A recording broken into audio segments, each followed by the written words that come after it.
The court is now in session. Judge Newman presiding.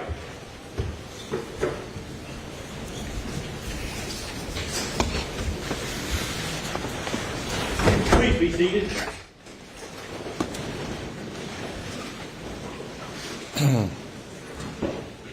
Good morning.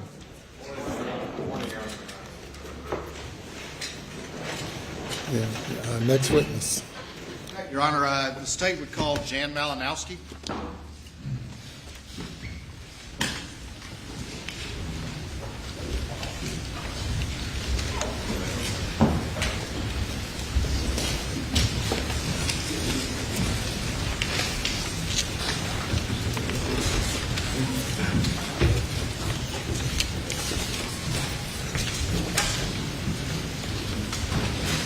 Your Honor, may I approach you?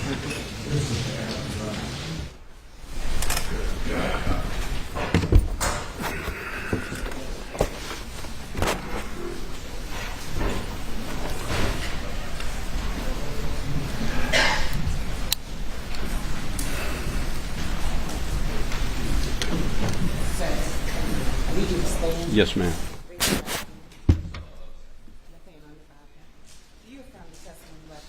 In this trial shall be the truth, so help you God. State your name again for the record. Yes, ma'am. Spell your last name. Jan Malinowski. Mr. Malinowski, how you doing today? Very well, thank you. Good. If you would, introduce yourself to the court just a little bit. Obviously, we're not in front of a jury, but just so the court knows who you are, tell us just a very quick history of how you got to your current position. I'm currently the president and CEO of Palmetto State Bank, headquartered in Hampton. Started my banking career out of the Citadel, 1977. Went on to graduate school at the university. Upon completion of master's program in Columbia, joined the Wachovia Bank and Trust Company, went to Zurich, Switzerland. From there, went to Barnett Bank in Miami, Florida, and subsequently traveled Europe with the old Barnett. Moved to First Union National Bank in Savannah for a brief period of time, and then in February of 1991, joined Palmetto State Bank. All right. And currently you serve as the CEO, is that right? That's correct. And how long have you been the CEO? Since August of last year. All right. August of 2021? Yes, sir. And who was the CEO prior to you? Russell Lafitte. And was he terminated not long before you became CEO? Yes, he was. Back in June of 2021, what was your role at that time? I was executive vice president and responsible for branches in Beaufort. We have 2 branches in Beaufort. All right. And were you also a member of the board of directors of the Palmetto State Bank? At that time, yes. Okay. And you mentioned that you were in charge of some branches in Beaufort. Could you explain just a little bit to the court about sort of how it operated then with the branches in Beaufort and the branches perhaps in Hampton or elsewhere, please? Yes, sir. At the time, we were about a $700 million asset bank. We have 7 branches, operated somewhat decentralized.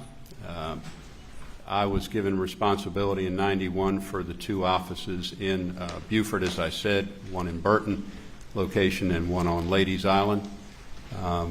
Other officers of the bank would be responsible for the other branches, Hampton being the main office, and then with Allendale, Fairfax, Estill, and Bluffton.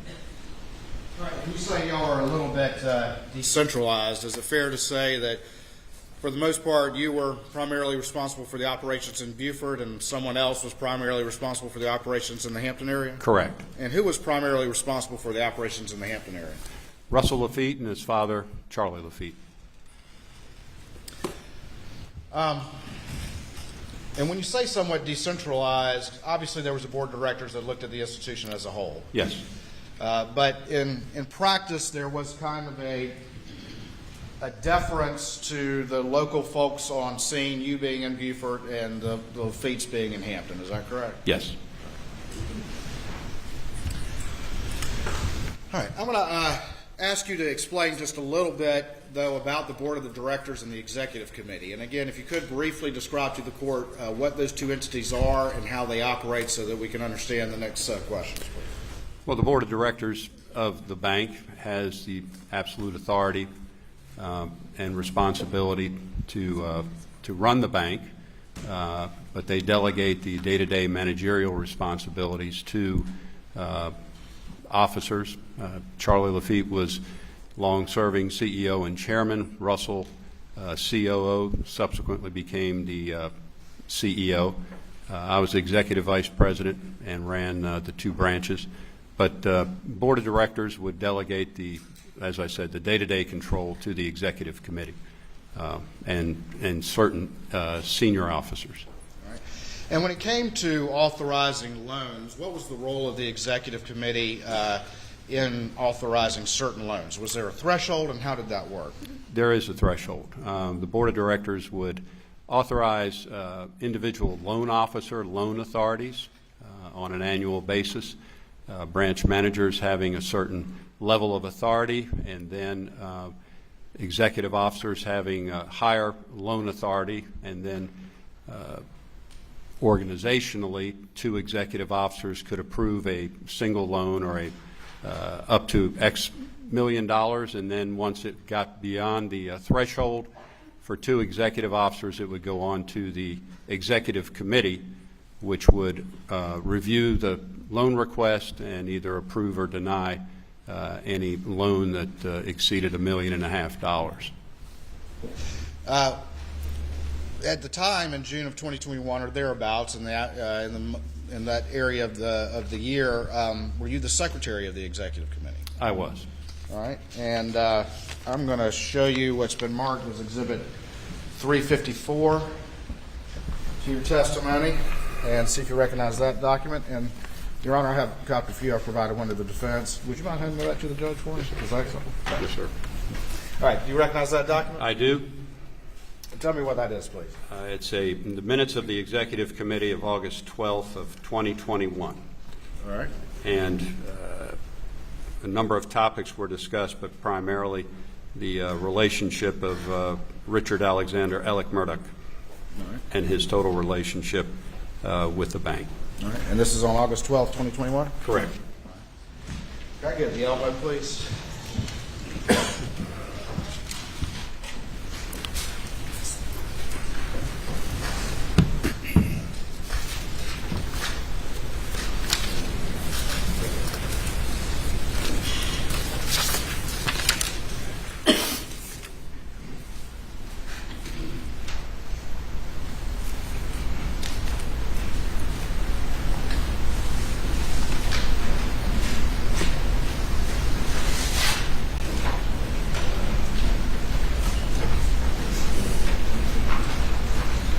Thank you.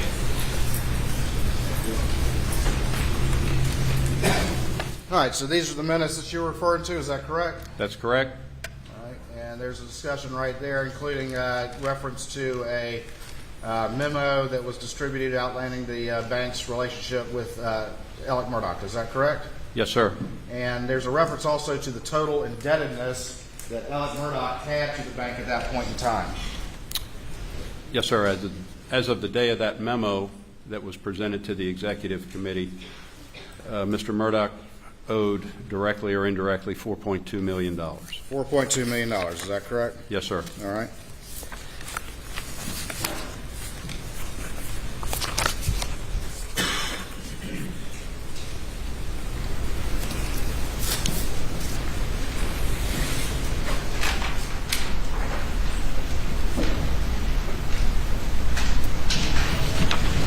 I forgot to ask you this, but tell me real quick, when do the board typically meet and when does the Executive Committee typically meet?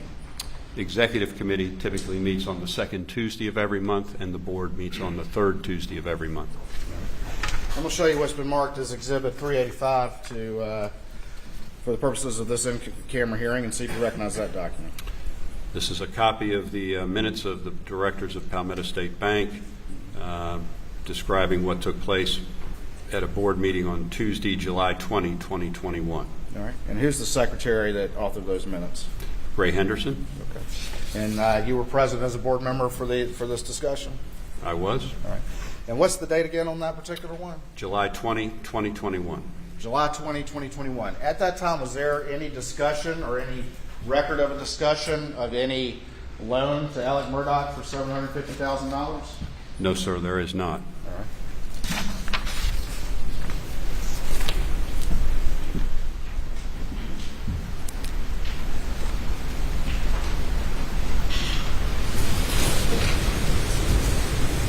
And again, that's July 20th, 2021. That's correct. All right, going back to this August 12th, 2021 Executive Committee notes, I want to walk back just a little bit and tell me, was there, did Alex Murdaugh come up in any discussion among the board members prior to August 12th, 2021? Yes, it did. Tell me about that, how that happened, please. On August 9th, Norris Lafitte, a board member, sent an email to members of the executive committee and the board asking for a full accounting of Mr. Murdaugh's relationship with the bank. All right. And can you pull that mic just a little bit closer? Yes, sir. Thank you. All right. And what happened after that? Did that spark any particular activity? Sparked quite a bit of activity, conversation, and then activity inside the bank that day. All right. And explain that to the court. What happened? Shortly after Mr. Lafitte, Norris Lafitte sent his email to members of the executive committee and the board. A deposit was made to Mr. Murdaugh's account in the amount of $400,000, which cleared up an overdraft, a large overdraft, which had been in his account that day. All right. And who caused that deposit to happen? Russell Lafitte. All right. And so there was a significant overdraft in Alex Murdaugh's account? On that day, yes, sir. Was it over $350,000 overdraft? Yes, sir. And so Russell Lafitte caused a $400,000 to be deposited into his account? Yes, sir. And that was after the email from Norris Lafitte asking about Alex Murdaugh on August the 9th. Yes, sir. All right. At that time, that Russell Lafitte caused $400,000 to be put into Alex's account to cover a over $350,000 overdraft. Were there any loan documents or any sort of application or anything in existence supporting any such disbursement? No, sir. Just put the money in there. Yes, sir. You mentioned other activity. What other activity was sparked by that August 9th email? There was some activity to create an application to go through our typical loan approval process through one of our underwriting programs, software driven. Okay. All right. We're going to look at those documents here in a minute.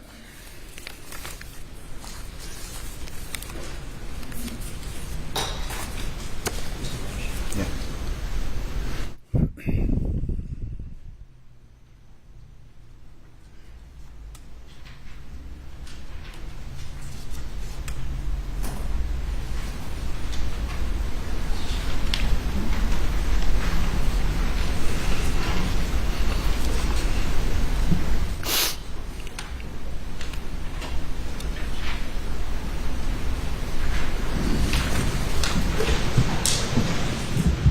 All right, I'm going to show you what's been marked as State 356 and see if you recognize that.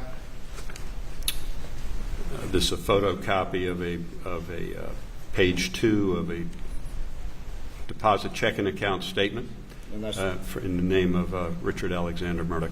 all right. And what does that reflect on August 6, 2021, what the balance was in his account?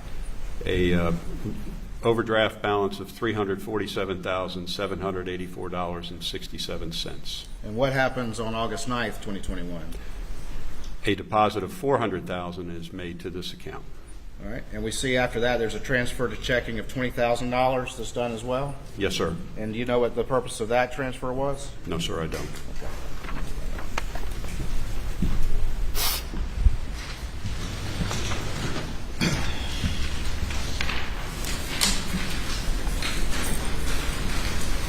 So right there on August 6, 2021, Alex's account was negative $347,000. Is that correct? Yes, sir.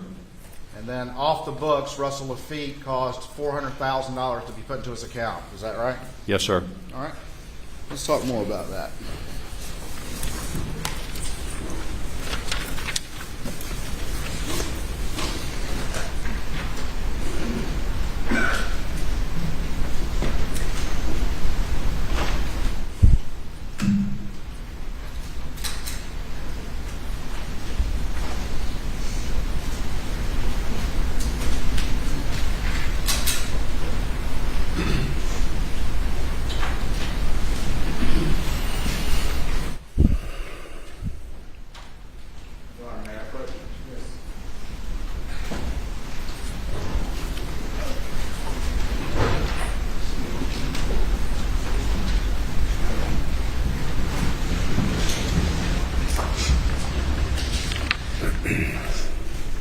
I'm going to show you what's been marked as Exhibit 357 to your testimony and see if you recognize that. This is a copy of minutes of the directors of Palmetto State Bank dated August 17th, 2021. Okay. And who was the secretary for these? Do you know? Gray Henderson. No. And were you present for these board meetings? I was. All right. And these minutes accurately reflect what was discussed at the board? Yes, sir. We'll turn over to the second page.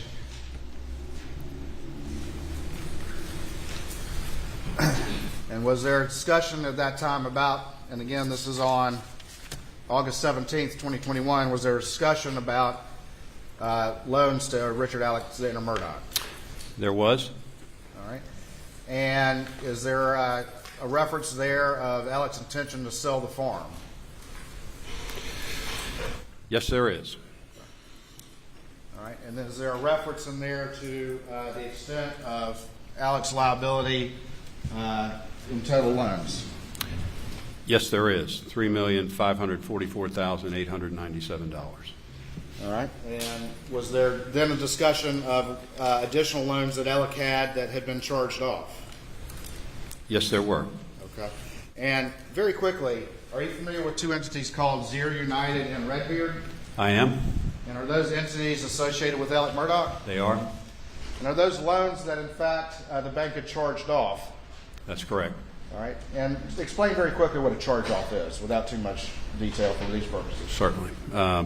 In a situation where a loan is deemed non-performing to the point where the bank's executive committee and or senior management decides that it's time to take it off the books, you charge it off. It's an accounting treatment, but it doesn't remove the obligation of the borrower, or in this case, members of the LLC, any legal obligation to repay the loan. All right. And so Alex Murdaugh was still on the hook, required to pay those loans. Is that correct? Yes, sir. And were there real properties associated with both of those loans? Yes, sir. And in the event Alex Murdaugh had tried to sell those properties, would the bank expect to be paid any outstanding balance plus interest and all the rest of it? Yes, sir. And in fact, was Alex still paying on those notes even though they were charged off? He had periodically, yes. And so the ultimate liability to the bank for Alex was somewhat larger if those are included. Is that correct? Yes, sir. There's discussion in here about a $750,000 loan in this particular board discussion. Is that correct? Yes, there is. And this is on August 12th, 2021, I believe. Is that right? The date, I think it's 17th.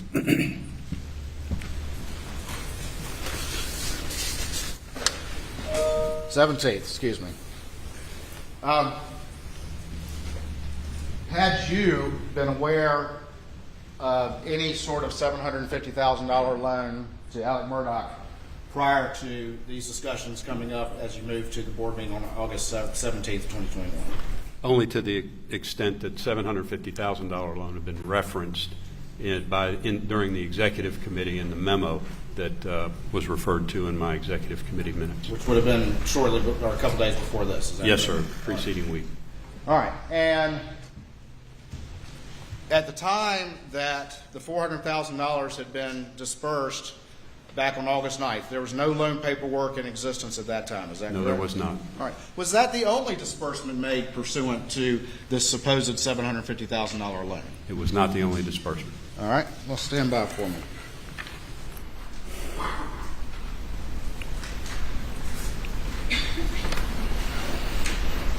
This is in that first packet I gave you. I'll show you what's been marked as States 358 and see if you recognize that.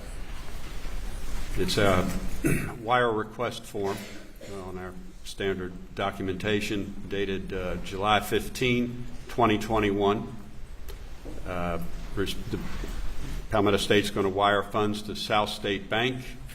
The beneficiary of the wire is the Wilson Law Group, LLC, to their IOLTA account in the amount of $350,000. $350,000 to the Wilson Law Group? Yes, sir. All right. And then what's the next page in this document? Are the wiring instructions to the Wilson Law Group. And does it have contact information? Contact information is to Chris at wilsonlawgroupsc.com. All right. And is that Chris Wilson, the lawyer in South Carolina, in Bamberg, South Carolina, excuse me? As I currently understand, yes, sir. All right. This is on July 15th, 2021. Yes, sir. $350,000 was wired to Chris Wilson. Yes, sir. Was there any documentation, loan application, any sort of paperwork whatsoever justifying Palmetto State Bank sending $350,000 to Chris Wilson? No, sir. All right. And whose benefit was this sent for? Alex Murdaugh's. Alex Murdaugh's. All right, let me ask you about this, and I'm going to put it up on the screen.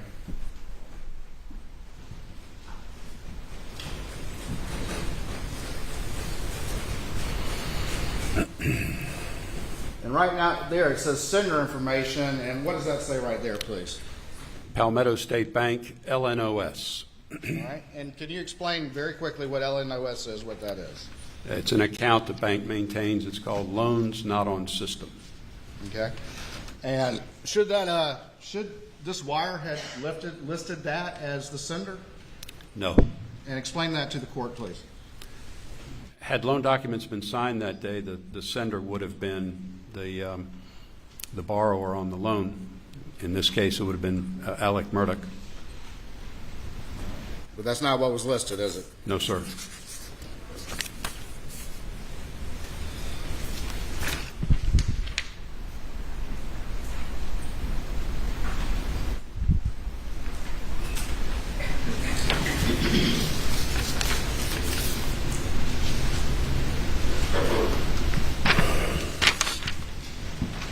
Show you what's been marked as 359 to your testimony and see if you recognize this document. This is the customer copy of the cashier's check in the amount of $400,000 that was deposited to Alex Murdaugh's checking account. All right. And is there a sticky note on there, a copy of a sticky note? Yes, sir, there is. And what does it say, if you would, please? It says Alex Murdaugh, $750,000, one share of Green Swamp Inc. stock, and the date is 7/15/21. We're going to talk more about that in a minute.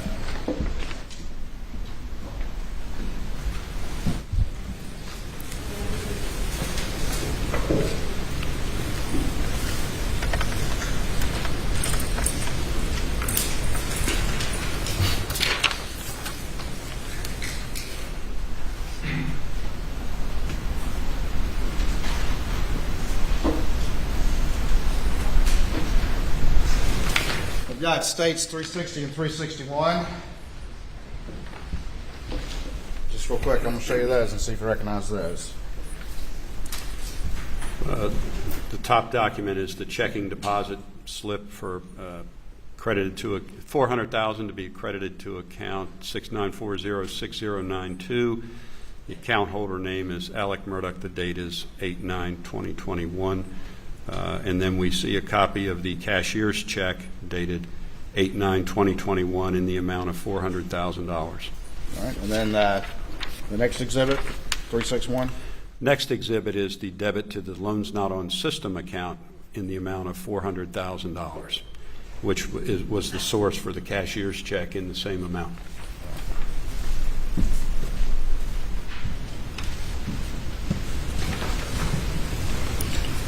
And the date on those again? 8/9/2021. And that was the same day that Norris Lafitte sent an email to the board directors making an inquiry about the bank's relationship with Alex Murdaugh. That's correct. Just a couple more.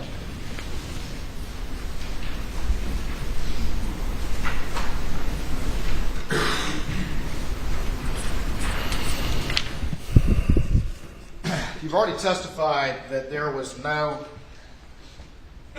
loan application or loan paperwork or anything like that supporting the bank disbursement already of a total of $750,000. Is that right? That's correct. And that was a wire in July 15th for $350,000 that went to Chris Wilson, correct? Yes, sir. And then a $400,000 disbursement on August 9th after Norris Lafitte sent his email to the board of directors. Yes, sir. That covered a negative $347,000 overdraft in Alex's account. That's correct. A little bit extra for some walking around money, another $50K or so, correct? I can't answer that. All right. I'm going to show you what's been marked as it states 362 and see if you recognize that. This is a copy of a promissory note, commercial single advance, loan number 6996048, in the amount of $750,750. Note dated 7/15/2021. Just real quick, what's the $750 for? That's a note fee we charge. A note fee? Yes, sir. $750 for a $750,000 loan? Yes, sir. Is that typical? Possibly in the Hampton office. Yes, sir. Okay. All right. Now, I'm going to let you hold that one for a second. Look at the back page and tell me, is that application signed? Yes, it is signed. And who is it purportedly signed by? Richard Alexander Murdaugh. And what is the date on that application? Date on the note is July 15, 2021. All right. And is that the same day as that wire to Chris Wilson? Yes, sir. Have you had a chance to examine that document and look at the records of the entity for which you're the chief executive officer? I have. Have you had a chance to look at the loan number? I have. And are those loan numbers sequentially generated by your system? They are. And in looking at that loan number, is there any way that document could have even been in existence in July of 2021? No, sir. And in fact, it had to have been generated after the August 9th email and after these disbursements. Is that correct? That's correct. I'll show you 363. Just give me 1 second while I put this on the screen.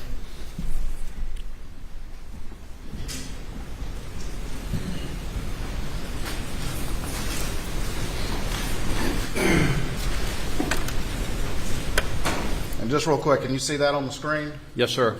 That the loan number, the sequential loan number you're talking about? Yes, sir.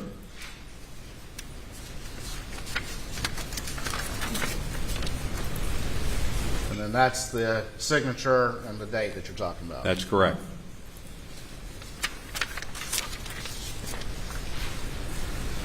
All right, that last exhibit I just handed to you. Can you tell me the number on the back of it?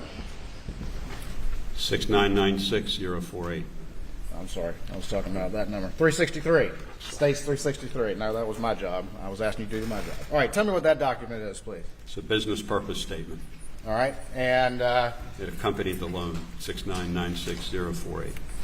what is the supposed purpose for the loan that's listed on that? Business expenses. Okay. See that?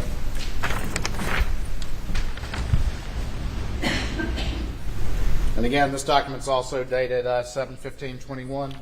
That's correct. But is this the kind of document that also would be generated along with the application that we just saw?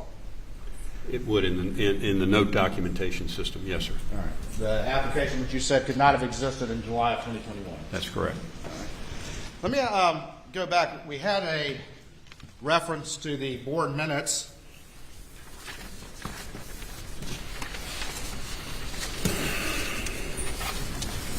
From August 17th, 2021.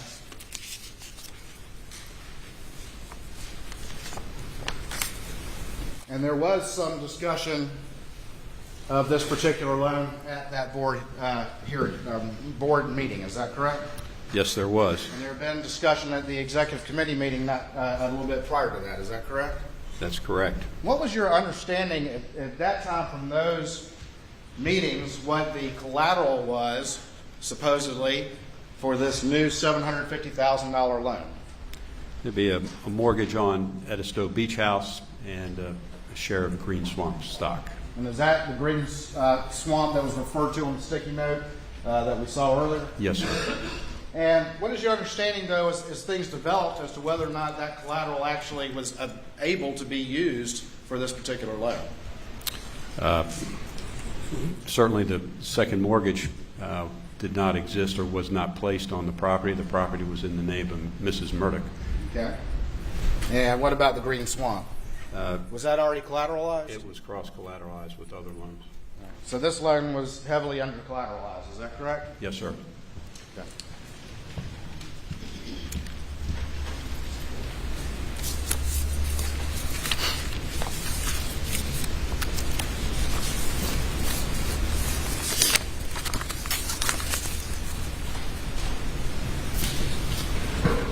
For me 1 second.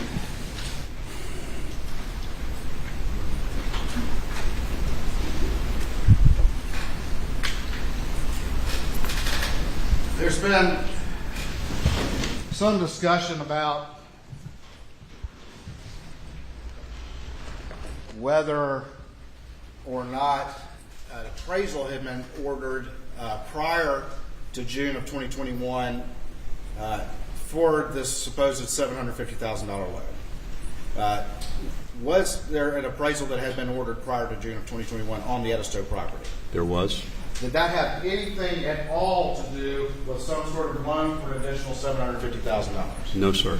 And I'm going to show you what's been marked as States 364 and see if you recognize that document. It's an email, but there's an attachment. It's an email from Chastity Malfris to Charles Lafitte III, who's the bank's appraisal officer, referencing 3606 Big Bay Drive, Edisto. And it's an appraisal request form dated April 22, 2021. The intended use of the appraisal is for a refinance. Okay. And the balance is $200,000. All right, and so it's for a refinance. Explain what the refinance was for, if you could, to the court. At the time, the mortgage had matured, or the mortgage loan had matured, and we needed to renew it. All right, it had already matured, is that correct? Yes, sir. So this was an existing debt, not any sort of new debt, and so the appraisal was because you have to renew this note that had already matured, correct? Yes, sir. Or it has to be paid off, one of the two. Correct. All right.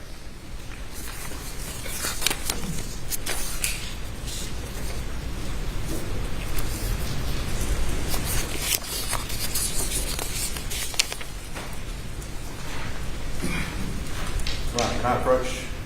Yes.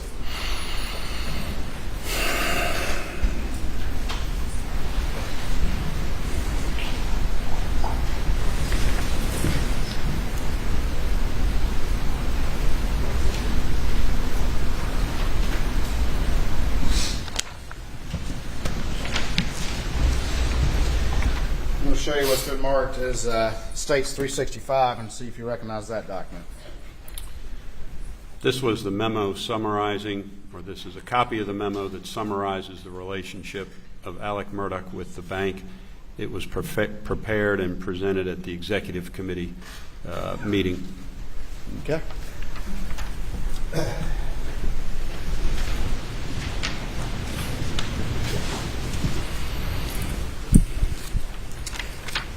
Again, I'm going to put that up on the screen, but this lists some of the indebtedness that Alec had to the bank that you previously described earlier, Yes, sir.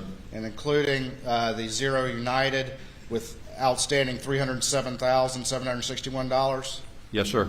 and then outstanding and charged off not only Zero United but also $362,896 for Redbeard. Yes, sir.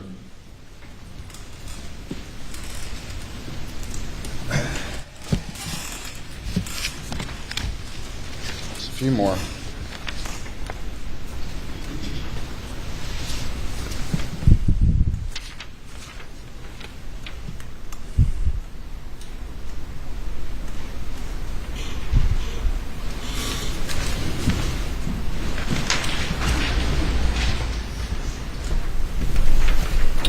show you what's been marked as states 366 and see if you recognize that document.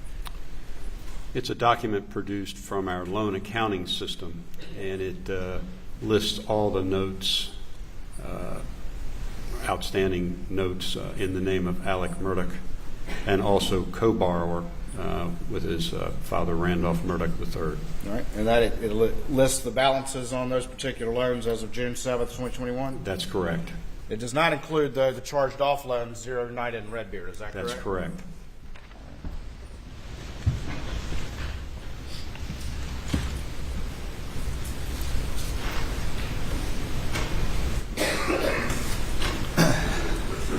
So on the first one, is that the balance right there, $104,119.80? That's the principal owed, yes, sir. That's the principal owed. These are not deposits, correct? That's correct. Owed by who? I think for the $104,000 was Williams Islands. Right. But I mean, what borrower owed those? That would have been Mr. Murdaugh, Alex Murdaugh, yes. All right. And then this next one, what's the balance on that? How much is owed for this loan? $806,666.26. The next one, how much is owed for this loan? $195,171.64. How much is owed for this loan? $999,650.94. And this is actually a $1 million line of credit. Is that correct? Yes, sir. It's pretty much maxed out, isn't it? Yes, sir.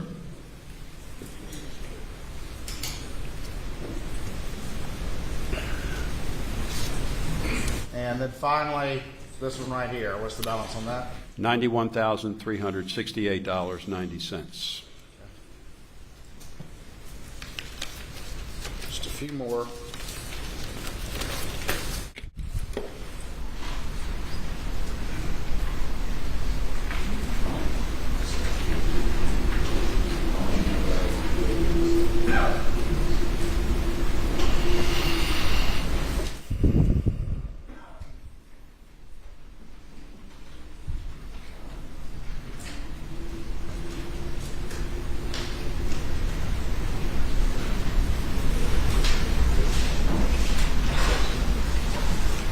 All right.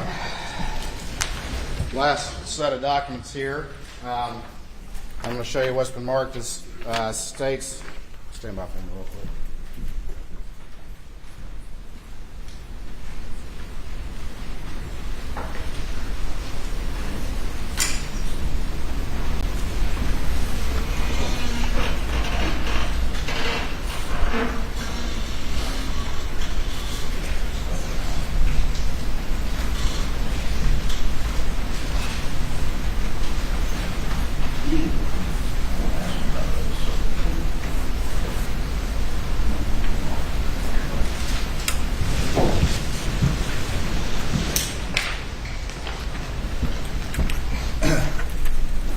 All right, I'm going to show you States 367 and see if you recognize that document. It's a copy of a bank statement, Alex Murdaugh farm account.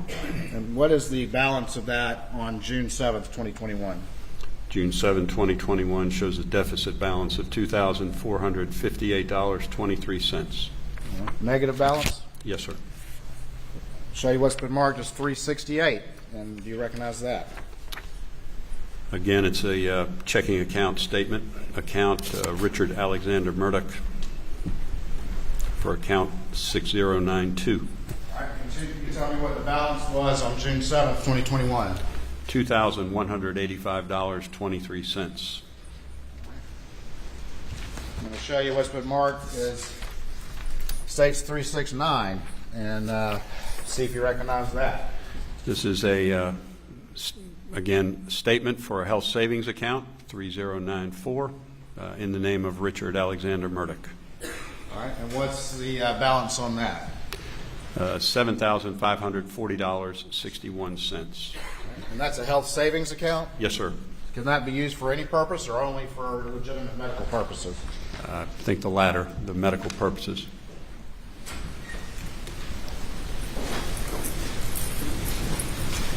I'll show you what's been marked as States 370 and see if you recognize that.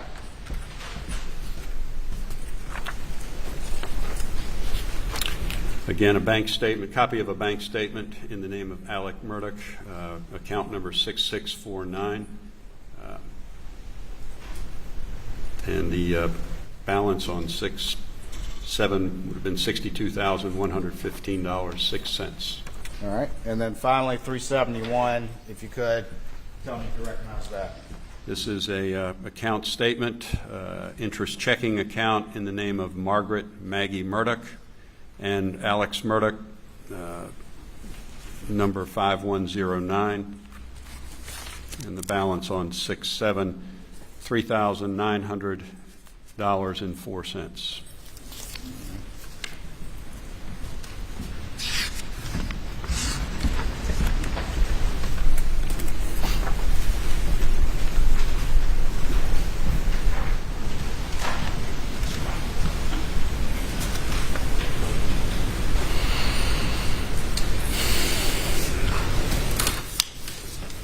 Just have a couple more questions for you, for the purposes of this hearing at least.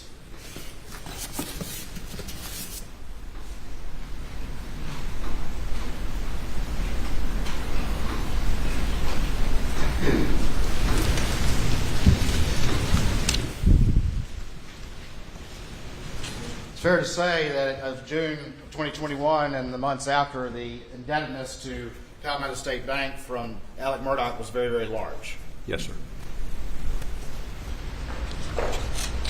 And it's fair to say it also had charged off loans in the past. Is that correct? Yes, sir. If it had come out at any particular time from, let's say, 2010 on up to June of 2021, or at any time, that Alex Murdaugh had been stealing money from his partners or stealing money from his clients, would this bank have continued to loan him money? No, sir. Nothing further at this time, Your Honor. Private defense. Yes, Your Honor, briefly. Just to be clear, Mr. Malinowski, on June 7th, 2021, Mr. Murdaugh was not overdrawn at Palmetto State Bank, correct? No, sir. Well, June 7. Yes, sir. Do you have his bank statement? Well, we just went through them. Right. Well, there was one statement, the farm account was minus $2,045. There was another account that was plus $2,185, according to Exhibit 368. His health savings account, Exhibit 369, had $7,540. Exhibit 370 had a positive balance of $62,000 and some change. And then Maggie's account, Exhibit 371, had $3,904. So Yes, sir. So there's one account that was Overdrawn. for $2,000, but positive balances in all the other. Yes, sir. And Alex Murdaugh had been a customer of Palmetto State Bank for many, many years. Is that correct? That's correct. And had he ever been denied a request from Palmetto State Bank for a line of credit or a loan up until September of 2021?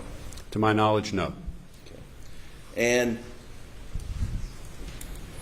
in July of 2021, apparently he got a $750,000 loan that was approved according to the documents here by 3 members of the board of directors. Do you remember that?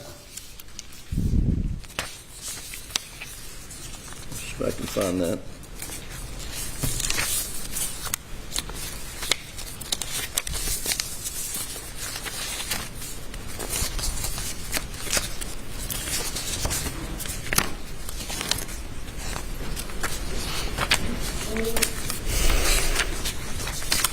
I left it back over there. Here it is. Is Elmo up?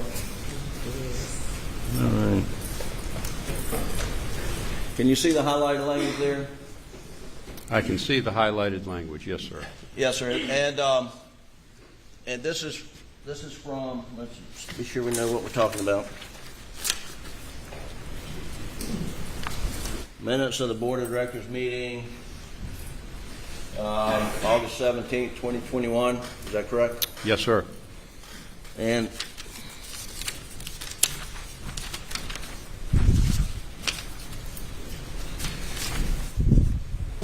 here,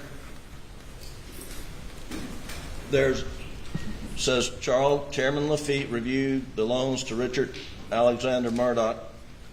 Russell Lafitte stated that his intention is to sell the farm. We have mortgages on the properties that supersede the property being transferred into Maggie's name.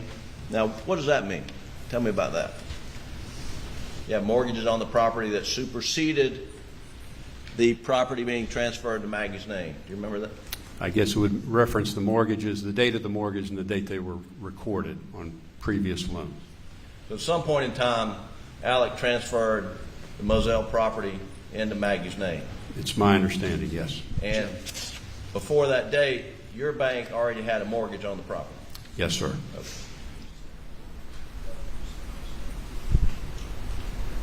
Is that Moselle property? Are we talking about Moselle property here?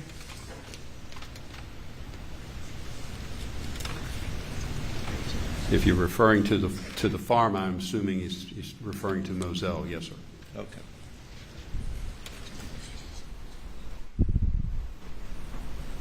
Then at the last sentence of this paragraph, it says, Elizabeth Malinowski commented the $750,000 loan did not appear to have been approved by the executive committee. Russell Lafitte explained that 3 of the 5 members approved the loan. Do you recall that? I recall it. Yes, sir. And who are the 3 of the 5 members of the executive committee that approved the loan? It would have been Charlie Lafitte, Ray Henderson, and Russell Lafitte. And do you recall Charlie Lafitte telling you at some point in time, maybe around in here or even before, that if Alex Murdaugh wanted to receive a loan from the bank, that he would get it? That was Mr. Lafitte's opinion, yes. And who was Mr. Lafitte in relation to the bank in June of 2007? 2007? Excuse me, June 7th, 2021. He was the chairman of the bank. Okay. And was Russell Lafitte related to Mr. Lafitte? His son. Okay. And who are the members of the executive committee? The executive committee, Charlie Lafitte, Ray Henderson, Russell Lafitte, Scott Swain, and myself. And so Mr. Lafitte, Mr. Charlie Lafitte's opinion was if Alex Murdaugh wanted a loan from the bank, he would get it. That was his opinion. And on the $750,000 loan he was provided, apparently without a lot of paperwork done on the front end, but it was approved by Mr. Lafitte, his son Russell Lafitte, is that correct? Yes, sir. And his daughter, Gray Henderson, is that right? Yes, sir.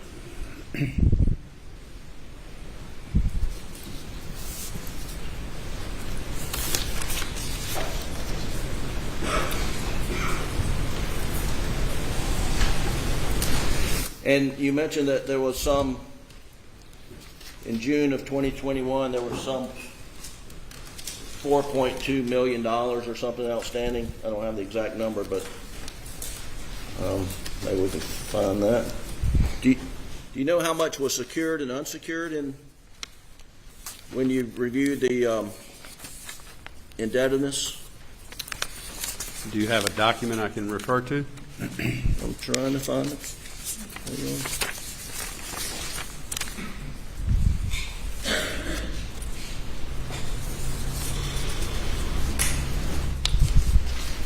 So I'm going to put on the screen here. You may be talking about the same document we looked at, and I have the highlighted language. It says here, well, let's just refer to it says Norris Lafitte had found a mathematical error which will be corrected to $3,544,897 total loans, and those are total loans to Mr. Murdaugh. Is that correct? According to another memo that came. Okay. So, as to this amount, how much was it all secured? Without seeing the memo, I couldn't tell. If you've got the memo, I'll certainly go down the loans. I don't have the memo. I only have what I was provided.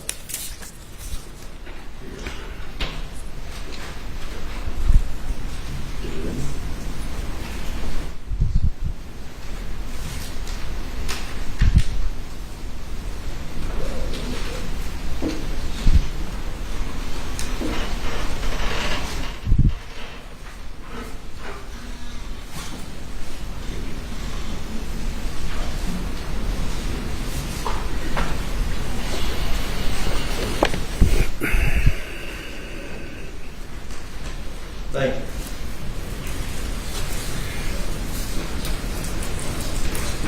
Does this memo set forth the collateral for the indebtedness to Mr. Murdaugh? And I am referring to Exhibit 365. Can you pull down that memo? There we go. Thank you. Can you read that? Yes, sir. Zooming in without putting too many shadows on it.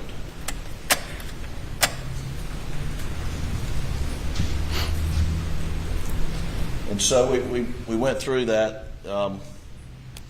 Is that the collateral for those loans? As stated in the memo, yes. Okay. Now, you mentioned that some loans have been written off. Are you aware that Mr. Murdaugh was still paying on the loans that had been written off? Yes, sir, I was. And you mentioned that, and had Mr. Murdaugh always paid the bank interest, monies he owed? And did he ever go in default? And let's put it like, did he ever go in default on any notes issued to him by Palmetto State Bank? Redbeard and Zero United. And those were the ones that were written off? Yes, sir. But he continued to pay those, correct? He periodically made payments. Yes, sir.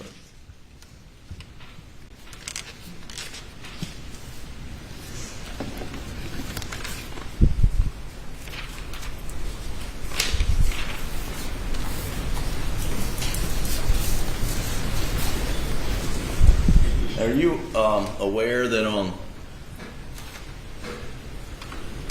the day Maggie Murdaugh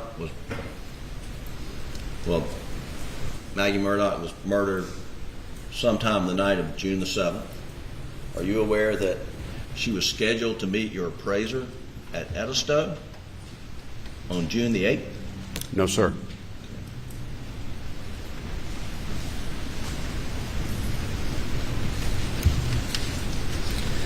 The Moselle property was titled in Maggie Murdaugh's name in June of 2021, correct? I believe that's correct. The bank had filed mortgages on the property that predated whenever that was transferred to Ms. Murdaugh, right? Yes, sir. The Edisto Beach House was titled in jointly in Alex Murdaugh and Maggie Murdaugh's names, correct? At one point. Before her death. I believe it was in her name solely at the time of her death. You do? Are you sure about that? I believe so.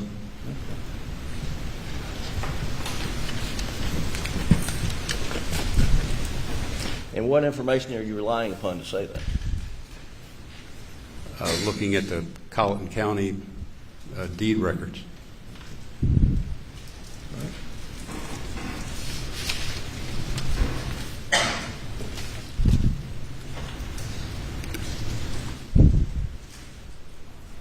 1 second, Your Honor.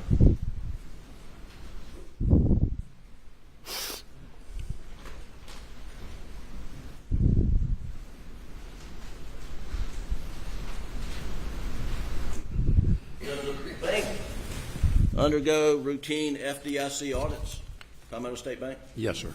And had Mr. Murdaugh's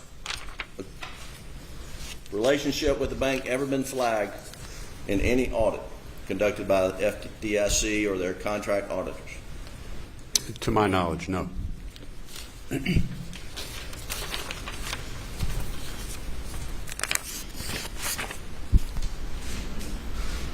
all the questions I have, Your Honor.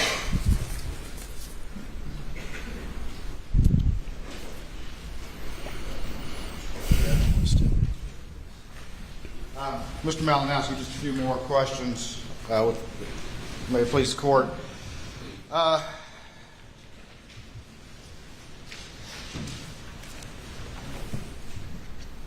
Get 365 back that we were just looking at.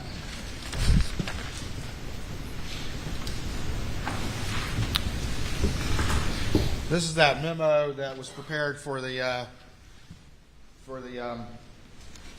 board meetings, correct? This was the one that was prepared for the executive committee. And what does it say right there at the bottom, the purpose that's being reported that the $750,000 is for? To remodel of the house in Edisto. Does it say anything about sending $350,000 to Chris Wilson to try to make up the funds that he had diverted from his law firm? No, sir. Does it say anything about $400,000 to cover a $347,000 overdraft? No, sir. After June 7th was the first significant activity from the bank to Alex to provide that $350,000 off the books with no application whatsoever. Yes, sir. And after June the 7th, did his account run to negative $347,000? Yes, sir. And the bank kept paying. Yes, sir. Perhaps the most generous overdraft policy ever seen. Quite possibly.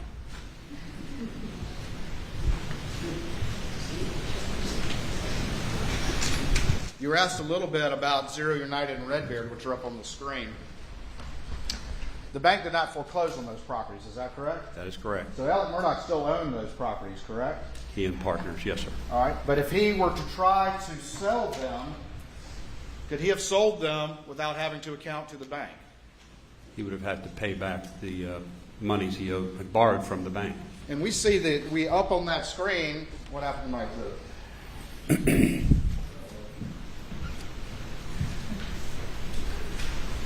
Back in 365. If he had tried to sell those properties, would he have just had to pay the bank those amounts listed there, or could it potentially be much higher than that? Potentially much higher. And explain to the court very quickly why it could be much higher than that he would have to satisfy before he could sell those properties. There would be accrued interest and any late charges and fees that accumulated since the date of the charge-off. Once y'all charged it off, it no longer was accruing interest and penalties and fees on the books, at least, correct? Yes, sir. But if you were to, if he was to try to sell that property and the buyer came to you or to see how much they needed to pay y'all out of the proceeds before title could transfer, y'all would go back and look at all that interest that hadn't been paid over that time. Yes, we provide a payoff statement which would have included principal, accrued interest or lost interest to that date, and any late fees and charges. And he would be unable to sell those properties and transfer title until some arrangement was reached with the bank. Yes, sir.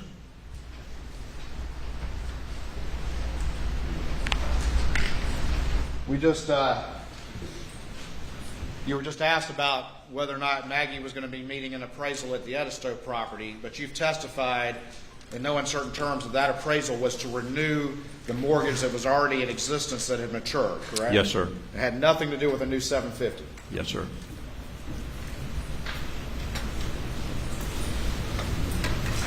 We just talked about the negative $347,000 overdraft policy, correct? Yes, sir. In 2 months, his account went to negative $347,000. Yes, sir. If it had come out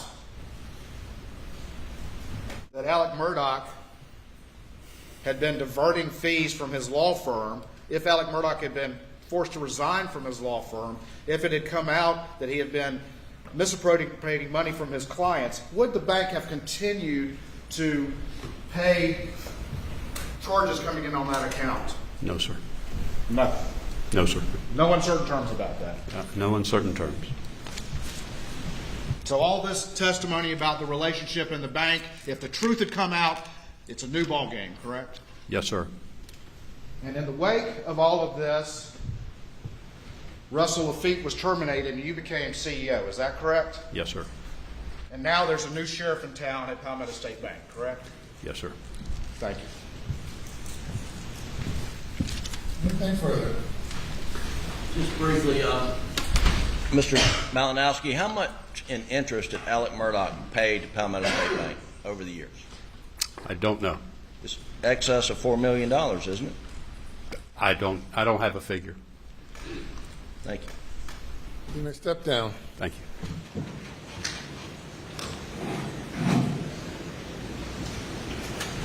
Let me call your next witness. Thank you, Your Honor. We'll stand just a moment while that next witness is coming.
All right, everything in order?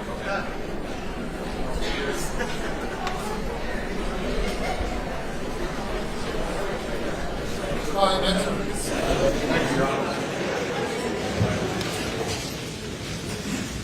State calls Tony Satterfield.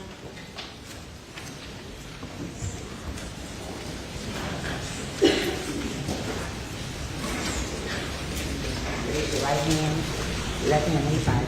You affirm the testimony about to give the court in this trial shall be the truth, so help you God. Yes. Take a seat in the witness stand. State your name again for the record. Spell your last name.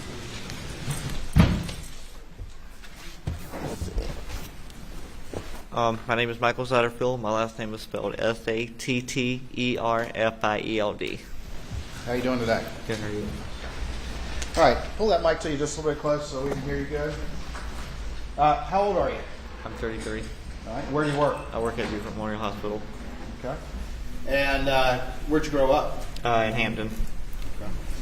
For the purposes of this hearing, we're just on a hearing in front of the judge to determine the admissibility of some testimony. So I'm just going to ask you a few questions, not everything I might ask you if we were in front of the jury. You understand that? Yes, sir. Okay. Speak up for us because the court reporter and everybody needs to hear you. Who was your mother? Gloria Satterfield. Gloria Satterfield? Yes.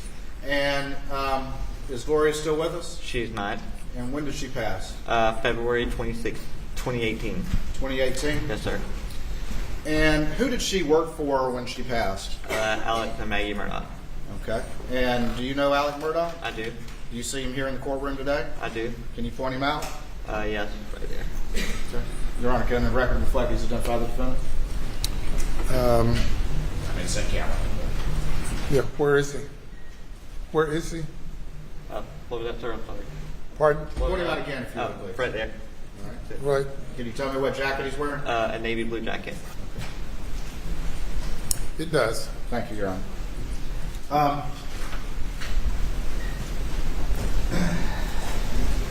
How long did your mom, roughly, how long did she work for Alec? Do you know? I had to take an estimate, I guess, 20-something years, maybe, give and take. I don't know that years. Okay. And slide up just a little bit more, and you can talk right into that mic. There you go. Just a little bit. You need to get up on the mic so we can hear you. All right. What did your mom do for Alec? She was their housekeeper. She babysat for them. She cleaned their house, and kind of anything else they kind of need. Okay. And she had been doing that for a long time? Yes. During the course of that, you got to know Alec and his family to some extent as well? Yes. Did you trust Mr. Murdaugh? Yes. What happened to your mom? She fell and hit her head. Okay. And where was she when that happened? She was at Alice's house in Moselle. In Moselle? Yes. Did she pass right away, or did she live for a while? She lived for a few weeks. Was she ever able to say to you what happened, how she fell or anything? No, she was not. After she passed, did you have any conversation with Alec about what to do about it? I did. And what was the conversation you had with Alec? What I did he barely, say? Go ahead. I barely remember, but it's like, let me go out to my insurance company for this or whatever, kind of get these medical bills and stuff paid. Okay. So he said he was going to go after his insurance company? Yes. And get medical bills for your mom paid? Yes. Did he say he might get money for you and your brother? Yes. Did he say how much that might be? No. Ultimately, was there a lawsuit filed? Yes. Right. And who did you consider your lawyer was in all of this? Alex. At some point in time, did he bring another lawyer in? Yes. And what did he tell you about that? He said, if I understood it correctly, I can't do it myself because it's conflict of interest. I'm going to send you to my buddy, Corey Fleming. Corey Fleming? Yes. Did he tell you anything about his relationship with Corey Fleming other than they were buddies? Can you repeat the question? I'm sorry, I didn't hear you. Did he tell you anything more about his relationship with Corey Fleming? No. After he brought in Corey Fleming, were you still communicating directly with Alec about the case? Yes. Who did you think your lawyer was? Alex. The whole time? Yes. Did he ever bring in a person, or did they ever bring in a person by the name of Chad? Yes. And you remember Chad's last name? Westendorf. Okay. And what did they tell you about Chad? That he should be my PR. Your PR? Yes. Did you ever meet with Chad? Yes. Did you meet with him a lot, or just? One time I can think of. Alec told you that he was going after his insurance company. Did he say how much that insurance was? One of them that I know of was like $500,000, and that's the only one. That's the only one he told you about? Yes. Did he ever tell you that there was also an umbrella policy worth upwards of $5 million? No. Never mentioned that to you, did he? No.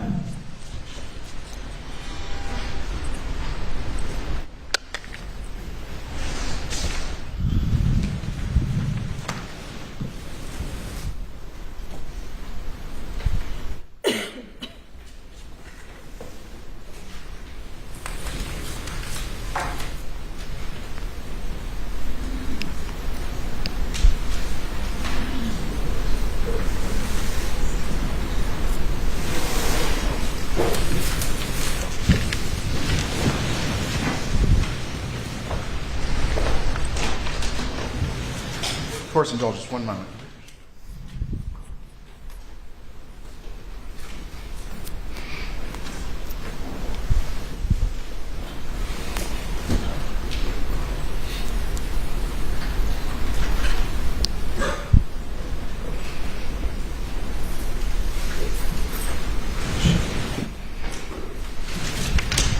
We'll show you what's been marked as States 372 to your testimony and just have you take a look at that. And do you recognize that document? Yes. And tell me what that is. That is a cover sheet that I sent him, Alex. Okay. And what's the reason that you sent that to Alec? I got something from the trailer company and a medical bill, I believe, and I just wanted to be sure what I needed to do with it. You had received some paperwork about your mom? It was a bill. It was a bill? Yeah. And who did you send that to? Alex Murdaugh, or the law firm. All right. And why did you send it to Alex Murdaugh? Because he said if we got any medical bills, just forward them to him, and I didn't know if I needed to do anything with it. Because you thought he was your lawyer? Yes. All right. And this had your phone number on there, but we blacked it out, correct? Yes.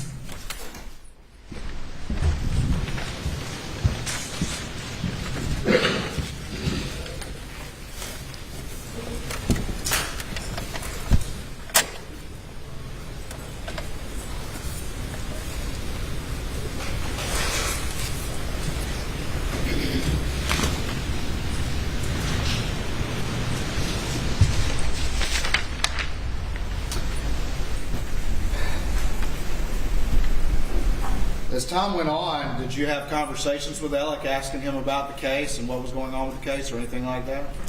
Yes, not very rarely, but every few months or so. And what would he tell you just generally over the month? First, it was hard, and like it was making progress, and he kind of left it at that. He said it was hard, but they were making progress? Yes. Did he tell you anything about whether or not you and your brother were to get any money? The medical bills were paid? Said he was hoping. Did he give you any idea of the amount? If I remember correctly, one time he said he's trying to get each of you at least $100,000 apiece. Each of you, you and your brother? Yes. Okay. At some point in time, did your family advise you that there was some media reporting about a settlement in the case? Yes. All right. And at that time, had you heard anything from Alec or Corey or Chad or anybody about a settlement in the case? No. All right. And what, if anything, did you do after your family? Did they ask you to do anything? Yeah, they said you might want to kind of follow up on it and kind of see. And did you make a phone call to Alec? Yes. All right. And what month was that in? I believe the last time I talked to him was in June of 21. June of 21? Yes. Around the time of the murders? Yes. And what did you ask him? I can't believe what I asked him, but it was still making progress and be ready to settle, by the end of the year. He told you it was still making progress and he was hoping to settle by the end of the year? Yes. Did he tell you that they had already gotten a settlement for $505,000? No. Did he tell you that they had already gotten a settlement for $3.8 million? No. Had he ever told you that there was an umbrella policy for $5 million? No. Did he ever mention to you anything about Forge? No. Did he mention anything to you about structuring any settlement? No. Did you give him permission to steal your money? No.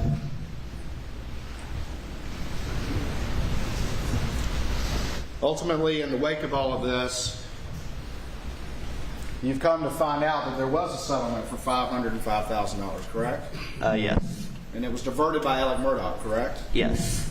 And ultimately, you've come to find out that there was a settlement under the umbrella policy for $3.8 million. Is that correct? Yes. Or thereabouts, correct? Yes. And a large proportion of that was diverted by Alex Murdaugh. Is that right? Yes. Did you ever get 1 cent from Alex Murdaugh when he was still, before all of this happened? No. And it took, after this happening, and it took a legal process for that to happen. Is that right? Yes. And ultimately, is it your understanding that he confessed judgment to taking money for both of those? Is that Yes. right? In June of 2021, you made a call to him asking the status of this case. Is that correct? I can't remember if he called me or if I called him, but yes, I talked to him in June 2021. You talked to him in June of 2021? Yes. And there were reports in the media about that settlement, correct? Yes. Thank you. Thank you. And please answer any questions the defense has, okay? By the defense.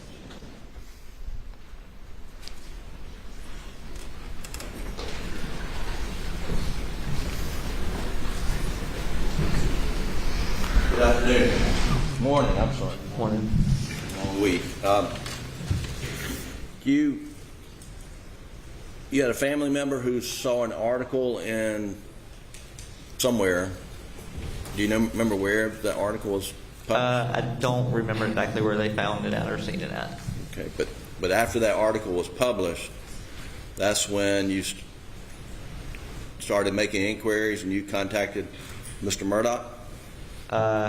Yes, once they seen the article or whatever, they were like, you need to follow up on it. And yes, and I can't remember if he called me or if I called him. And do you know whether you called him on the cell phone? It was on his cell phone. Normally, that's how I called him. Yes. So you called him on the cell phone? Yes. Okay, and his cell phone record would reflect. How many times did you call him? What was that? How many times did you call him? Like once, twice, three. We talked like 3 or 4 times, throughout the whole year, if I remember correctly. Okay. And when you called him after reading some article about a settlement. Do you know if that was before or after Maggie and Paul were murdered? It was around the time, but I don't remember if it was before or after. Okay. All right. Thank you. Nothing further, Your Honor. Thank you. You may step down.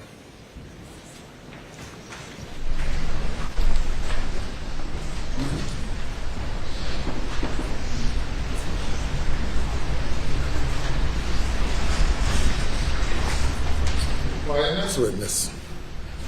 Your Honor, can we have just a very quick break to get the exhibits ready for that? Yes, sir.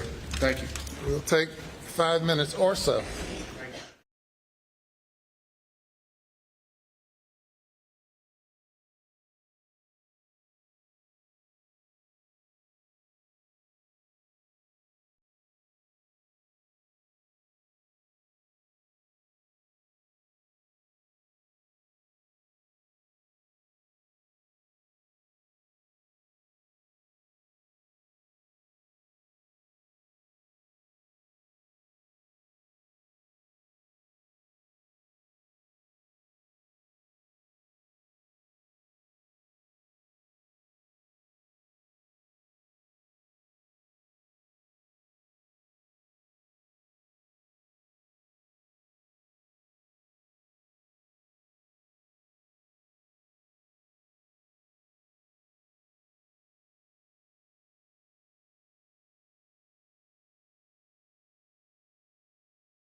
Please be seated.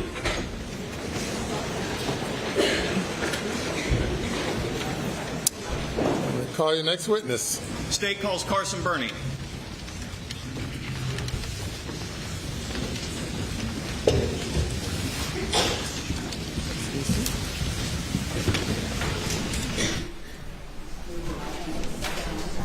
Do you affirm the testimony about the court shall give the truth, so help you God? I do. And to take a seat in the witness stand. State your name again for the record. Spell your last name, please.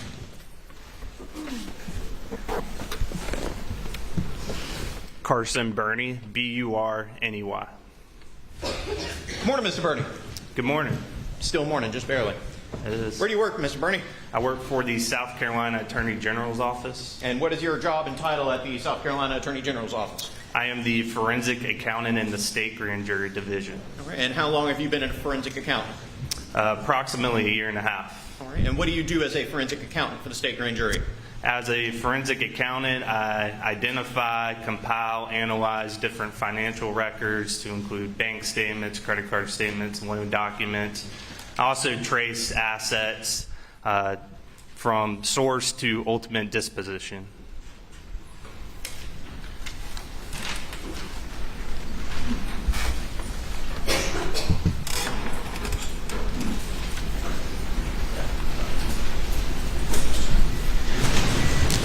All right. And what did you do prior to serving as a forensic accountant for the state grand jury?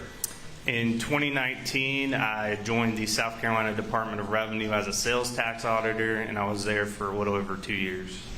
There are a variety of other niceties, but because it's an in-camera hearing, we'll cut straight to the chase. As a forensic accountant for the State Grand Jury Division, have you reviewed any documents in relation to a Richard Alexander Murdaugh?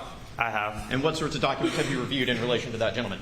Similar documents, as I mentioned earlier. They would include bank statements, loan documents, wire information, money orders, and other various things. And what were you asked to do in relation to those documents?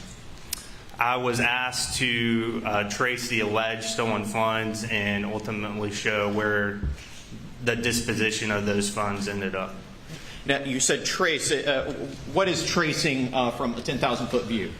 Tracing is simply just following a fund. In this example, these are the alleged stolen checks. Primarily that went to Forge account, and following the money through to see where exactly it was ultimately spent out of those accounts.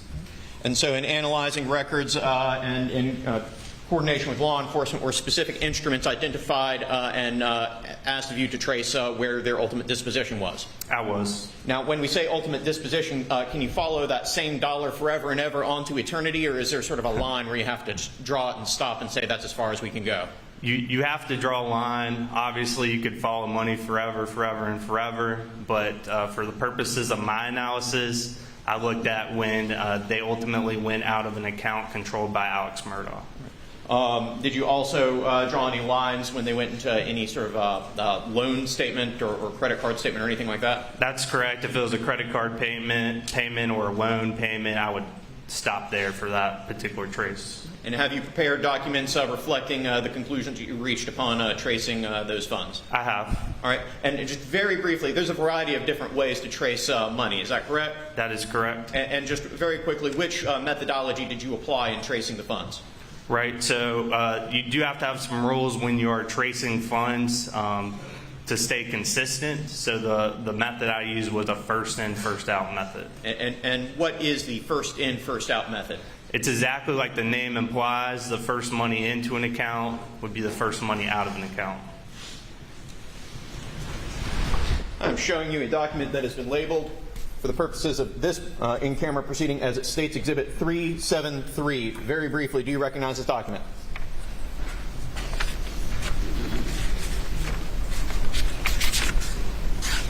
I do. What is it? This is a tracing of funds regarding the $792,000 with the Ferris case.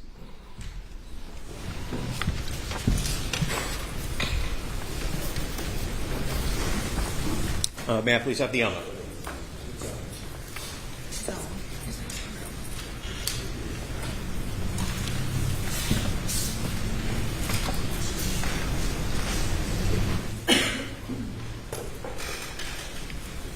And Mr. Birdie, can you see that? I can. All right. And so explain very briefly here at the top, what is this green table at the top? The green table at the top indicate the 3 instruments I was tracing. So the first being a check in the amount of $192,000 with a date or a negotiated date of March 10th, 2021. Second, a $375,000 instrument that was ultimately negotiated on March 23rd, 2021.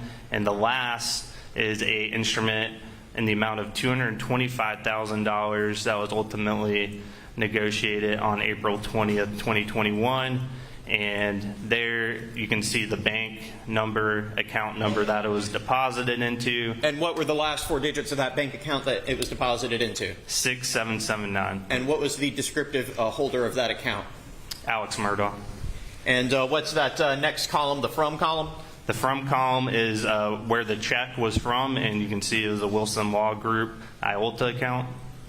And in preparing this document, did you have to review a considerable amount of bank records in order to prepare it? A lot of bank records. A yes, lot sir. of bank records. Yes, sir. And specific instruments, correct? That is correct. All right. And down here below, what is this blue table? The blue table is a pivot table, which is just a summary in Excel that shows the ultimate disposition of where that money went, and you can see at the bottom it will total out to the initial amount of money that went in. All right, and not to call out any too many specific transactions because we are in an in-camera hearing, but we have here, for example, C.E. Smith, $507,561.63, and then the number 26 next to that. Can you briefly explain what those different columns stand for? So the first column, you can see where it came out of the bank account. Those descriptors are what was written on the check or what was done with the check, as you can see with cash withdrawal. And then the total amount is in the total column. And then finally, you have the number of checks in the last column. And then another name that we have here is what appears to be the name of an attorney in the amount of $150,000. Am I reading that correctly? That is correct. And then we have it broken down into 2 separate subsections. What is the distinction between those 2 different subsections? Just different bank accounts where the money was ultimately disposed. Money would transfer from one bank account to another bank account. So I try to differentiate those 2 different accounts. And I jumped ahead of myself a little bit getting into this first tracing exhibit, but just generally speaking, upon your review of all of the different bank accounts associated with Alex Murdaugh, what was the general flow of funds? Did they primarily go into one bank account, or did they go into one bank account and then into others, or how did it work? So with the forged checks, typically they would transfer out to other accounts. Alex Murdaugh had a few different Bank of America accounts in addition to the Palmetto State bank accounts. They would go over there as well. So he had a bank account at Bank of America that was labeled Richard Alexander Murdaugh Forge. Is that correct? That is correct. And did he also have another bank account at Bank of America that didn't have any mention of Forge? Is that correct? That's correct. The second bank account you're talking about appeared to be a personal checking account just in his name. And so would money go into one account and then into that checking account, or would money go into directly that checking account, or both? So it depends on the instrument. For example, these 3 checks went into his personal checking account because they were named to Richard Alexander Murdaugh. And so here, coming out of that Bank of America account ending 6779, that is the checking account, ultimately $747,000 out of the $792,000 was dispersed. Is that correct? That is correct. And then, and how much was dispersed after being transferred into Palmetto State Bank account 6092? $42,000. 6092 is that a particularly active account for Mr. Murdaugh? It is. It's one of his most active accounts at Palmetto State Bank. And then a little bit further down here, we have something that's labeled PSB 1646 Alex Murdaugh Farm. What was that account? That was, it's just labeled a farm account, and it, from just looking at account records, seems to primarily deal with the farm being Moselle property. And how much money of these Ferris fees was dispersed out of that farm account? $3,000. And then flipping behind that facial summary page, We're not going to go through line by line here, but we have every single individual transaction that is summarized in that covers pivot table. Is that correct? That is correct. Some of the details I would include on those pivot tables, if there's a date on the check, the date it was negotiated, the amount, and the account number. And then what we're looking at here, the $192,000, is that one of the instruments that you were tracing? Yes, sir. And then this next page, $375,000, is that one of the instruments? Yes. And then the next page, the $225,000, is that one of the instruments? Yes, sir.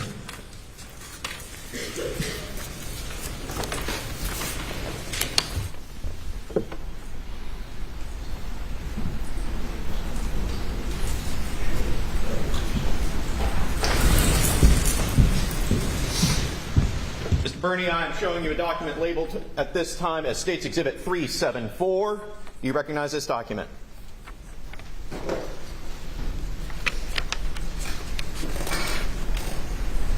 I do. What is it? This is a tracing summary for a check in the amount of $403,500 from the Moss, Kuhn, and Fleming client trust account. Is this identified in common parlance as Satterfield money? Yes.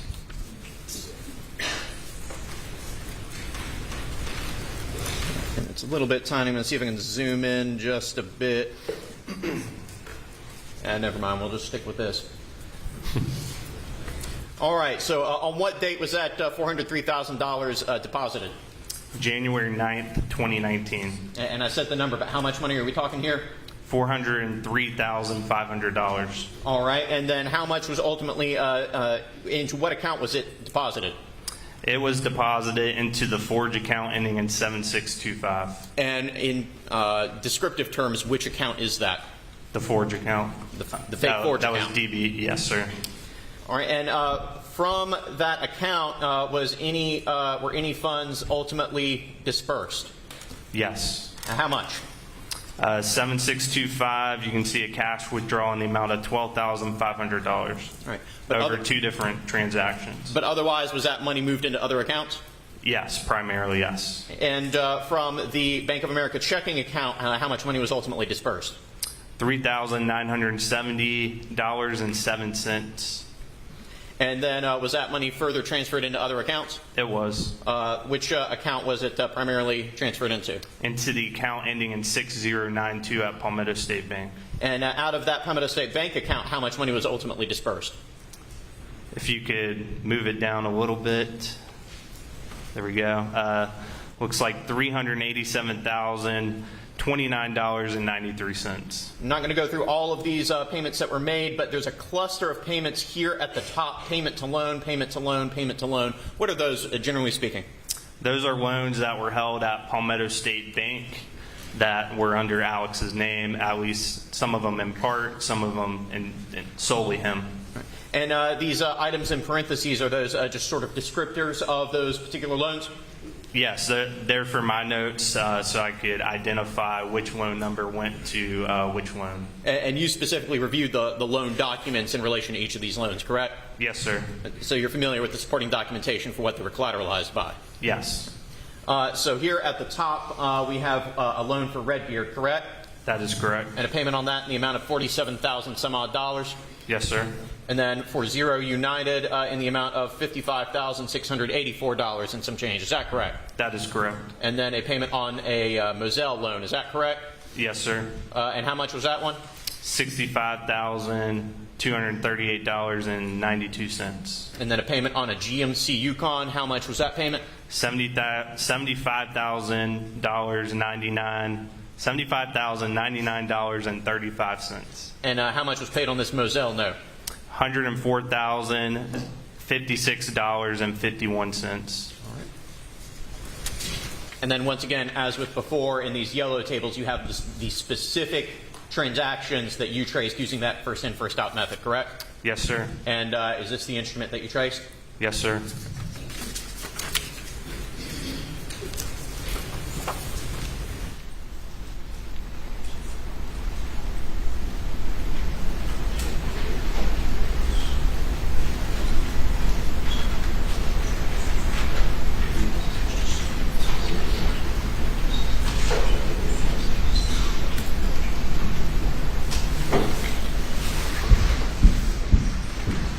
I'm showing you a document labeled as States Exhibit 375. Do you recognize this document?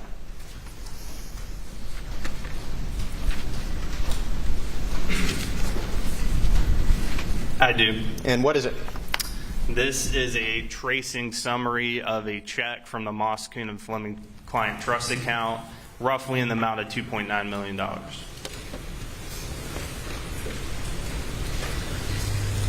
And when was this instrument deposited?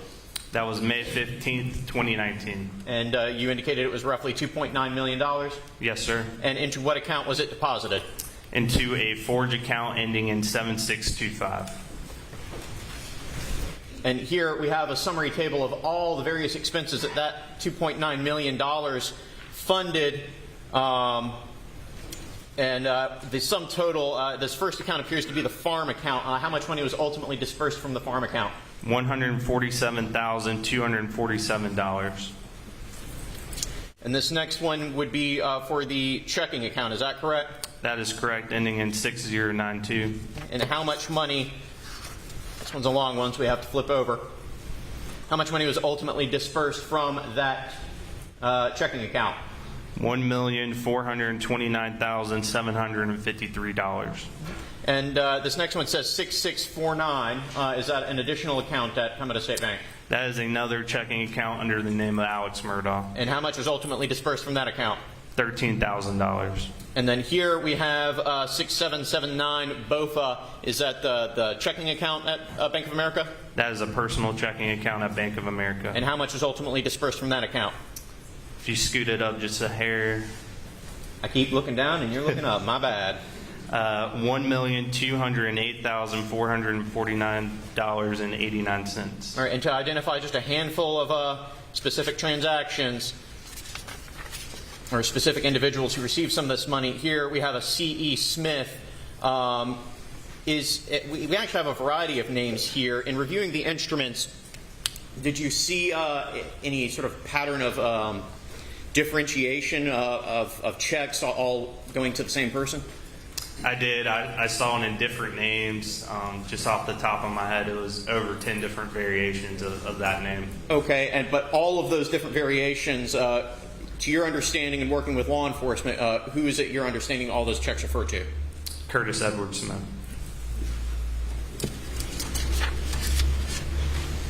And so here we have a line that says C.E. Smith, and how much went out of this money to him? So under the name C.E. Smith, $132,687.03. And over how many instruments was that money effectuated? 24 different instruments. And then a little bit further down we have a Curtis E. Smith. And if I can read lines correctly, how much money was dispersed under that name? $56,765.48. And over how many instruments? Your highlighter's covering it by 12. And the next name down, Curtis Eddie Smith. $6,404. And that was a single instrument? Yes, sir. Curtis Edward Smith. $4,725 over one instrument. And Curtis Smith. Curtis Smith, $23,823.03 over 4 different instruments. We additionally had a payment to a credit card here in the amount of how much? $7,570.50. And did you ultimately get the records of that credit card? I did.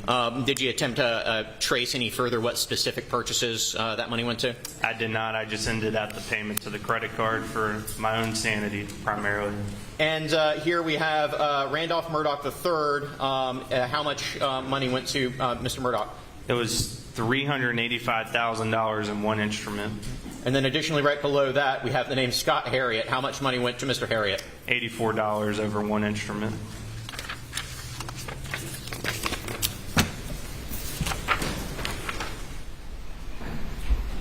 Council approach.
Your Honor, we'll see if we can accelerate this process a little bit. Mr. Birney, I have handed you a series of exhibits starting with States 376 and ending in States 397.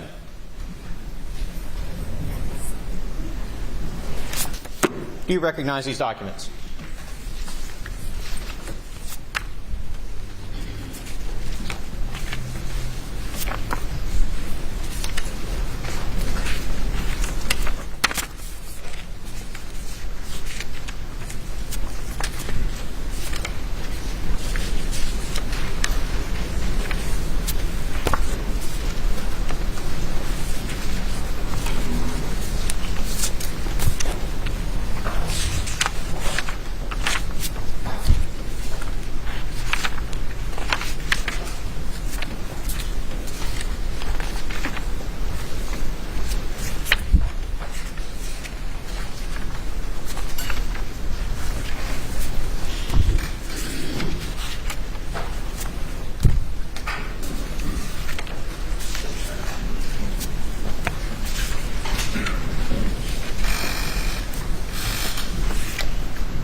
I do.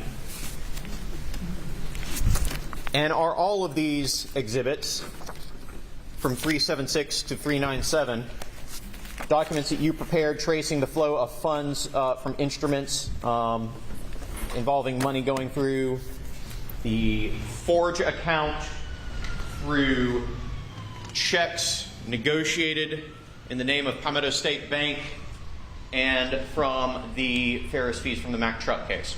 Yes, sir. And I think we actually already got through the Ferris fees from that truck case. So these would be what went through the Forge account, correct? Through the Forge account, there's some Palmetto State Bank checks in there as well. In addition to, I believe there might be a check or two in the name of Alex Murdaugh in there.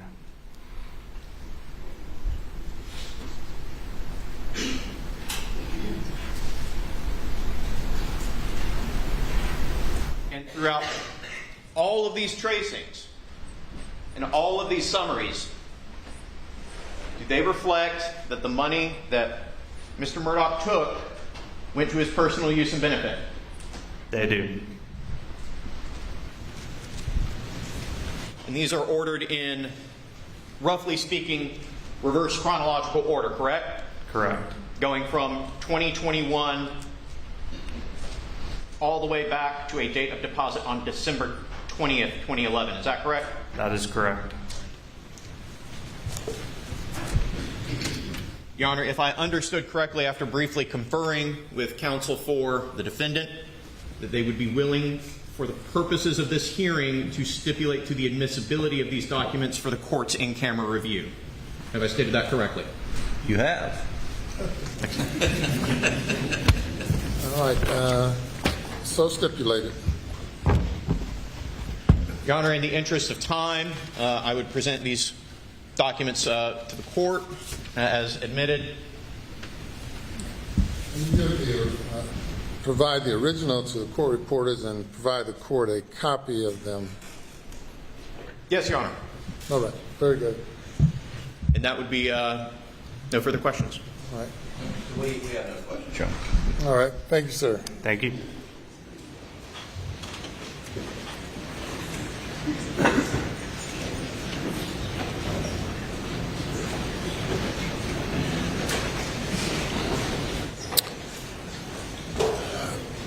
State ready for the jury, state and defense. Your Honor, 1 moment, please.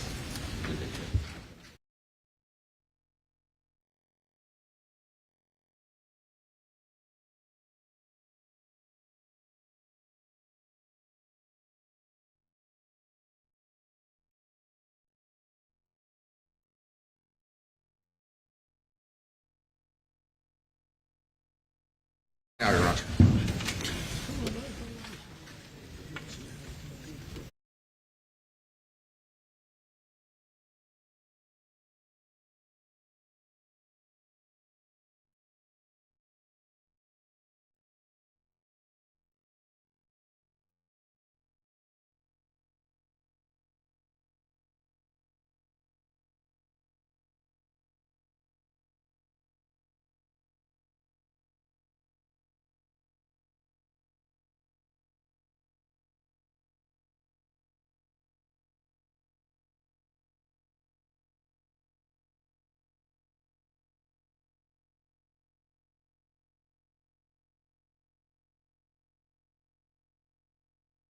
Yes, sir. Yes, Your Honor.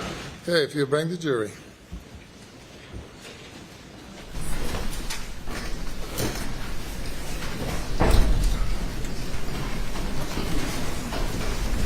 And in anticipation of the jury, we'll stand for a moment.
Jury is present, sir. Thank you. Be seated.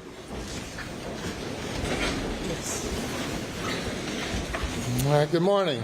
All right, welcome back. Day number 10. State's case, next witness. State calls Tom Darnell.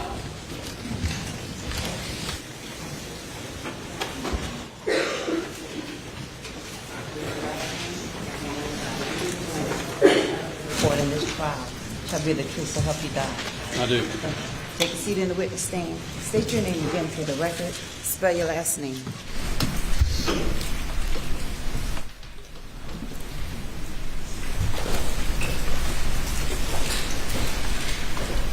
My name is Thomas Edward Darnell. Last name is spelled Darnell. Good morning, Agent Darnell. Good morning. Could you tell the jurors where you work? I am a fingerprint examiner at the State Law Enforcement Division Forensic Crime Lab. And how long have you been a fingerprint examiner for SLED? Approximately 30 years. Can you tell us some of your training, education that you've had? Yes, ma'am. To begin with, I have a Bachelor of Science degree in Criminal Justice from the University of South Carolina, where I graduated in 1982. I started my employment with the Richland County Sheriff's Office in Columbia, where I was employed for about 8 years. I started my career at SLED in 1990 in the Late Print Crime Scene Department. During that time, I completed an in-house training program that dealt with all aspects of fingerprint science. I've attended a number of courses across the state, as well as out-of-state courses that dealt with all areas of fingerprint science, to include how to process evidence for fingerprints and how to compare fingerprints. And I also trained under the FBI Academy in Quantico, Virginia, in the same area of fingerprints. I've also trained other examiners to do the same job that I'm doing today. Your Honor, at this time, the state would move to qualify Agent Tom Darnell as an expert in fingerprint analysis. Says defense. No objection. He's so qualified. Thank you, Your Honor. All right, Agent Darnell, could you just kind of tell us in general about fingerprint evidence? Well, basically, fingerprint evidence can be most anything. It can be items that are porous, items that are non-porous, items that come to SLED and where we get requested to process them to see if we can identify any fingerprints that might be on the surface. Fingerprints are primarily moisture. About 98% of the fingerprint that may be left on the surface is nothing more than moisture, perspiration, or sweat, if you want to call it sweat. And then once we determine the type of evidence that we have, then we try to develop it. We try to enhance any impressions that might be there. One thing to keep in mind is that in most cases, the fingerprints that we're trying to develop are invisible, basically. A latent print means just that, hidden or invisible. So it would require some enhancement. And what is the process of finding these hidden fingerprints? Well, we have several different techniques that we can use, everything from super glue fuming to alternate light sources to fluorescent dye stains to different chemicals that we can use. There's also the black fingerprint powder, which is still being used. We don't use a whole lot of that in our laboratory today, but we tend to go with the fluorescent dye stains and the different light sources. It just depends on the type of evidence that we're trying to process. And now you mentioned, was it, you say super glue fuming? Yes, ma'am. Could you describe how that works? Super glue, what we do is we take the evidence. First of all, it has to be a non-porous surface. And can you give us an example of a non-porous surface versus a porous surface? Non-porous would be like a can, a gun, a cartridge case. Porous would be like paper, a paper cup, paper plate, a piece of like a handwritten note or a check or something like along that line. But the super glue is a commonly used process across the country, in fact across the world. And the super glue is simply heated and it creates a vapor or a fume, and that vapor will affix itself to any impressions that might be present on the surface.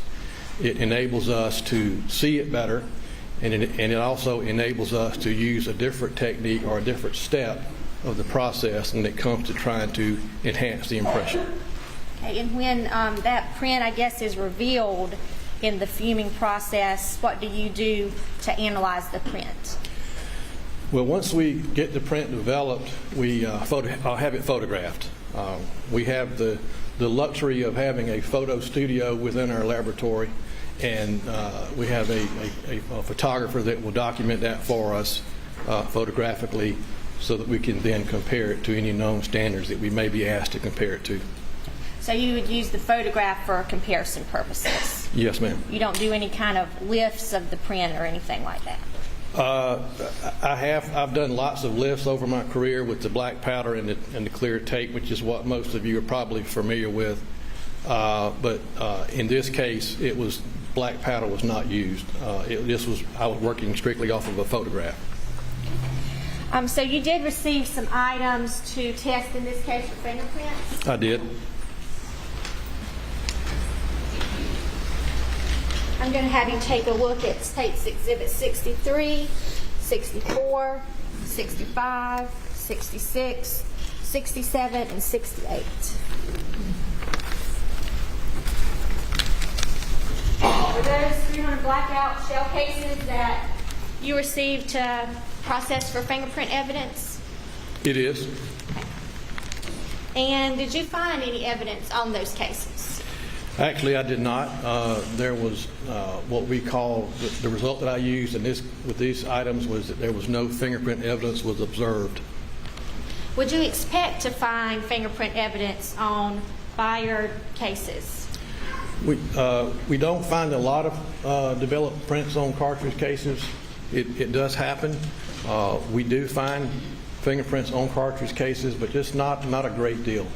And a lot of that has to do with the fact that the cartridge cases they're exposed to heat, they're exposed to friction, and since fingerprints are so fragile, a lot of times that is probably a couple of reasons why we don't find a lot of prints on cartridge cases.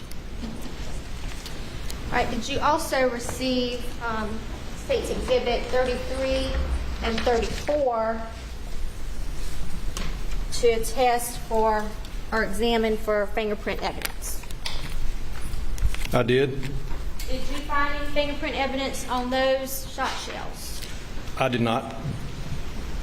And again, would you expect to find fingerprint evidence on items of that nature? You know, we always make the attempt. Sometimes we're surprised when we process evidence that something will develop. I personally I've not had a lot of success with getting prints on shot shells. It's not to say that it hasn't happened. And you said you've been doing this for about 30 years? Yes, ma'am. And in that time, have you ever found yourself a fingerprint on a fired case or shot shell? I can't recall that I have developed anything that I can identify. I have developed ridge detail, or I have developed fingerprints on cartridge cases, but I can't recall honestly having a case where I was able to actually identify it. Did you also receive a shotgun to check for fingerprint evidence? I did. That being States Exhibit 4, a Benelli Super Black Eagle 3. Did you find any fingerprint evidence on that weapon? I did not. What else did you do with that weapon while you had it? There was an additional request to have it swabbed for touch DNA, which I did. I swabbed various areas of the shotgun for DNA purposes. And I will hand you States Exhibit 307. Are those the swabs that you collected from that shotgun? Yes, ma'am. It has the date that I collected it. It has my name and my initials and on the envelopes as well as on the seal. Your Honor, at this time we move States 307 into evidence. The swabs from the shotgun. It says in a sense. I'm not sure which shotgun. From the Benelli that was recovered at the scene. Yes. No objection. Submitted. And do you recall where on that gun you collected those swabs? Yes, ma'am. Could you tell the jury? If I could look at my notes real quick. I swabbed the trigger. I swabbed the rear stock, front stock, and the ejection lever on the shotgun. Yes, and that's the two areas that I swabbed. And why would you have swabbed those particular areas? Well, typically in a case involving guns, shotguns, pistols, we typically swab the trigger separately to possibly get a print on the trigger as who might have last had their finger on the trigger. And then we swab other areas of the gun that might be more conducive for touch DNA versus latent prints. Anytime we get something that we have a latent print request and a DNA request, we have to try to determine which area to swab, which area is typically handled by someone that might give us the best chance for any type of forensic evidence, whether it be DNA or latent prints. And did you also swab the head stamps of those two shot shells? Yes, I did. And those swabs are in States 307 up there with the other swabs, is that correct? That's correct. Did you have an occasion to also examine Paul's cell phone? I did.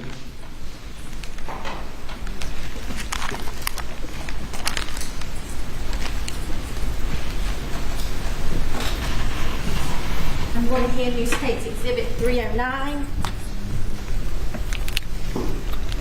Are those the swabs that you collected from Paul Murdaugh's cell phone?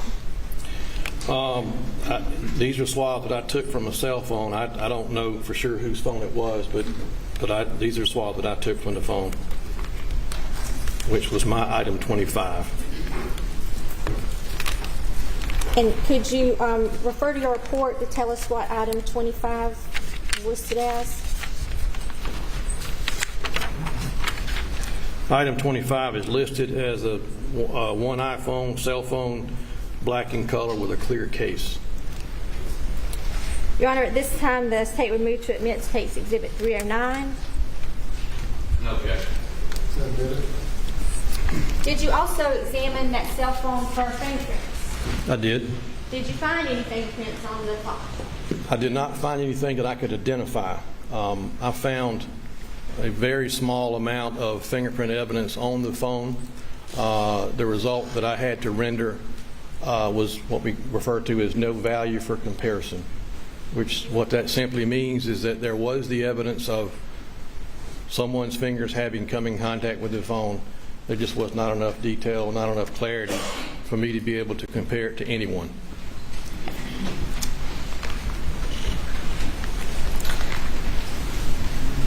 Do you recall examining some other shotguns or rifles in this case? Yes, ma'am. That would be a .300 blackout rifle, a Mossberg shotgun, a Browning shotgun, and another Benelli shotgun? That's correct. Did you find any fingerprints on any of those guns? Nothing that I could identify. Again, the result of no value for comparison was the result that I reported. And if a gun has a camouflage print, for example, would that make it harder to find fingerprints on that weapon? Well, not necessarily.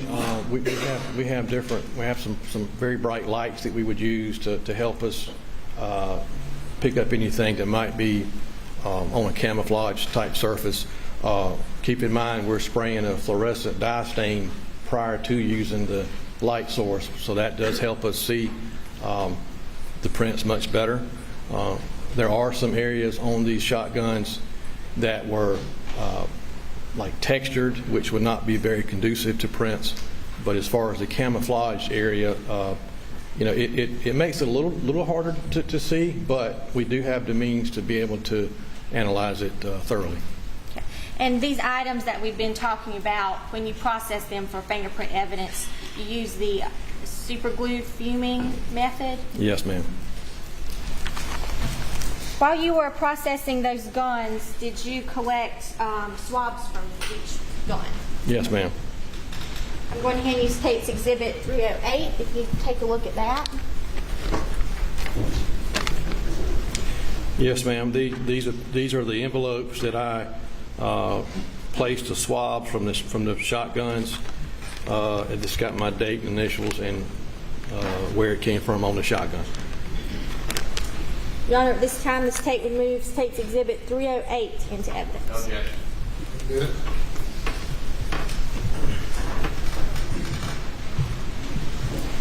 Now, did you receive a 30-round magazine that was full of .300 blackout cartridges? I did. Did you test that item for fingerprint evidence? I did. Did you find any fingerprints on that magazine? It was, again, as the shotguns, it was all no value for comparison. What about each of the bullets that was in that magazine? Did you examine them in any way? Yes, ma'am. I took each one of them out of the magazine and processed all of them individually. Did you find any fingerprint evidence on those bullets? No, ma'am. I did not. And what did you do with these swabs that you collected? Once I collect the swabs, I allow them to air dry, and then once I secure them into envelopes, I seal them, put my date, initials, and then I package them up accordingly, and they ultimately wind up with the DNA department. I believe in this case I took them down to our evidence control department, and then DNA will pick them up from there. All right. One moment, Darnay.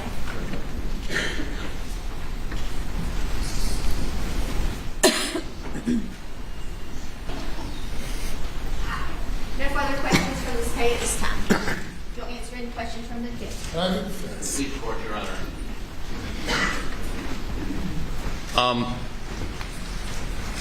all these items were processed in the lab, is that correct? That's correct, yes, sir. And help me to understand this. You processed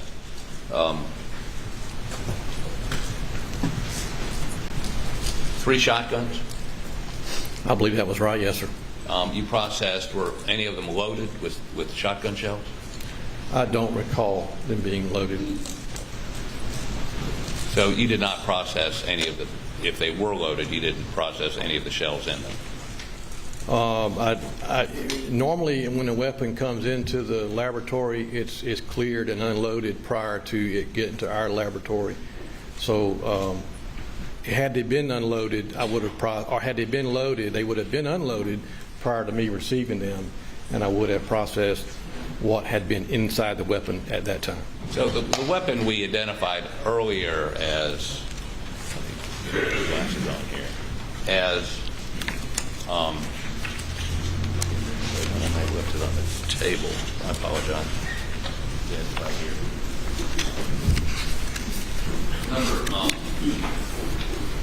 22, item number 22, the camo Benelli Benelli Super Black Eagle, the 2 unfired shotgun shells. You processed that at the lab? Yes, sir. Was the gun loaded when it came to you? My notes do not indicate that it was loaded, and as I said, normally when a weapon, a shotgun, comes into the laboratory, it's unloaded prior to it coming to me. My notes indicate that it was not loaded. And the other shotguns, I've looked at your analysis on them, that there were no fingerprints of evidentiary value on the 3 other shotguns, right? That's correct. But there's no indication that you processed, if they had been loaded and unloaded, any of those shotgun shells, correct? That's correct. I only processed what was given, what was brought into the laboratory. And you processed those on June 9th, is that correct? That sounds right, yes, sir. June 9th. Okay. Now,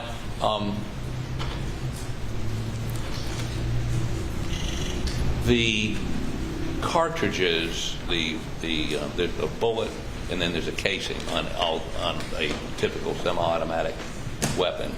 Were you ever asked to? You were asked to process the ejected cartridges that were involved in the murder, correct? The 308s. I mean, the 300 blackouts. Yes, sir. And those had been fired. And what you indicated that once a bullet or a shotgun shell had been fired, it heats up. Is that why you can't get a fingerprint off of it? Well, that would be one possible explanation. Heat, friction. They're on the ground. You know, weather can have an effect sometimes if it's raining or if it's hot or cold. There are lots of things that could have an effect on whether or not a print would be left. And I think your testimony is that if not rarely, never found fingerprints on an expended casing. Is that correct? Well, I wouldn't say rarely, never. I know of cases in our laboratory that have been where they have been able to identify prints on cartridge cases. It just doesn't happen very often, but it does happen. Okay, but then you processed a number of, there was a magazine with a number of 300 blackout shells that had never been fired, correct? Yes, sir. Bullets, I'm sorry. That's correct. And that's a piece of brass, right? Yes, sir. I mean, is a piece of brass conducive to fingerprints? Yes, sir. It can be, yes, sir. Any evidence these bullets have been wiped or something, or just? I mean, please explain to the jury why you wouldn't normally get fingerprints off of a piece of brass, a unspent bullet. Why is that? Well, you got to keep in mind that a latent print is nothing more than, or mostly moisture. They're very fragile. It doesn't take much to wipe a print off of the surface. The cartridges I think that you're speaking of were in a magazine, so they've been shoved into a magazine, and then you got to get them out. So you got friction there going on, but most any surface that's smooth and fairly clean and not corrugated or textured can be conducive to prints. I have developed prints on cartridges before. It just doesn't happen very often. Again, it's a brass surface, almost a polished brass surface. But you say because it's mostly moisture, isn't there some oil involved in that from the finger? Or am I wrong about that? Well, you would have, as far as the coming from your fingerprints, from the fingers, or Well, from I mean, the finger. It's always just moisture. It's mostly 98 to 99% moisture, and then you might have some other substances mixed in there. But it's mostly just sweat is what's left behind. You do retrieve fingerprints occasionally, do you not? You find fingerprints on things? Oh yes, sir.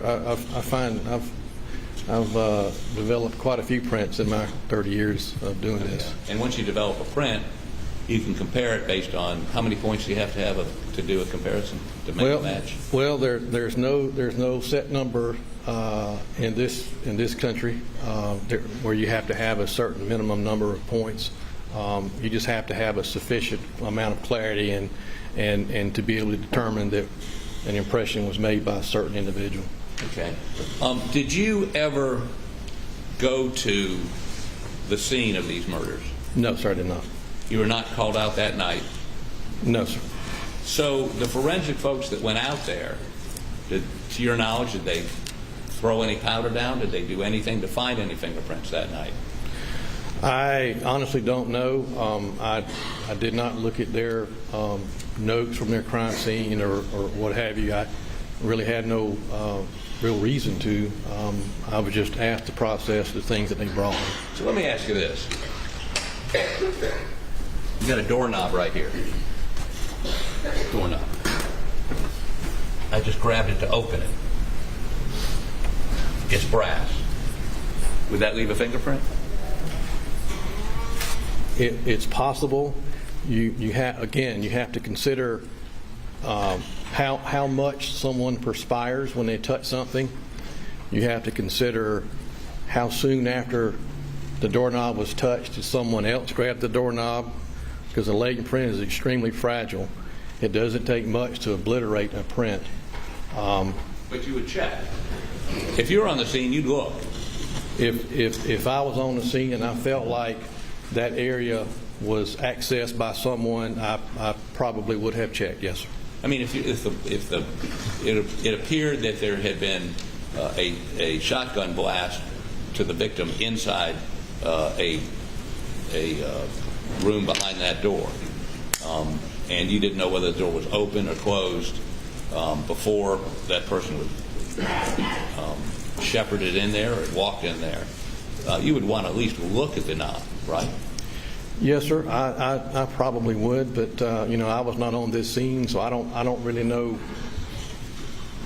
exactly what all they had going on. So, but with your scenario that you're speaking of, yes, sir, I probably would have checked. And you would expect to see notes somewhere from the crime scene folks that they looked at the doorknob. But you can't just eyeball it. Don't you have to put some powder on it, or don't you have to put something on it to raise the visibility of the fingerprint?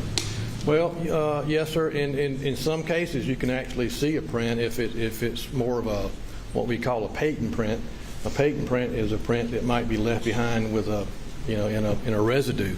Could be in grease, could be in blood, it could be in dirt, anything such as that. So, but ordinarily, when you go to look for prints, you've got to do some sort of processing to a surface, depending on the surface and depending on just what you're trying to do. So, if you had a relatively small room where somebody's head had exploded and blood and all kinds of bodily fluids were sprayed over the inside of that room, you would want to take a meticulous examination of that room to see if there are any fingerprints in blood or other bodily fluids, would you not? Would you? I would, yes, sir. Okay. And you would expect to see something in some report by the crime scene folks where they actually did such an examination, would you not? Would you expect to see notes detailing that they at least looked at it? Yes, sir. I mean, again, this is, I wasn't at the scene. I can, but if you're describing this type of a scene, if it was me, I would take notes. Detailed notes. Because photographs, notes, sketches, all that kind of goes hand in hand. But there should have been, well, strike that. You would also expect to see any surface that could have come into contact with perpetrator to have been processed, either photographed or processed in some way. You would expect to see that in the notes of the crime scene investigators, correct? I would think in the notes or in their testimony or anything such as that, there should be something to explain what was done. Yes, sir. Okay. Do you know if there was a fingerprint person or somebody that had those skills in the crime scene team that came out that night? I don't know. I know that there was no one from the Lake and Printing department where I work at the scene that day. Do you go out to crime scenes? Do you go to crime scenes? I've done plenty in my earlier days, but I have not been on crime scenes for quite some time. Do you have people in your Lake and Print unit that do go to crime scenes? Not really. The Lake Print department, the way we're set up, we pretty much are in the laboratory setting, and we process evidence that comes in from crime scenes. We don't typically go to the crime scene. And so I guess if I'm summarizing this, everything they had you look at, you looked at in the lab. Yes, sir. And you found no, when I say identifiable prints, it sounds to me like you found no evidence of any prints. Well, I found anytime I report something as no value for comparison, that means that I did find evidence of fingerprints. It just wasn't enough to compare it to anyone. Anytime I say nothing was observed, that means there was nothing observed. So, I looked at all these. Other than the no value for comparison on the cell phone, that would mean you saw something but you didn't have enough to compare. Yes, sir, and it was no value. Keep in mind again, their latents are fragile. You've got weather involved, water, rain, that sort of thing. Certainly is detrimental to fingerprint evidence being left behind. So, other than the cell phone, everyone else says no fingerprint evidence was observed. That would mean there was nothing, not even a partial, right? Yes, sir. Anytime that result is in the report, that's what that means. So yes, other than the cell phone, you didn't even find any evidence of fingerprints, not a partial, not a smudge, not anything. Well, I believe there were some additional long guns that came into me where I did get no value for comparison, but the initial shotgun that came into me was nothing was observed. Yes, sir. And the initial shotgun would have been number 22. Yes, sir. That's correct. Okay. Would it surprise you to know that Mr. Murdaugh was seen holding that shotgun? Had actually retrieved it from his house, brought it down to the murder scene? Counsel's testifying. Response? I'm just citing evidence that the state's already put into evidence. I'm not testifying to it. These are facts that have been already established by the state. He's an expert. He can opine. Pardon? He's an expert, therefore he can give an opinion. The objection is overruled. Would it surprise you to know that Mr. Murdaugh was seen that evening when first responders came holding that shotgun, and the state has indicated, that's not in conflict. No one's challenging that, and yet there were you found no evidence of fingerprints. Is that correct? Right. Yes, sir. And that's prints aren't always left on surfaces when you touch them. Just because you touch something does not mean you're going to leave a print. And there are all kind of variables as to why. Would you agree with me you found no prints on any of the items you were asked to examine? Cartridge cases, fired, unfired, shotguns, the shells in the shotguns. You just found no prints whatsoever. I found none of value for comparison, which tells me that there was something there, but it just wasn't of value to compare. And it's only on the cell phone. The cell phone and then the additional long guns that came into me later. Okay. Yes, sir. Beg the court's indulgence.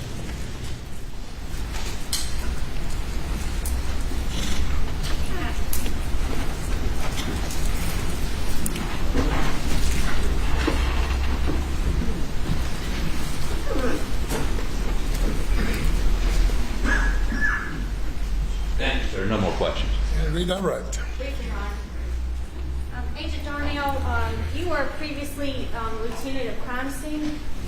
Yes, ma'am. I was actually promoted to lieutenant over the Lake Print Crime Scene Department in 1998, where I was in that role for about 6 years. And in your experience in that position, are crime scene personnel trained to look for fingerprints at a crime scene? Yes, ma'am. Back when I was a lieutenant over the crime scene department, we used to do the crime scene. We did the printing. We did everything. Now it's two separate departments. We have a lake print department and we have a crime scene department. The crime scene department, as I understand it, they are trained in how to process crime scenes, which would include how to process certain things on its own scene for fingerprints. In other words, if it was something that was large and not able to transport back to the laboratory, they do get some training in how to process for prints. And with such a bloody scene, did you get any bloody prints in this case? I was not submitted any bloody prints in this case. Thank you. Nothing further from the staff. Nothing further. Nothing further, Your Honor. Thank you. You may step down. Thanks, sir.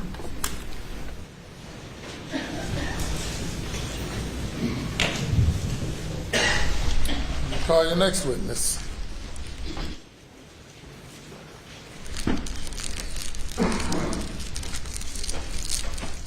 This case called Blake Johnson.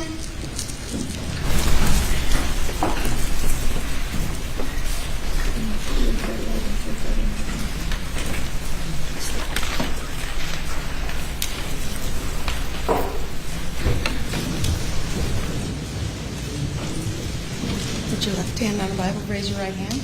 Do you swear or affirm that the testimony you're about to give to this court to be the whole truth, so help you God? I do. Okay, thank you. Have a seat on the witness stand. Repeat your name and spell your last name for the record.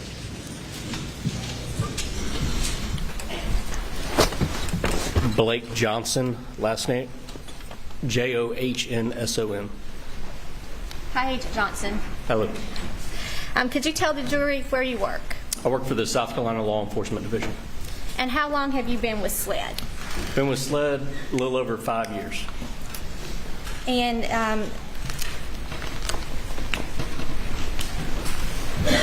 what are some of the duties of your position? At SLED, I work for the investigative services in the Low Country region, and as part of that, I investigate crimes within the lower 12 counties, to include homicides, officer-involved shootings, cases such as that. And with your involvement in the investigation of Paul and Maggie Murdaugh's murders, did you have a chance to collect some buccal swabs in that case? I did.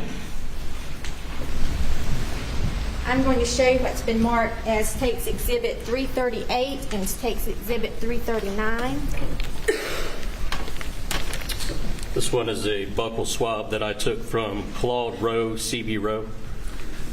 And that's State's Exhibit 338. And this is a buccal swab that I took from Connor Cook. Okay. And how do you know you took these two buccal swabs? Because of the writing on the outside. This is that exterior envelope. If I open them, the one that I have side would be inside. All right. And how did you collect these buccal swabs?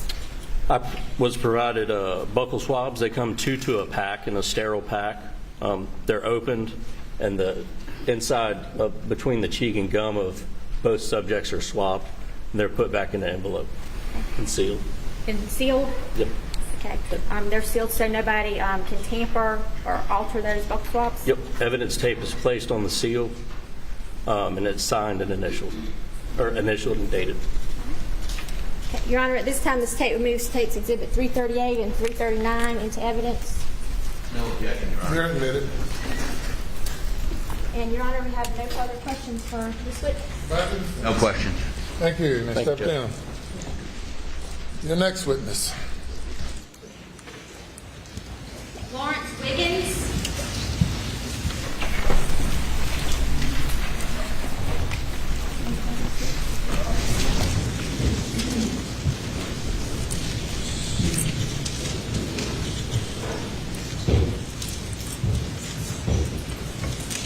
Put your left hand on the Bible, raise your right hand. Do you swear or affirm that the testimony you're about to give this court to be the truth, so help you God? I do. Thank you. You have a seat on the witness stand. Repeat your name and spell your last name for the record. Lawrence Wiggins, Wiggins. I believe it's Chief Wiggins now, is that correct? That is correct. Are you the chief of Allendale? Is it Sheriff's Office, Police Department? Yes, so I'm currently employed as the chief of police for the town of Allendale. But back in 2021, where were you employed? I was employed with the South Carolina Law Enforcement Division. I was assigned to the investigative services, and I worked out of the regional office in Walterboro. And at that time, were you involved in the investigation of the deaths of Maggie and Paul Murdaugh? I was preliminarily. And did you have an occasion to collect some buckle swabs? I did. I'm going to hand you State's Exhibit 336 and 337. If you could take a look at those and tell us what we have there. We have buckle swabs taken from Mr. Roger Davis and Anthony Cook. And you collected those swabs? I did. And how do you know you collected it? My initials and... I'll consent to the admission of these rather than going through the process of how he identified them and collected them. Now, she's welcome to do that, but I'm just trying to save a little time here. All right. So, there's State's Exhibit 336 and 337. Well, Your Honor, we would have no further questions for this witness then. No questions, Your Honor. Thank you, sir.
Didn't even take this bucket swab.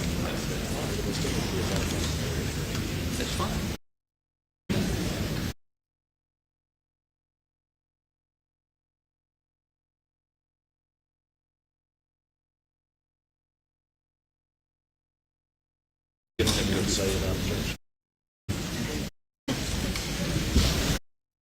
May it please the Court, Your Honor.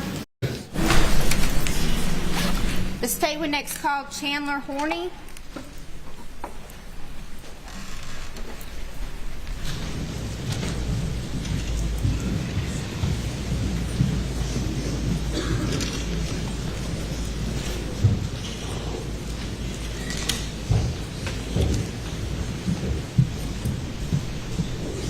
Put your left hand on the Bible, raise your right hand.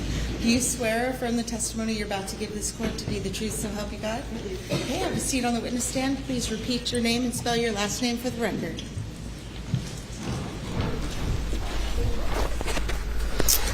Hi, my name is Chandler Horney, Horney.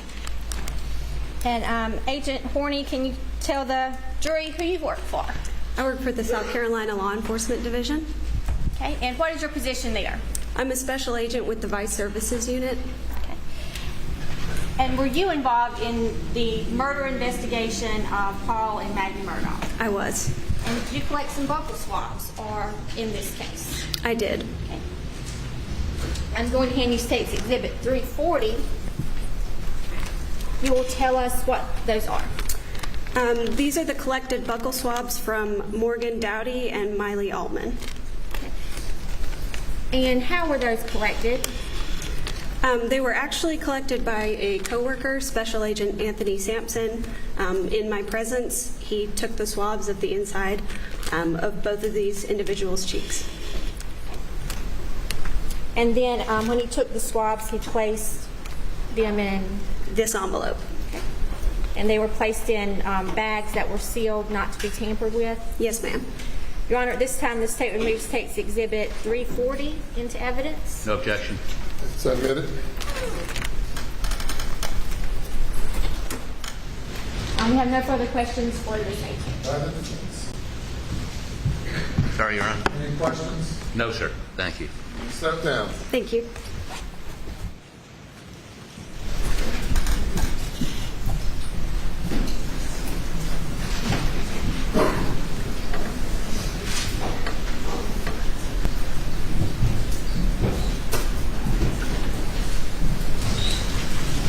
The State next calls Jomar Albialde.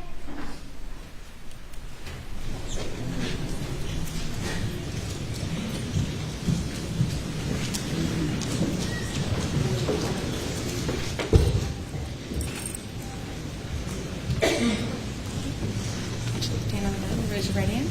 Do you swear from the testimony you're about to give this court to be the truth, so help you God? I do. Okay, have a seat on the witness stand. Please repeat your name and spell your last name for the record. Jomar Albialde, spelling my last name is A-L-B as in Bravo, A-Y-A-L-D-E,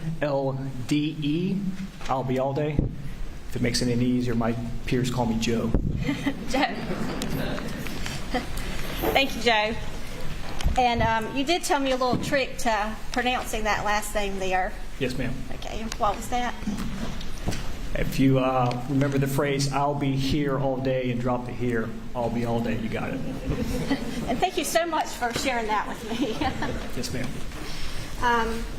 And you work for SLED, is that right? I do. Okay, and did you have the chance to collect some buccal swabs in the investigation of the murders of Paul and Maggie Murdaugh? I did. I'm going to hand you State's Exhibit 342, 343, and 344. We'll take a look, please.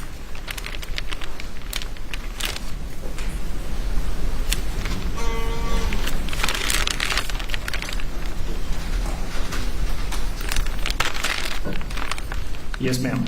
Okay, and State's Exhibit 342 is a buccal swab you collected from who?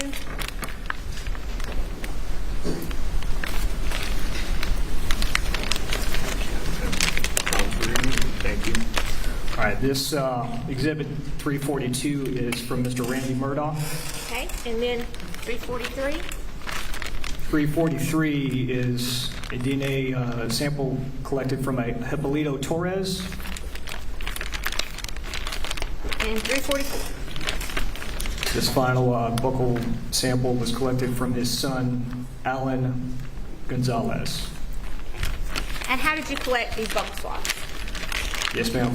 These were collected via a DNA or buccal swab kit, which essentially is a swab, as a Special Agent Johnson explained to you earlier. So it's simply a swab from each side of the inner cheek, placed into a secured envelope, and then sealed in a evidence envelope, such as this one.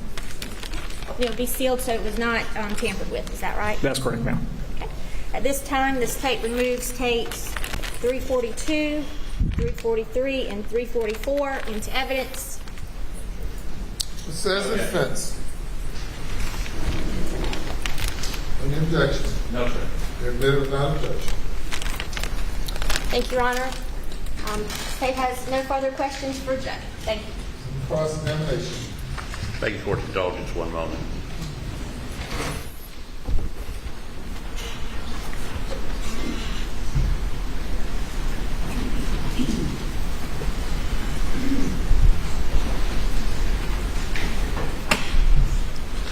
No questions, Your Honor. Thank you. You may step down. Thank you, Your Honor. All right, next witness. All right, next witness is going to be fairly lengthy. Mr. Fernandez is going to call him, and we'd ask for just a moment to get the exhibits out that he needs and get them in order so it moves orderly before the jury, if we could. All right, ladies and gentlemen, we'll take a brief break.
may be seated.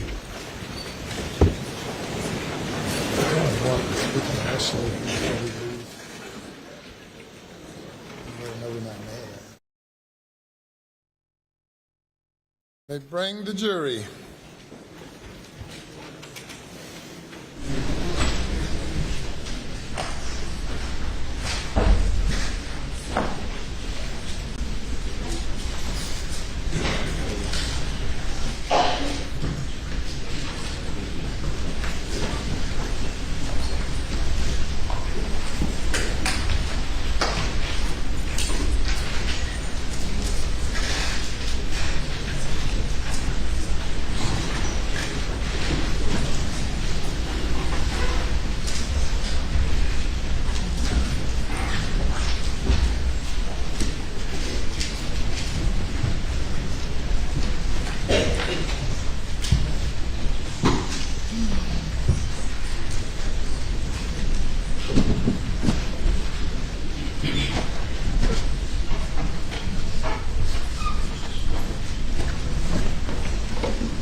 Thank you. You may call your next witness. Thank you, Your Honor. May I please support? Yes, sir. State calls Paul Greer.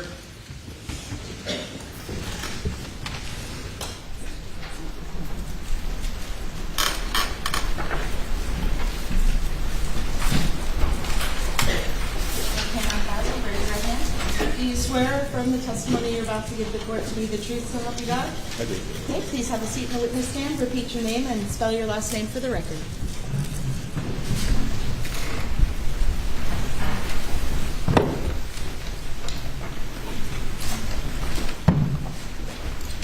My name is Paul Greer, Greer. Paul, how are you doing today? I'm great, thank you. Take a moment to unpack your stuff if you need to.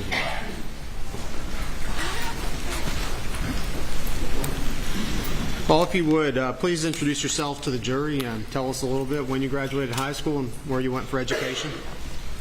Sure. My name is Paul Greer. I am originally from the upstate of South Carolina, went to school and graduated high school in 2009. Upon graduating high school, I attended the University of South Carolina and received a Bachelor's of Science in Biological Sciences from the University of South Carolina. Thank you, Paul. I'm going to ask you, if you would, to pull that microphone a little closer so we can all hear you. Yes, sir. Oh, thank you. All right, Paul, walk us through a little bit about your career. With whom are you currently employed? I'm employed at the South Carolina Law Enforcement Division, which is commonly known as SLED. All right, and tell us a little bit about your professional career. How did you get started at SLED, and what is it that you do there? Yes, sir. After completing my Bachelor of Science at USC, I began an internship at SLED in the Forensic Services Laboratory. I specifically did that internship with our Firearm and Tool Mart department. I interned there for several months and ultimately achieved a position there in that unit. I began my employment officially at SLED in March of 2014 in the Firearms Department, where I began training to become a firearms examiner. All right, and are you currently employed as a firearms examiner with SLED? Yes, sir. All right, Paul, Mr. Greer, if you would, walk us through what that required in order to become a firearms examiner. Sure. In order to become a firearms examiner, there's a lot of extensive training on the job that must be conducted. At SLED, I began an in-house training program that we refer to as the Firearm and Tool Mart Course of Instruction. During this time, again, it was extensive, approximately 3 years or so. I assisted other examiners who were qualified on the job, prep their cases. I learned how to work those cases. I looked at thousands of fired ammunition components on the microscope and did many comparisons of those. During that time, I also completed multiple written and practical examinations. At the conclusion of that training program, I was given a comprehensive final exam. That included some mock casework within our laboratory. I successfully completed all of that training and that mock casework and was able to begin working cases on my own. In addition to the comprehensive qualifications and testing required to become a forensic examiner, are forensic examiners in SLED also subject to yearly testing as well? Yes, sir. We do the competency at the conclusion of our training program, but we also participate in proficiency testing each year within an area in our discipline. So that is completed. I complete a proficiency test each year, and that just assures that we're maintaining our competency. Thank you. Paul, are you a member of any professional organizations? Yes, sir, I am. And which one would that be? I'm a member of the Association of Firearm and Toolmark Examiners, which is also known as AFTE. Have you had any opportunity to attend additional trainings or conferences under the umbrella of firearms and toolmark examinations? Yes, sir, I have. Please explain a couple of those or a few of those, if you would. Yes, sir. AFTE hosts an annual conference each year, and AFTE, I might add, is an international organization. It's a group of firearms and toolmark examiners around the world, as well as other scientists and members from the academic world. We get together each year, and I attend that when I'm able, in order to share information and see what's happening within the field of firearm and toolmark examination. I've attended several of those conferences, and I've also attended some regional conferences that have been hosted by the FBI laboratory in Quantico. And speaking of laboratory, is your laboratory accredited? Yes, sir, it is. And what is the accreditation it operates under? The SLED laboratory is accredited under ANAB. That is a national organization that follows ISO 17025 standards, and those are international standards. So our laboratory is operating within the same set of standards as other labs in the United States that are accredited with ANAB, and also those who follow the ISO 17025. And in order to maintain accreditation, is there an inspection process that ANAB requires? Yes, sir. All right, and explain, if you would, the couple of inspections that are typically required. In order to maintain our accreditation, we have a visit approximately every 4 years. Auditors come in to the laboratory to check our casework, review our files, make sure that we're operating within those standards, and they watch us perform casework. That's a huge component, and they do this for all of the disciplines within the laboratory. And that audit every 4 years within that cycle helps to ensure that we're meeting those standards. Internally at SLED, we also have internal audits each year. So even though the ANAB inspectors that come every 4 years, we may not see them every year, there is some type of audit being performed within our departments and in our casework each year. Thank you. Does the SLED laboratory operate under a policies and procedures guideline for the overall agency? Yes, sir, we do. All right, and explain a little bit about how that involves the lab. Correct. SLED in general has a large set of policies that we must adhere to. Within the laboratory, each department has a manual that they must follow that gives them information on how to conduct their everyday work and how to perform casework. Additionally, and following the ANAB accreditation, we have a SLED quality manual that is specifically for the laboratory. We must follow that as well, and those are all guidelines to help us to conduct casework. And in addition to the SLED quality assurance manual, would there additionally be a SLED firearms department manual that you have to comply with? Yes, sir. There is a firearms manual that we must follow. Okay. Just very briefly, please explain what that involves. Yes, sir. That again is just a document that gives us information on how to conduct our day-to-day casework, what to do with evidence, how we should examine that. It also gives us information into our training program, any type of calibration or measurement references that we need to consult for our equipment that we use. All of that information is contained within that manual that we have to follow and can reference. All right, and if you would, please explain to the jury what firearms identification, generally the subject matter, what that is. Sure. Firearms identification is a discipline in forensic science where our main objective each day is to examine those fired ammunition components. So imagine a fired cartridge case or a fired bullet, and we're looking at those in order to determine if they were fired by a specific firearm. Thank you. How long again have you been working in the SLED laboratory? I've been employed in the firearms department at SLED for almost 9 years. And have you had an opportunity to testify in court such as this? I have. Would that be both state and federal courts? I have testified in state and federal courts, yes, sir. Okay. Approximately how many times, or do you know how many times? Approximately 27 times, yes, sir. Your Honor, at this point, the state moves to admit Mr. Greer as a firearms and tool mark examination expert. Your Honor, no objections to his qualifications. He's so qualified. Thank you, Your Honor. All right, Mr. Greer, I'd like to take the moment to kind of educate the jury a little bit on firearms. Yes, sir. And if you would, please tell us a little bit about the, well, first of all, are you familiar with the two kind of cartridge rounds we're going to primarily be talking about today? Yes, sir. And are you familiar with the two kind of firearms we're going to generally be talking about today? Yes, sir, I am. All right. If you would, please give us a little, an intro to firearms, beginning with perhaps the shotgun. Tell us what makes that a unique type of firearm and how it generally operates. Yes, sir. In general, a firearm is a mechanism that propels a projectile through the combustion of gunpowder. As he was stating, there are several different types of firearms, and one of them is a shotgun. A shotgun, if you imagine, is a long gun, typically that is designed to be fired from the shoulder. And that has a smooth bore. And what the bore is, it's just the inside of that barrel, so there's no rifling inside that barrel typically. A shotgun is also different than maybe a handgun that you may be familiar with, and it fires shot shells. And a shot shell is a cartridge, if you will, that could be plastic or metal that can contain multiple projectiles or a single projectile. And when you said barrel, smooth bore, and rifling, would rifling mean sort of the interior of the barrel where the bullet exits is spiraled inside? Correct. That rifling is in barrels. In order to give a bullet that's traveling down that barrel its rotary twist and spin so that way it can travel to a target or its destination. And does that rifling assist in the bullet traveling in a straight line consistently?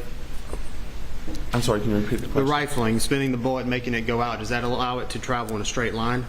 Yes, that rifling that's inserted into that barrel, if you'll think of kind of like a quarterback throwing a football, it helps it give it that nice spiral so that it can travel more efficiently.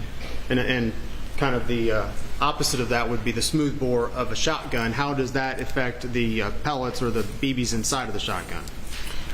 So in a typical shotgun, you don't have that rifling that gives it that spin or twist, but that's not the design of the shotgun. So when those pellets or a slug or whatever is traveling down the bore of that shotgun, it is just traveling out the barrel based on the combustion from it firing. And if you would please describe to us what type of ammunition a shotgun will shoot. Typically, you use a shot shell. That can be made of some type of plastic. Typically, we see that with some type of metal head on it. Inside that shot shell, there can be multiple projectiles. You hear of pellets. We think of birdshot, buckshot. That's what would be inside of a shot shell. Also in there may be other components. That could be plastic or some type of paper material, and that would be a wad. And those have different jobs within a shot shell. Those can be to protect the pellets, to keep them together as they travel, to provide some type of cushioning between those pellets and the powder. So they all have various purposes inside that shot shell. Mr. Greer, did you bring with you some demonstrative items to kind of just demonstrate generically what you're talking about in a shot shell? Yes, sir. All right, can I see that real quick? Yes, sir.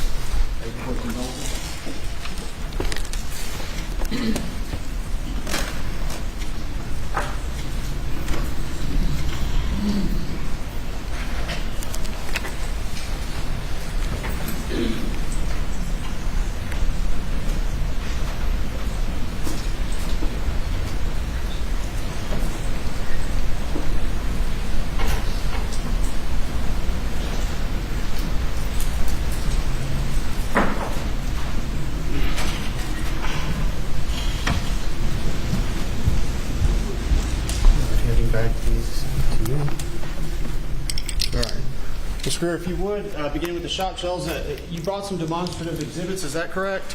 That's correct. If you would, just please hold them up, show them to the jury, and explain what it is we see when what we're looking at and what the components are in there. Sure. Again, these are just two examples of a shot shell. Here you have a plastic body there of the shell with a metal head. On this end of it, that is the end that's going to be up against the breech face of the firearm. And in the middle, you'll see a small circle. That's the primer area, and that's what's going to be struck by a firing pin in a firearm so that it will fire. That's what's going to detonate inside the shot shell to cause it to be fired.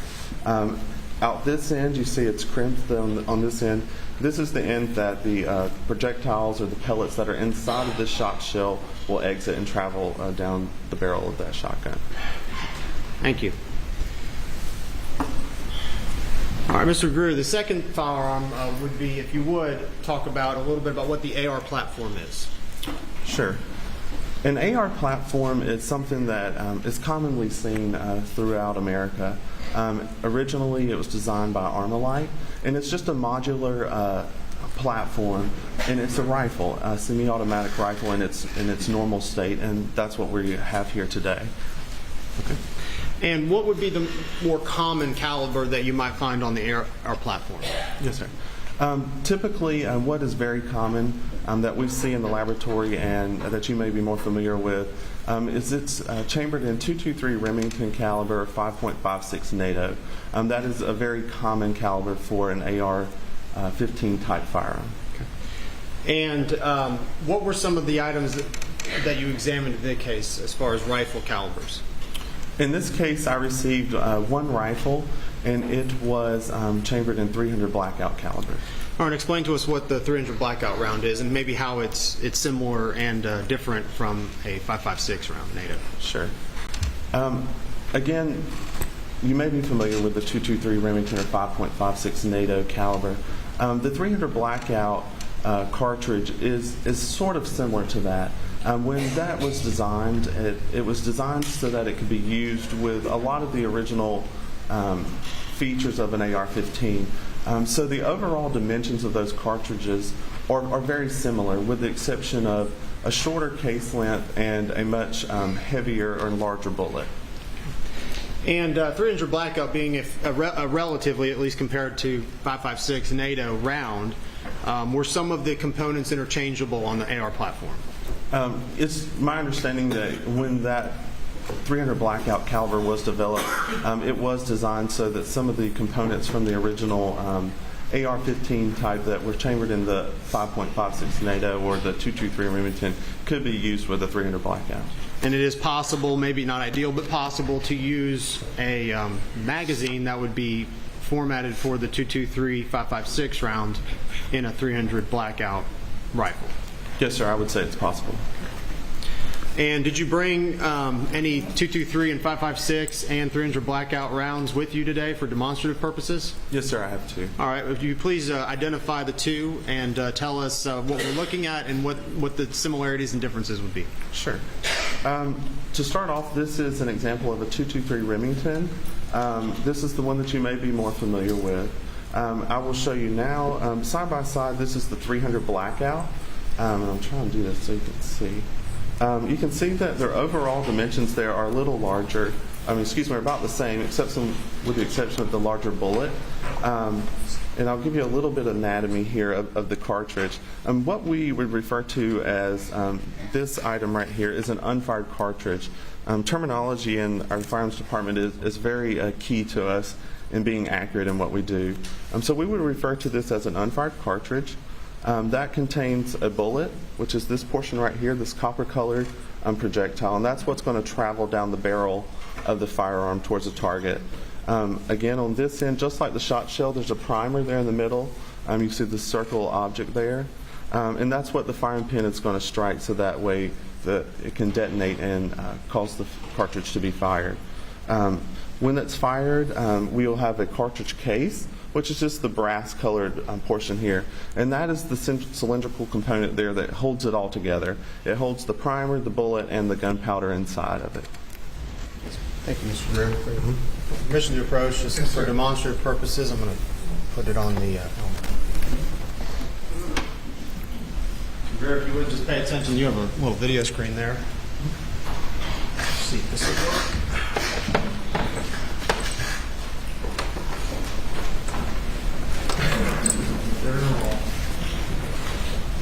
All right, Mr. Greer, can you see these 2 bullets on the screen?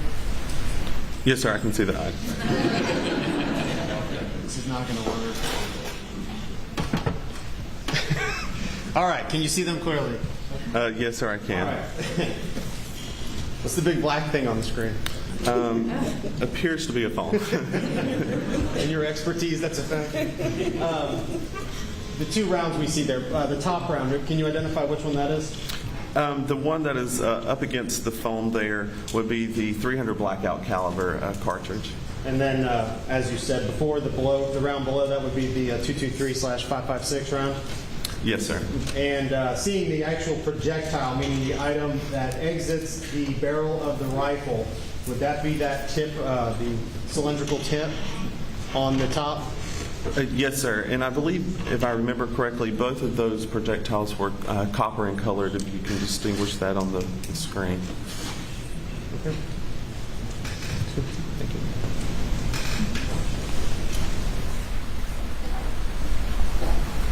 And I don't know if you mentioned it, but I'll ask: did as compared to each other, does the 300 blackout have a higher grain typically than the 5.56?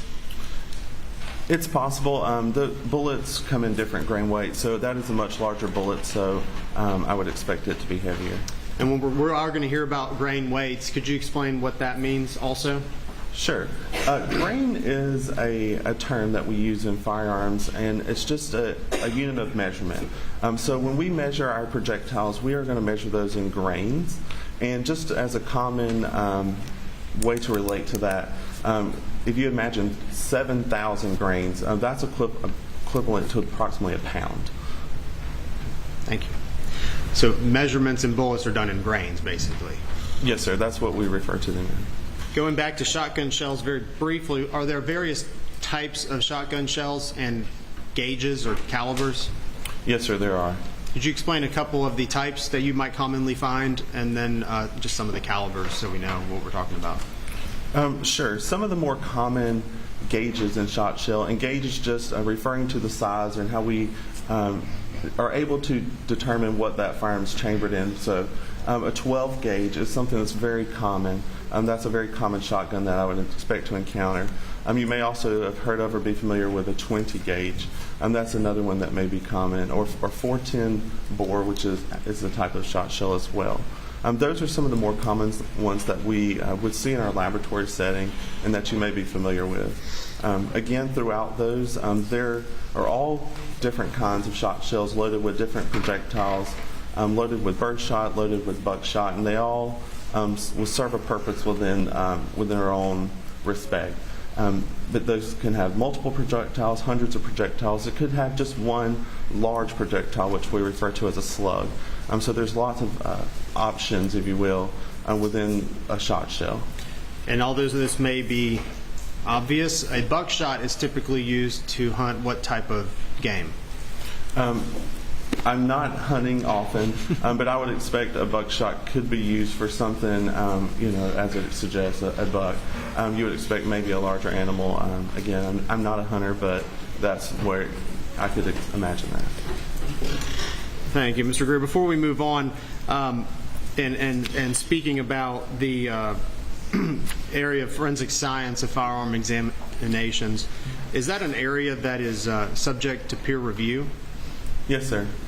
And could you explain to us what that means? What's the peer review process and why that's important in forensic science? Sure. Within firearms and tool mark examination, this is something that's been around for years.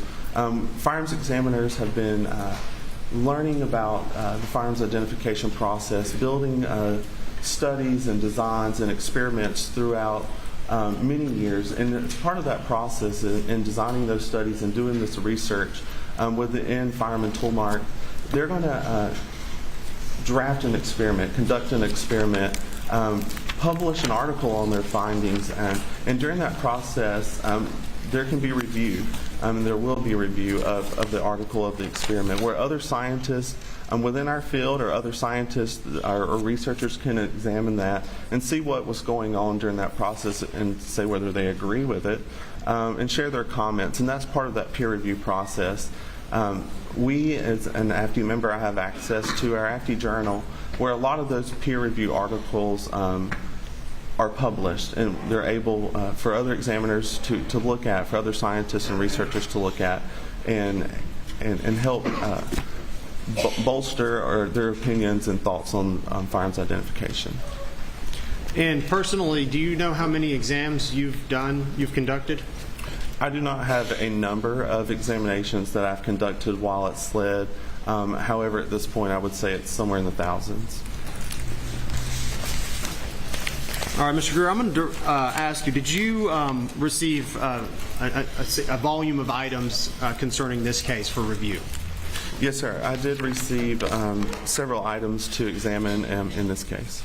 And generally, did you have an opportunity, we're going to go through those items very shortly, but did you have an opportunity to, in general, review a significant amount of items for identification, possible identification? Yes, sir. Okay. And did you prepare a report after conducting these examinations? Yes, sir. I did prepare a report. All right, I'm going to ask us, if we would, go through a number of items very shortly. Do you have a copy of your report, and is it needed in order to refresh your memory and be able to specifically recall each individual item? Yes, sir. I do have a copy, and I would appreciate being able to refer to it. Okay, very good. And prior to your testimony today, have you had an opportunity to, well, first of all, generally when items are submitted, do you know anything about the case? Generally, when items are submitted to the SLED laboratory, I do not have information about the case. I do not. Prior to today's testimony, have you familiarized yourself, at least very briefly, with the layout of the scene of the crime? Yes, sir, I have. And what, specifically paying attention to what on that crime scene layout? I reviewed a crime scene layout in relation to where some of the marker numbers were that are listed in my report. Those just reference numbers, and I reviewed where those were in relation to the crime scene the evening where the two bodies were. And is that just to assist us when we reference item number X, Y, or 1, 2, or 3? It allows us to then to testify as where that was located. Yes, sir, it can. All right, Agent Greer, I'm going to go down the list of items, and I'd like you to identify the item that was received for me, beginning with item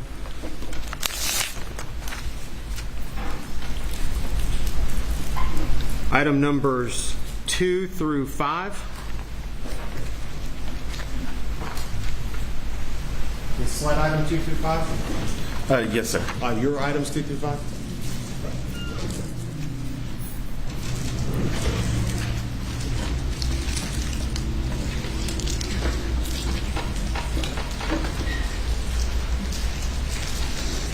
Did you conduct a review of that item? Yes, sir. I did look at SLED items 2 through 5. And while I find those items, if you would, please explain how you receive items in general, how you receive items in the lab, what the condition is before you review them, and then what you do ultimately with that item. Correct. Yes, sir. So as items are submitted to the SLED laboratory, those can come from agencies all over the state, to include our own SLED crime scene department. Those items are given assignments for multiple departments depending on what the requesting agency is asking to have completed. We are a full-service laboratory, so sometimes the evidence has to travel through to other departments before it arrives to me in the firearms department. Typically, if you want something like latent prints or DNA to be processed on those items, it would go there first, because when I get the item, I may decontaminate it or touch it, and those prints or DNA may not be relevant anymore, because you would find me on it. Evidence travels throughout the laboratory to those departments and through our evidence control department. I receive those items either from those analysts or from our evidence control technicians. And when I receive that item and before I begin my examination, I want to make sure that the item is submitted to me in a manner that I can tell that it's not been tampered with. So we use a lot of heat-sealed pouches, so I'll make sure those are sealed, or our cardboard box that it's sealed up, and I can tell that there's either evidence tape or initials of that sealing examiner prior to me, so that way the evidence has been preserved in a manner that I know no one has altered with it. And just so we're clear, thank you, Mr. Greer. Just so we're clear, when I refer to items, sometimes I'll say items 2. Does that refer to the items that you received them as a SLED designation? Yes, sir. One other thing about the SLED laboratory, when evidence is submitted to the lab, it receives its own unique lab number that's specific to our laboratory, and it also receives new item numbers, and that's so we can track it throughout the laboratory, and our analysts throughout the lab can report and identify those clearly. Thank you, Mr. Greer. I'm going to hand you what's been entered into evidence already as States Exhibits 63 through 68. And I believe they correlate to items 2 through 7 on your report. Would you please take a moment to look at these items and let me know if you are familiar with them.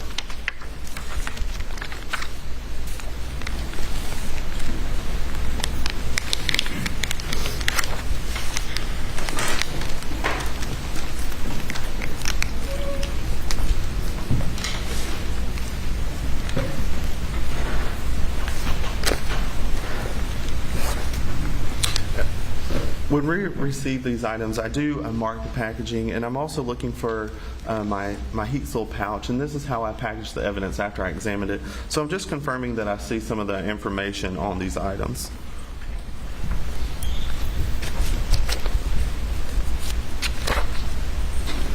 Yes, sir. This appears to be what was submitted to the SLED laboratory as items 2 through 7 in your States Exhibits 63 through 68. Thank you. And did you have an opportunity? I'll take those from you. Did you have an opportunity to examine these items? Yes, sir, I did. If you would, please tell us what your findings were for these items. I determined that each of those items, they were all fired S&B heads. Excuse me, Your Honor. I'm renewing my prior objection to the opinion testimony based upon the hearing we had, if it's for the record. Yes, sir. You may continue.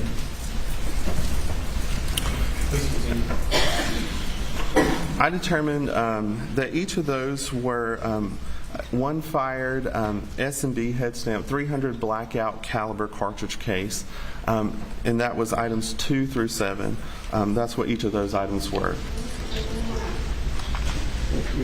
Mr. Greer, an item on the screen in front of you would be what's marked as States Exhibit 63. Is that representative of the collection of items that you reviewed in that batch? Yes, sir. All right. 300 blackout round. Were you able to see the head stamp on it? And I can give you back one of the items if you would. Were you able to identify the head stamp and who the manufacturer of that round was? Yes, sir, I was. All right. Who was that? The manufacturer of items 2 through 7 was Cellier and Belleau, and you may hear that referred to as S&B. 300? Yes, sir, and head stamp 300 blackout.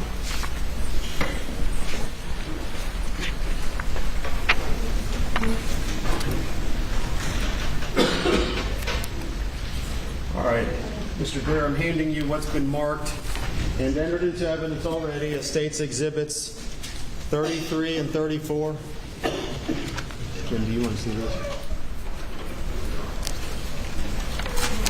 33 and 34, which I believe correlate to 9 and 10 on your report. Would you please take a look at these items and let me know if you recognize them?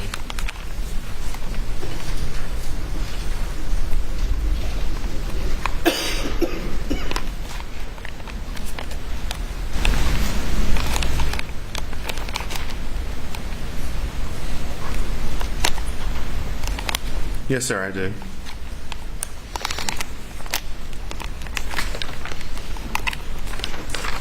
Okay, and please tell us what they are. SLED item 9, which is States Exhibit 34, is a fired Federal Premium Double Aught Buck 3-inch Magnum shot shell. And SLED item 10, which is States Exhibit 33, is one fired Winchester Drylock number 2 12-gauge shot shell. And after your review of the scene, where were your items 2 through 7 located? After reviewing the crime scene diagram, I was aware of the marker numbers that those were recovered from, and then reviewing that diagram, it's my understanding that those items 2 through 7, the 300 blackout caliber cartridge cases, were located around or near the body of Margaret Murdaugh. All right, and I'm referring now to your items 9 and 10, states 33 and 34. Where were those after your review of the crime scene diagram? Where were those identified and retrieved from? Those appear to be in or around the storage room area near the kennels. Thank you.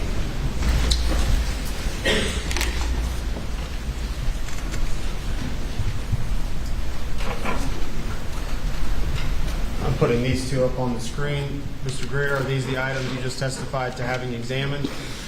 Yes, sir, they are. Okay, thank you. Now, right now we're identifying a number of items.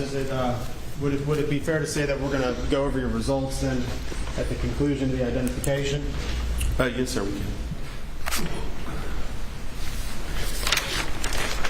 All right, referring to item States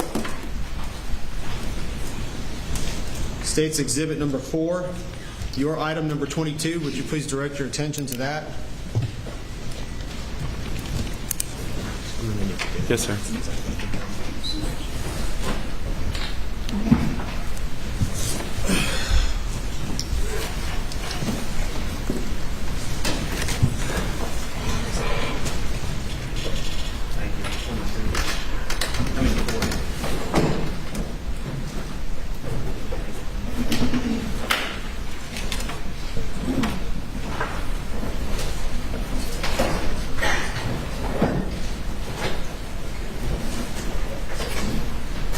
All right, I'm handing you what's been marked. Jim.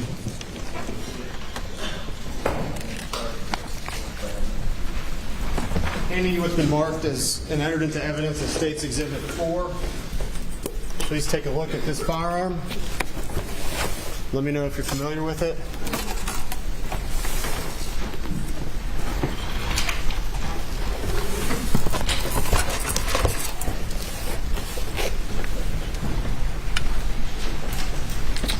Ladies and gentlemen, this firearm is unloaded. It's safe for me to handle. I will keep it pointed in a safe direction here.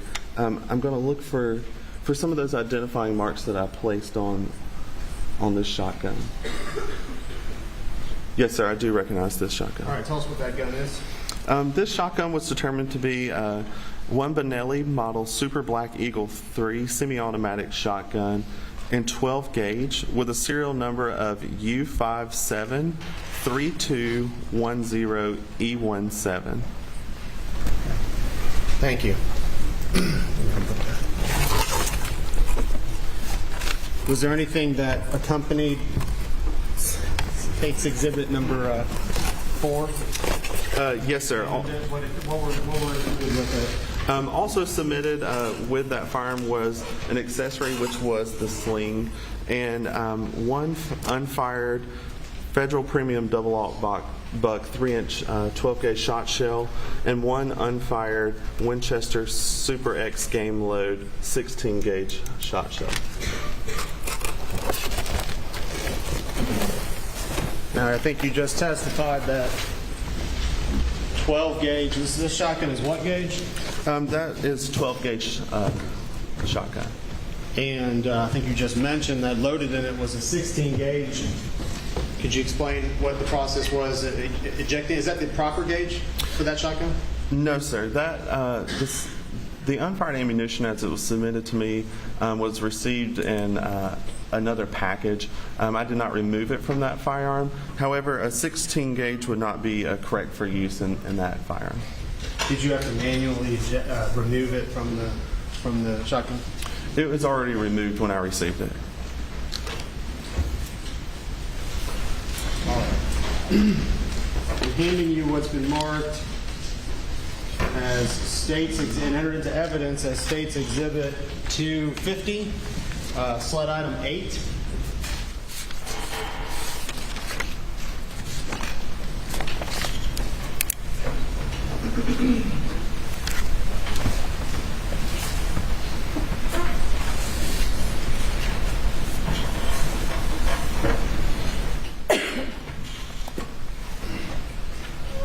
So item 8, sled item 8, but states item 250. Take a moment to review it and let me know if you are aware of what it is.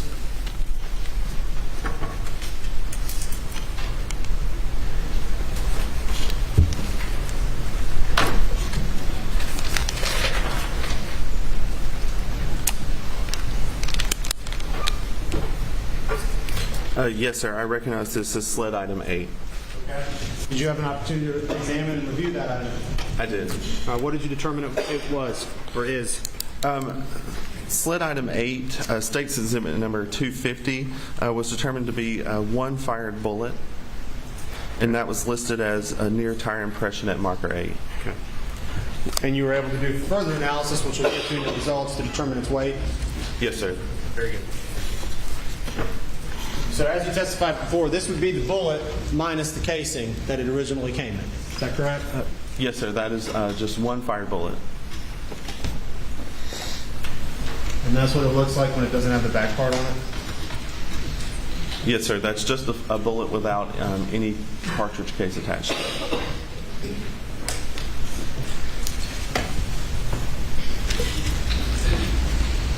All right, Mr. Greer, I'm going to direct your attention to States Exhibit number 20, sled item 14.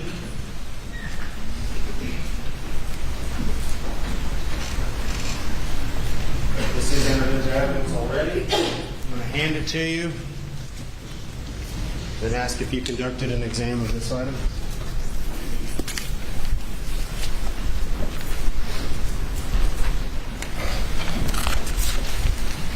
Yes, sir, I did. All right, what were the results? Sled item 14, which is States Exhibit 20, was determined to be 24 birdshot pellets, listed as from dog food storage room.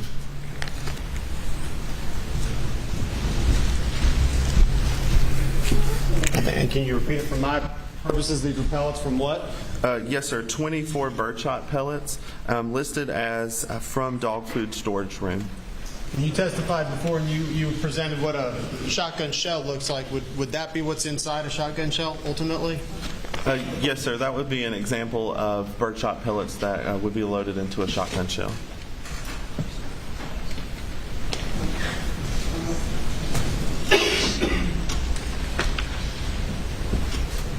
All right, Mr. Greer, I'm going to direct your attention to what's been entered into evidence as States Exhibit 76, sled item number 12. You have an opportunity.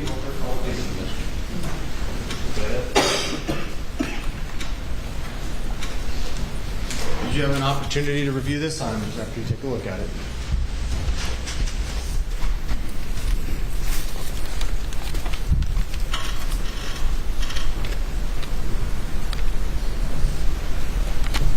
Yes, sir. All right, tell us what it is, please. Sled item 12, States Exhibit 76, was determined to be one fired bullet, listed as from bedding inside doghouse.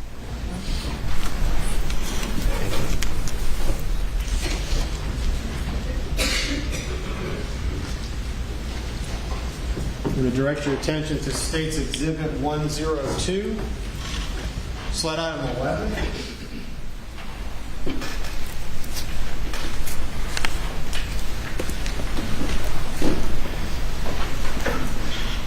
Already entered in evidence. Please take a look at this item. Let me know if you're familiar with its contents.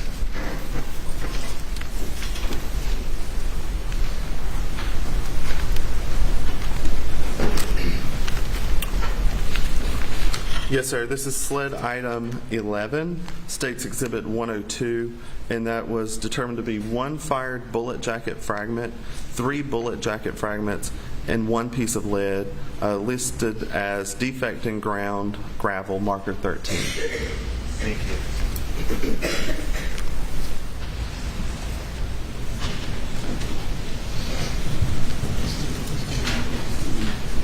All right, I'm going to refer to what's been identified as State's Exhibit 109. Sled item 137.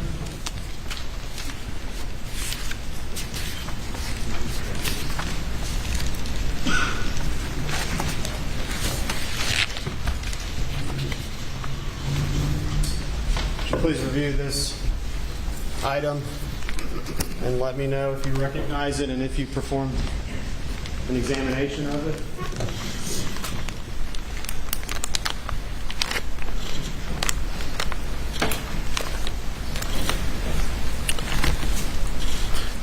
Yes, sir. This is sled item 137, State's Exhibit 109, and it was determined to be one piece of lead listed as from hair on the item 92 dress.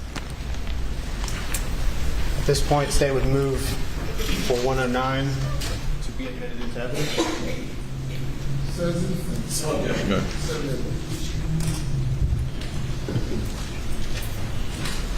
Moving on to State's Exhibit 110, which is sled items 67 and 68. I'll direct your attention to that. They've been marked as, for identification purposes, as State's item 110. No objection. All right, Mr. Greer, I'm going to show you what's been admitted as evidence as 110. If you would, please take a look at it. Let me know if you've recognized it and performed an examination on it.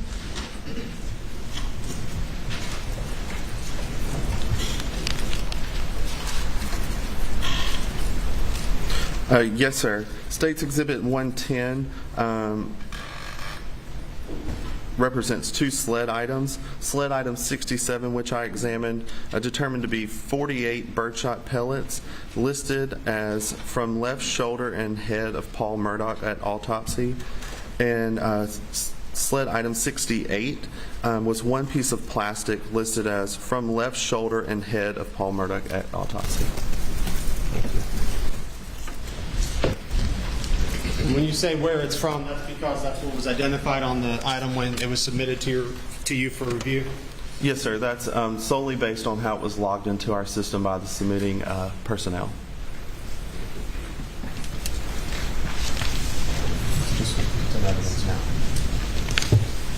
All right, I'm going to refer your attention now to three items just to speed along the process a little bit. States 111, 112, and 113 marked as identification purposes. Sled items 69, 66, and 104. So if you please take a look at those items in your report, I'll be right with you.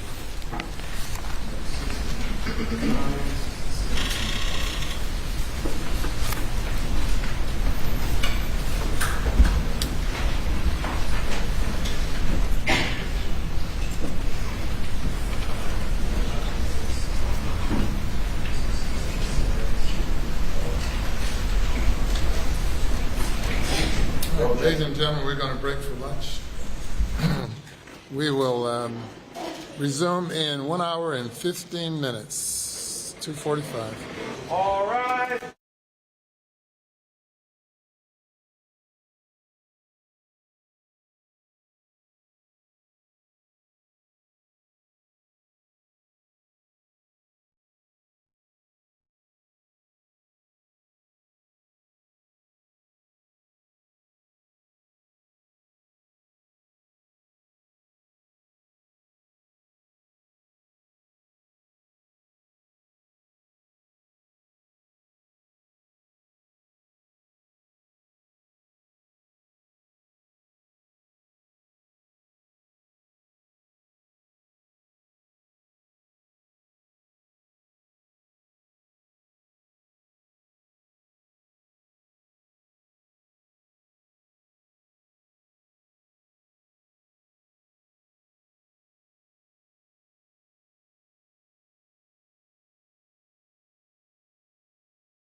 may be seated.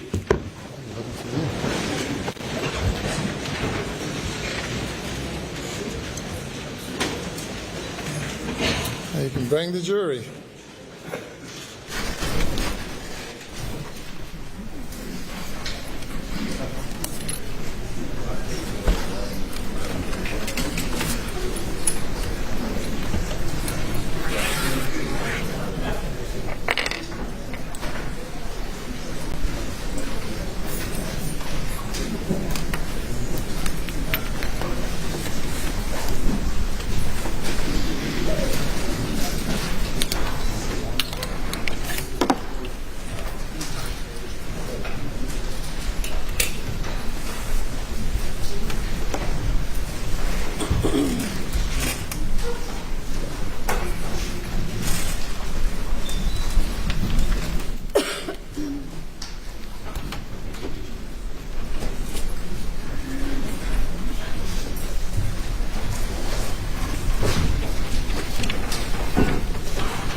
The jury is present, sir. Thank you. You may continue. Thank you, Your Honor. May it please the court? Yes, sir. Beginning with items, State's Exhibits 111, 112, 113, I believe right before we broke, I presented to counsel and was going to offer it to the witness, and I believe it was without objection going to be offered into evidence. Correct. Without objection. Admitted without objection. All right, Mr. Greer, please review what's been marked as State's Exhibit 111, 112, 113, which would align with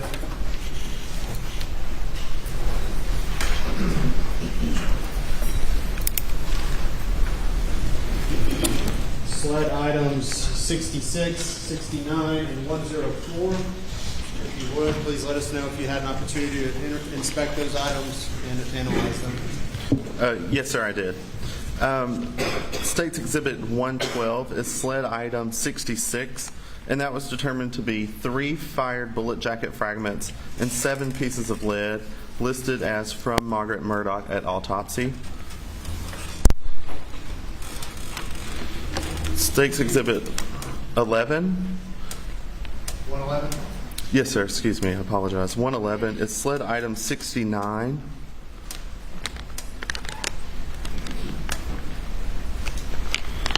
And that is one combination wad listed as from left axilla of Paul Murdaugh at autopsy.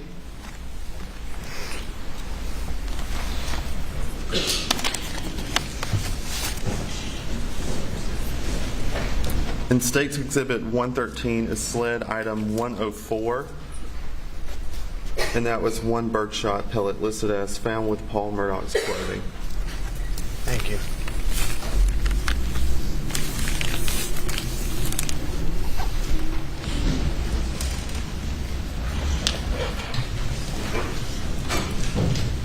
All right, Mr. Greer, I'm going to direct your attention to State's Exhibit 90, SLED item 31.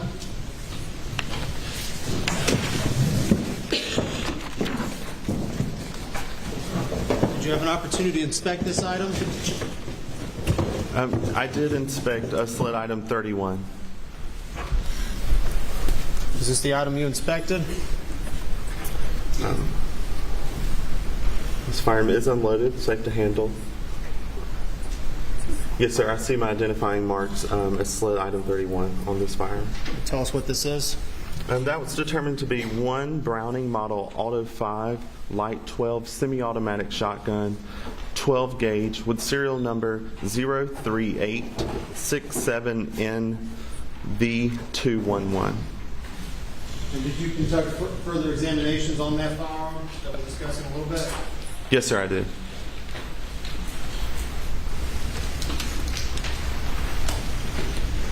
I'm going to show you what's been marked as State's Exhibit and entered into evidence. State's Exhibit 89, item 30 on your report.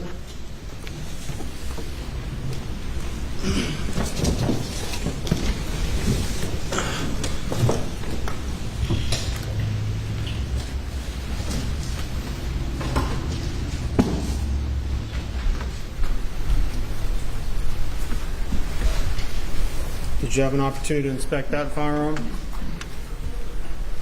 This firearm is also unloaded.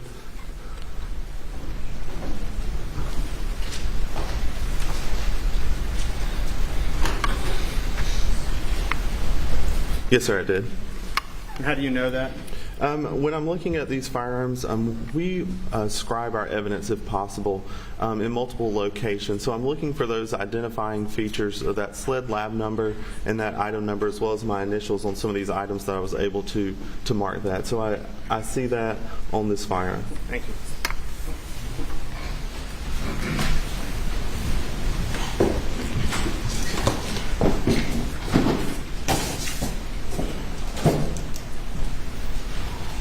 And for purposes of our results that we'll discuss shortly, did you conduct additional testing on that firearm? Yes, sir. Handing you what's been marked as and entered into evidence as State's Exhibit 91. That would be your SLED item number 32.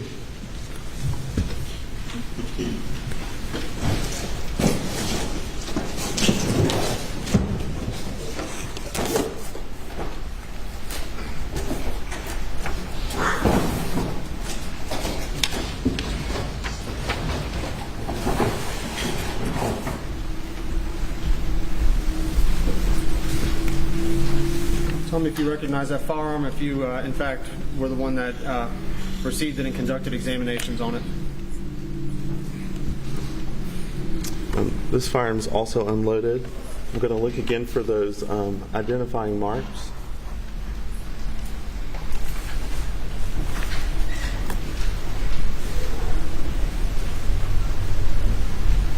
Yes, sir. I identify this as my SLED item 32.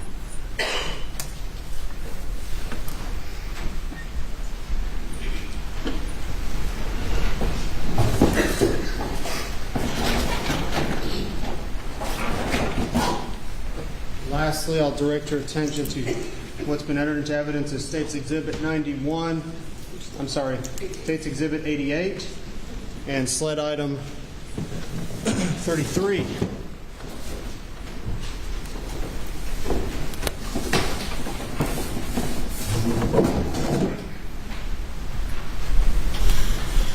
Are you familiar with that item?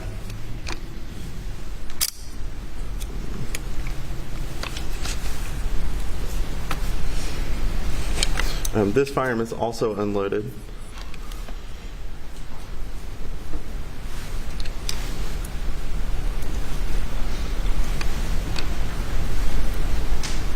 Yes, sir. I am familiar with this item. Is that the item that you conducted tests on? Yes, sir. This is the SLED item 33.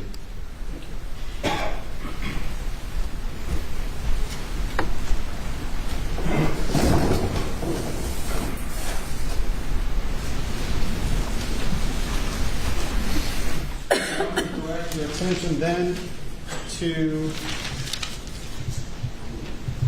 State's Exhibit 210, which would be SLED item 34.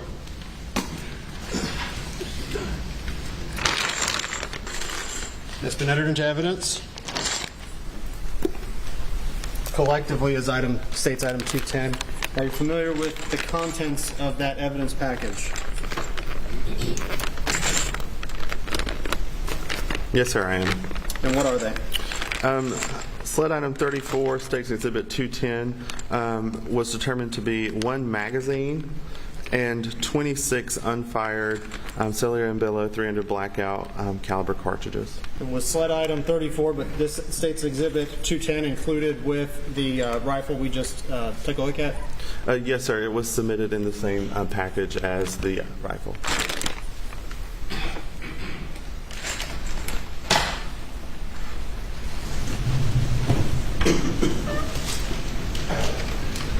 All right, moving on to State's Exhibit 143 State's Exhibit 143, 144, 150, and 148. Entered into evidence already. That would be SLED items 166, 167, 168, and 169. Yes, sir. Handing you what's been marked as those exhibits. Would you please take a chance to review those? Let me know if you're familiar with them and if you had an opportunity to analyze them.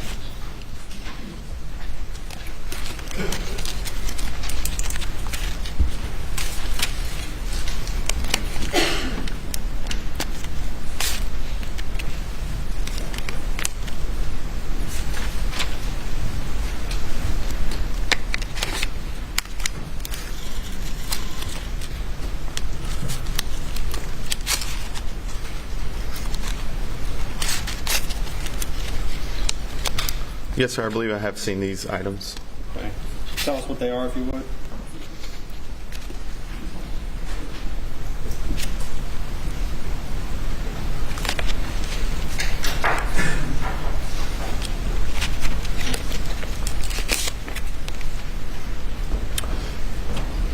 Each of these 4 items are 12 gauge federal shot shells, and they each all have the markings that are consistent with each other: a federal premium, double aught buck, 3-inch magnum. Do your notes indicate where they were located?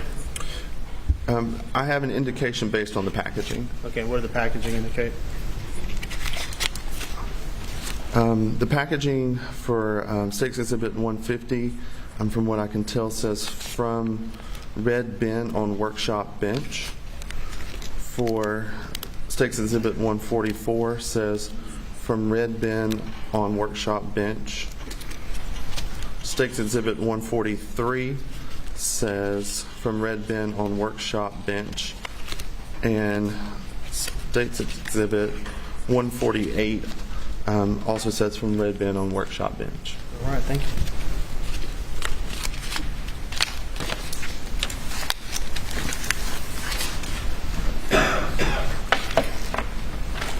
I'm now going to hand you what's been previously entered into evidence as State's Exhibits 145, 146, 147, and 149.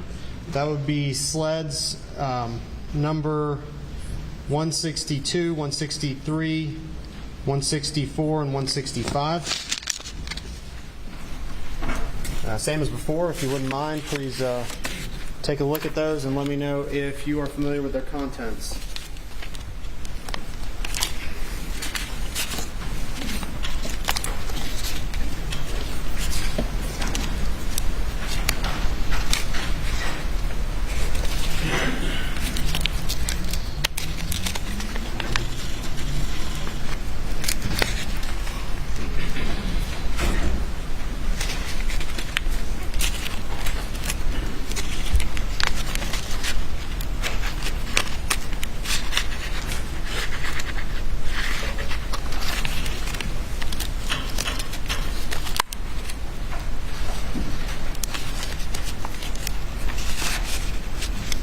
Yes, sir.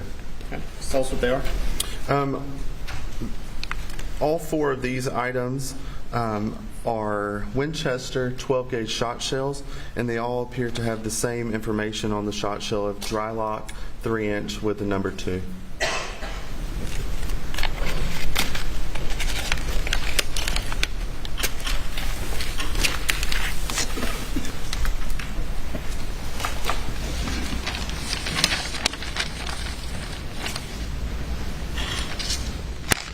I'm going to hand you what's been previously entered into evidence as State's Exhibit 213, sled item 45.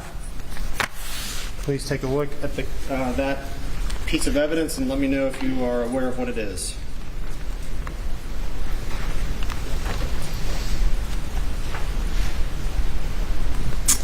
Yes, sir. This appears to be a box for ammunition in the 300 blackout caliber.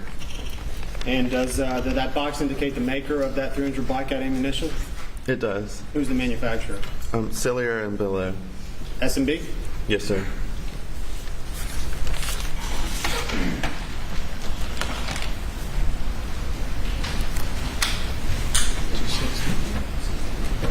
All right, this is State's Exhibit 260, which was previously marked for identification purposes only. State's Exhibit 260 contains sled items 35, 36, 37, 38, and 39.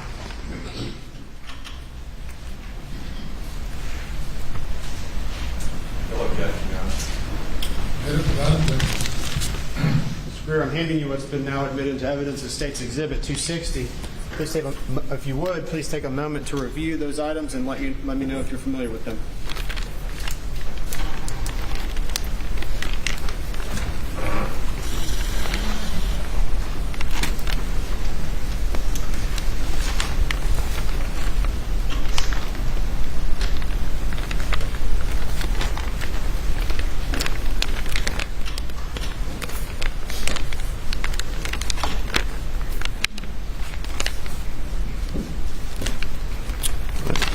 Yes, sir. I am familiar with this evidence. And what are they? These are SLED items 35 through 39. These were each fired 300 blackout caliber cartridge cases with the head stamp of Cellier and Bello. Thank you.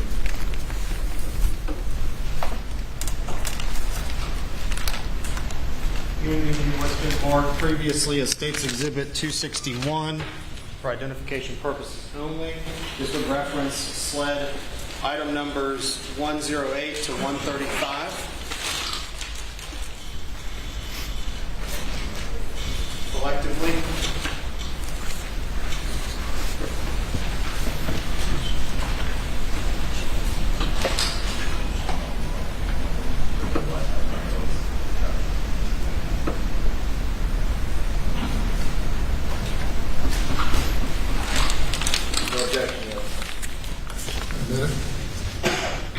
Agent Greer, these items now admitted under State's Exhibit 261. Please take a moment to review those items, any notes or information you might have on them, and let me know if you're aware of what they are.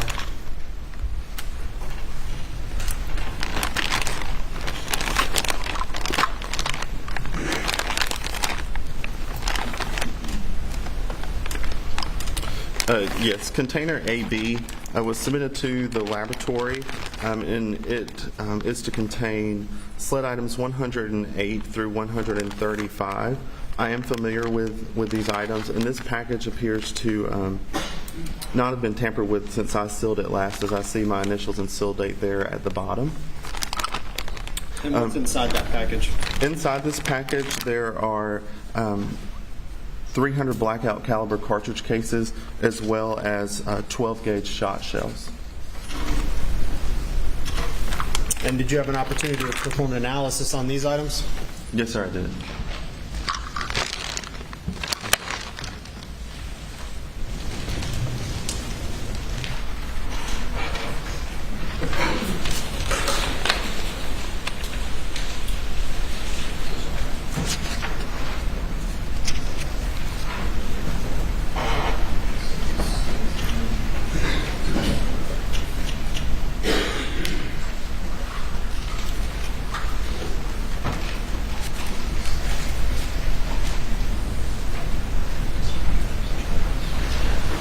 Mr. Greer, I'm offering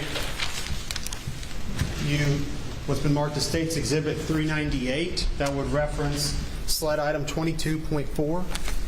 And I believe without objection, we'll offer it into evidence. That's correct. If you would, please take a look at that item and cross-reference with your report and let me know if you're familiar with what it is.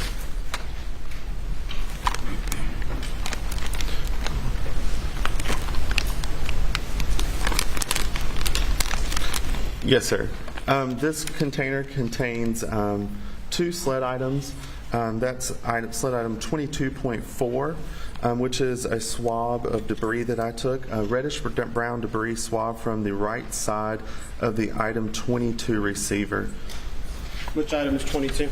Item 22 was the camouflage Benelli Model Super Black Eagle 3 semi-automatic shotgun.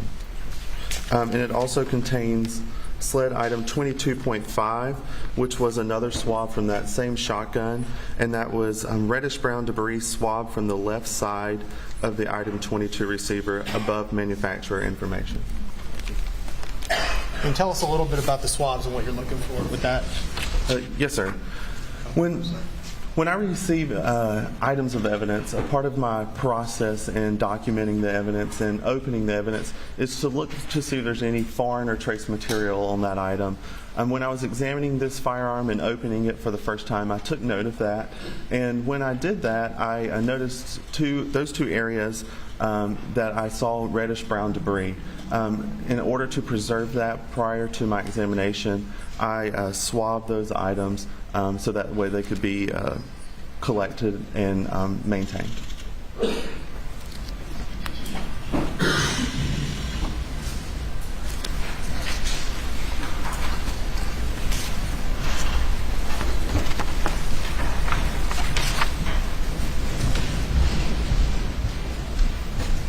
All right, Mr. Greer, I'm handing you what's been marked as State's Exhibit 399, which references sled item 22.7.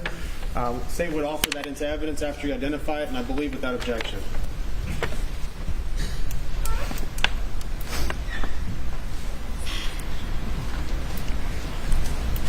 Yes, sir. I do recognize this, and this package is still sealed with my initials and seal date.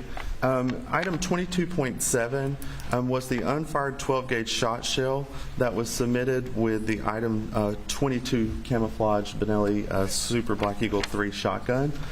During my testing, I used that submitted ammunition that came with the firearm to test fire the weapon with, and that is represented here as sled item 22.7, State's Exhibit 399. Okay. Submitted.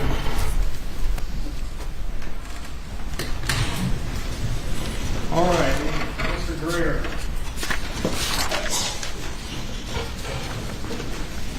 Before we move on to your analysis and your results, if you would, please tell me a little bit about the firearms identification process and the number of ways that you use to identify whether a firearm shot a particular projectile. Sure. As we were discussing earlier, when I receive evidence into the laboratory and I begin my examination, there's a lot of documentation that has to happen. First, as we're opening the evidence, we're going to, one, make sure to preserve any of that trace or foreign material. We use photography to document the evidence as we're opening it and to photograph the actual item itself and that trace material or foreign material. We also use a lot of departmental worksheets where I take notes on the firearm, the magazine, the fired components such as the cartridge case or the bullet, and also any other thing that we need to document throughout the process, or unfired cartridges. We take note of all of that, writing down all of these characteristics that we're seeing on the evidence. In order to do our examination, though, we have to look at these fired ammunition components, these cartridge cases and these fired bullets, and look at their class characteristics. So we're going to count on a bullet. We're going to look at its rifling, trying to determine its caliber through weight and measuring it, and counting those number of lands and grooves that comprise that rifling. Like we spoke earlier, that's what gives that bullet that twist. We document that. We may also look at those cartridge case and look at those things that have the same class characteristic. That could be the caliber of that cartridge case, the shape of that firing pin, and any overall features. Items that share the same class characteristics will compare together. And it's kind of like climbing a ladder at this point. Those items that share the same class characteristics, we climb to the next step on that ladder and we compare those items. We're going to look at those fired bullets with each other, those fired cartridge cases with each other, and we're going to look at all of that under high magnification. We use a comparison microscope in our laboratory to look at these items. And basically, if you think back to a biology lab that you may have had in school or some kind of science lab, when you look through a microscope, that's what we're doing. But we're using this comparison microscope to look at two things at one time. And we use it uses an ocular bridge so we can look through like a set of binoculars to look at these things. We can change the angles that we're looking at, all these tiny little scratches and striations and impressions on the evidence that you can't really see with the naked eye. We're going to look at it under that magnification and compare all of that to each other to help us reach our final goal, which is a conclusion. If we have firearms that are submitted, we'll also have that documented. Those firearms that have the same class characteristics, for instance, if we have a gun that's the same caliber as our fire bullet and it shares the same rifling specifications, then that means we can compare that bullet with test fires from the firearm. So I'll make sure the firearm is safe to fire, and we'll shoot that firearm within our laboratory. We have several different ways to do that with a water recovery tank and a tunnel that we're able to shoot and recover those test specimens that I physically shot from the firearm. I'll compare those test specimens with each other to look at how those marks that I was looking for under the microscope that we were talking about, to see how they're reproducing on those test fires in whether that be a bullet or cartridge case. Compare that under the microscope, and then compare that where necessary to the submitted evidence. After looking at all that, I reach a conclusion about whether this was fired by this item or not, or whatever that conclusion may be. I arrive at that, and I write that conclusion down. At that point in time, another qualified examiner within our firearms department will review the evidence themselves. They'll look at all the submitted evidence and compare that with each other and with those test specimens that I fired, and arrive at their own conclusion. If they're in agreement, then they'll sign off on my conclusions, and a report can be drafted. And that's how we get the information out to our customers through our report. At SLED, we have the 100% micro verification process, where everything that we're issuing a conclusion on is reviewed by another examiner. So that case file, all that documentation that I generate, goes to that examiner or reviewer. It undergoes a technical review and administrative review before a report can be released. And in a nutshell, that's how we work each case. There are different parts, there's different items of evidence that we get in each case, but that's a quick overview of how each case has worked, and that process was applied to this case. Thank you. Mr. Greer, speaking of the peer review process that goes on in the lab, is that conducted blindly, meaning the person reviewing your report doesn't know what your findings are? That's correct. Okay. Could you explain, so the subsequent reviewer doesn't know what you decided in your first prime opinion, is that right? Right. I'll look at the evidence myself, arrive at a conclusion, and the second examiner will look at it and come to their conclusion on their own. Once they have arrived at their own conclusion, looking at the evidence with their own eyes on the microscope, they'll read my results to see if they're in agreement with what I have determined or not. And that, I think you just testified, but was that done in this case? Yes, sir, it was. Before we move on, please tell me what it means for a cartridge casing to be cycled through a weapon. What does that mean? Sure. If you think back when we were looking at the cartridge earlier, an unfired cartridge, when we look at these items under magnification on the microscope, there are several different areas that we're going to be concerned with in looking at for those microscopic scratches and impressions, those little striations. One of those would be a firing pin, and that's what comes through the breech face of the gun to detonate the primer. Also the breech face marks on that primer from the gun. Ejector marks, that's what kicks that cartridge out of the gun or the cartridge case. Extractor marks, that's what pulls it out of the chamber of the firearm so that it can be kicked out. And also chamber marks, and that's on the body of the cartridge case, that cylindrical portion. So when we're looking at evidence, our ultimate goal is to say something was fired by this gun or they were fired by the same gun. And we do that, and we can rely on those firing pin marks and those breech face marks, because that's what struck the primer and caused it to detonate and fire that cartridge. There's other things that we can look at just to single out, like extractor marks and ejector marks and chamber marks of such, that we can look at to say that a cartridge has traveled through a gun. For example, if you were to load a magazine, insert it into a semi-automatic firearm,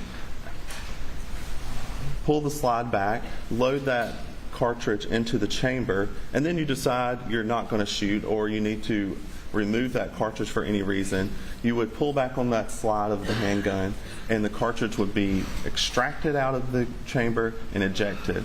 Through that process, there can be marks left on the cartridge. That also would happen when you're firing it, but that's not what detonated that primer and set that off. Those ejector marks, those extractor marks, and that just means that that cartridge, we can say, has traveled through that firearm at one point in time. That's not to say it was fired by, but it's cycling marks that we're seeing as it cycled through that gun. So is it accurate to say then that the cycling marks are separate and distinct from the actual firing pin marks that when you're reviewing these under a microscope?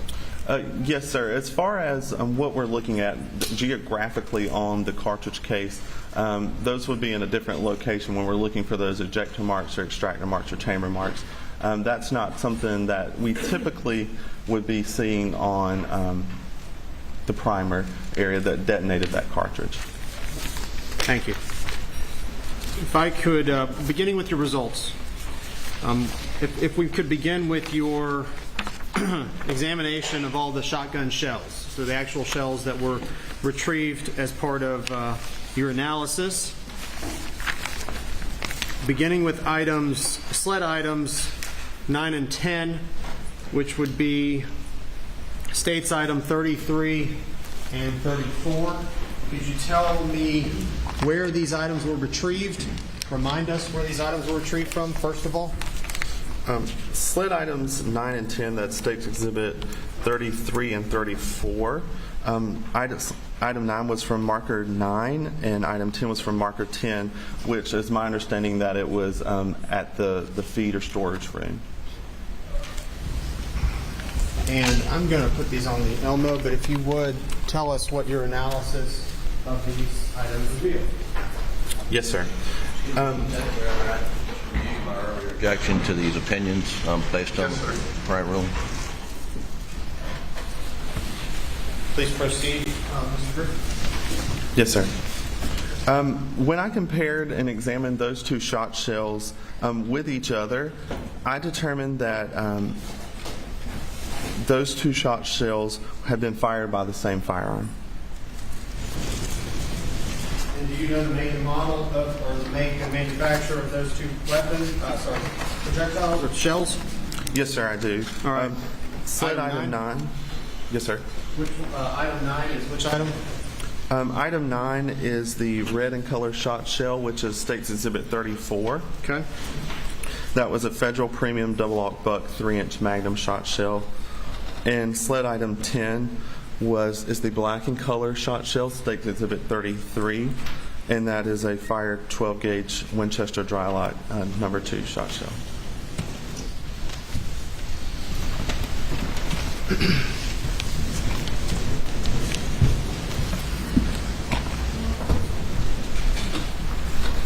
All right, Mr. Greer, moving on to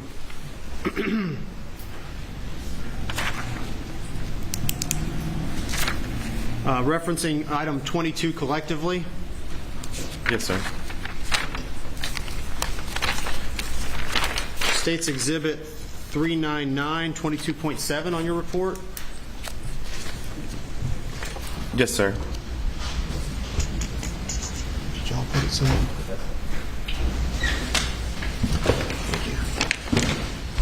This would be States Exhibit 399.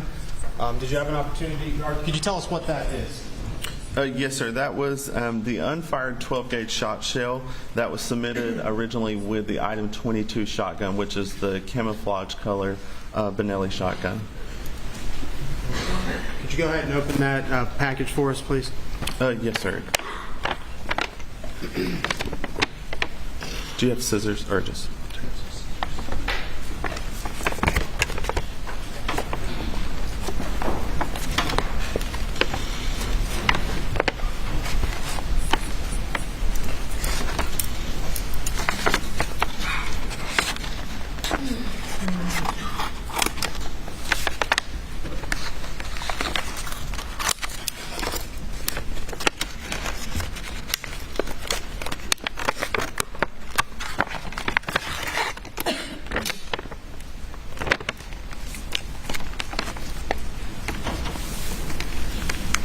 Remind us again where that item was retrieved from. This item was originally submitted with the item 22 camouflage Benelli shotgun that was submitted to the laboratory. Meaning it was actually loaded into the shotgun? When I received it, it was not loaded in the shotgun, but this was an unfired shot shell as it was submitted. This is the shot shell that I test fired in that shotgun. All right, very good. Thank you.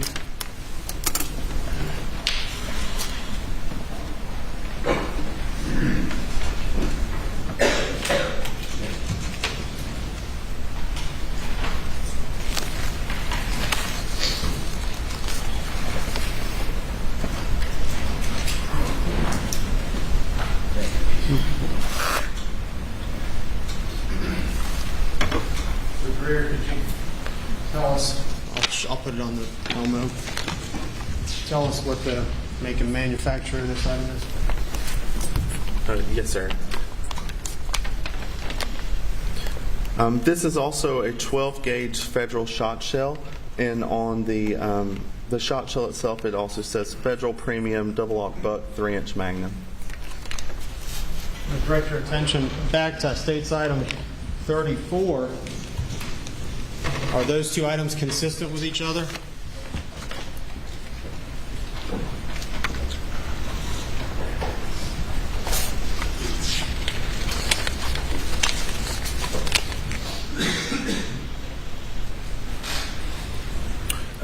Yes, sir. It does appear that they are consistent in construction and their head stamp information.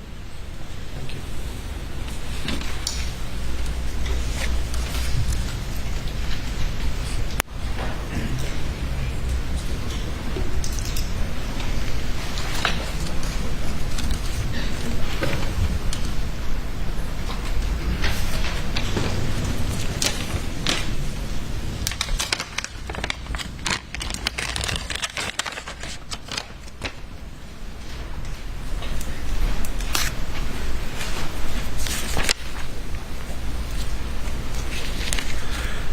If you would, since let's work through the number of firearms that were identified by you. Did you have an opportunity to test those firearms with the projectiles retrieved?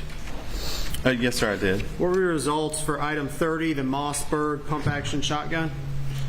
In regards to the two shot shells? Correct. My results after examining that, it was determined that the item 30 shotgun did not fire the items 9 and 10 shot shells. And could you move on to your item 31, State's item, one moment, I'm sorry. And the item you just referenced was State's item 89, the Mossberg shotgun. State's exhibit 90, sled item 31. Please tell us about that item. Yes, sir. Based on my examination, I was able to determine that item 31 was not fired by, that item 31 did not fire items 9 and 10. All right, concerning State's exhibit 91, your sled item 32, that would be a Benelli Super Black Eagle 2, black in color. Could you tell us your results of that? Yes, sir. Based on my examination, it was determined that item 32 did not fire items 9 and 10. Item 32 was, however, recovered with a number of rounds in it. Is that correct? Yes, sir. That is correct. And what were those rounds? Item 32, the Benelli model Super Black Eagle 2 shotgun, was submitted with 2 unfired 12-gauge shot shells, Federal and Winchester.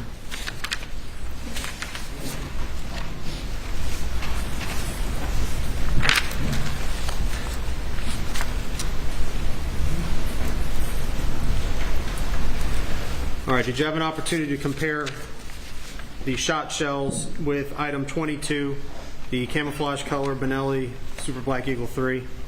Yes, sir, I did. All right, and if you would, please tell us your findings concerning item 22. Sure. When I compared sled items 9 and 10 with those test shot shells that I fired through the item 22 camouflage shotgun, the results of those comparisons were inconclusive. I was unable to determine whether or not items 9 and 10 were fired by item 22 or if they had been fired by another firearm with similar characteristics. And were you able to eliminate item number 33 from this round of testing concerning the shotgun shells? That's correct. The shotgun shells were not fired by the item 33 rifle.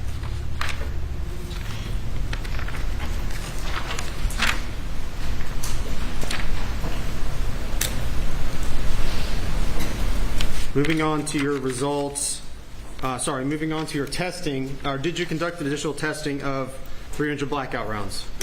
Yes, sir, I did.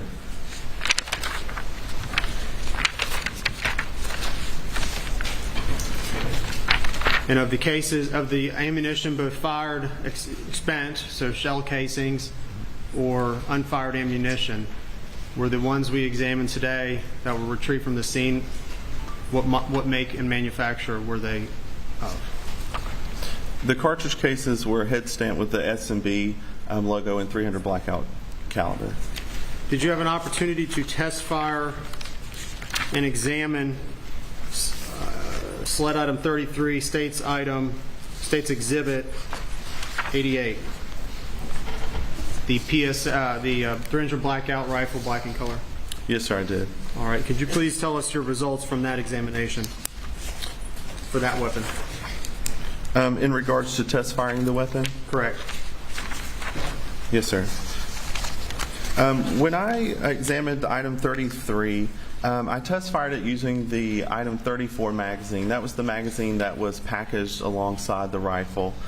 During that test firing, the first available cartridge in the magazine, as I inserted the magazine into the firearm, it was fed and chambered into the rifle correctly and as I expected. The cartridge was successfully test fired, and then it extracted and ejected from the rifle again as I expected it to. However, as the firearm cycled, meaning when that bolt was coming back forward to load the next available cartridge in the magazine, it failed to feed that cartridge into the chamber, and I had to manually cycle it to load the next cartridge into the chamber. That issue did not prevent me from test firing the firearm, and no further analysis to determine that cause was conducted. Referencing your results, SLED item 128 in your exam, were you able to identify any cartridge casings that would have been fired by item 33 rifle? Your item 33, States Exhibit 90, States Exhibit 88. Yes, sir, I was. And just to be clear, we're talking about this 300 blackout rifle. Is that correct? We're talking about your item 33? Yes, sir. That is SLED item 33 that I examined and test fired. What were you able to identify with the rounds recovered, the 300 blackout rounds recovered? Please list their item numbers as well. Yes, sir. So I compared all the 300 blackout cartridges that I received, and based on my examinations and comparisons, I was able to determine that SLED item 38, 109, 110, 121, 126, and 127 were fired by the item 33 rifle. And those would be various items that were recovered that we've been through and identified in the state's exhibits. Is that correct? Yes, sir, that's correct. So some of them you would say were fired by item 33? That is correct. I know you mentioned before with item 33, or sorry, State's Exhibit 89, I'm sorry, State's Exhibit 88. I know you'd mentioned before that it wasn't working properly. Does that inhibit your ability to test it in any way? No, sir. I was able to test fire that firearm and recover those test specimens that I needed in order to make those comparisons. Do malfunctions occur in firearms from time to time? Yes, sir, they can occur. But nevertheless, you were able to simulate you were able to fire the weapon eventually? Yes, sir. I was able to test fire the weapon and recover those test specimens that I needed. All right, I'm going to reference SLED items 2 through 7, 35 through 37, 39, 108, 111 through 120. Do you understand which items I'm referencing? Yes, sir, I do. And how did you compare those, or how did the analysis go when compared with item 33, State's item 88? Yes, sir. When I compared those items, that was items 2 through 7, 35 through 37, 39, 108, 111 through 120, and 122 through 124, and 128 with each other. And when I compare those with those test specimens that I fired through item 33, the results of those comparisons were inconclusive. Again, that means I was unable to determine if they had been fired by item 33 or they had been fired by another firearm or firearms with similar characteristics.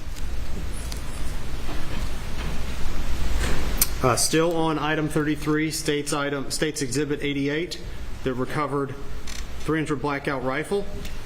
Were you able to compare the ejection and extraction marks of various 300 blackout rounds recovered and casings recovered? Yes, sir.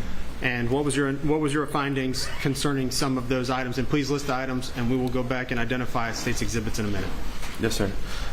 In looking at the mechanism marks on items 111, 114 through 115, 118 through 119, 123, and 128, I was able to determine that those items had all been loaded into, extracted, and ejected from the item 33 rifle at some previous time.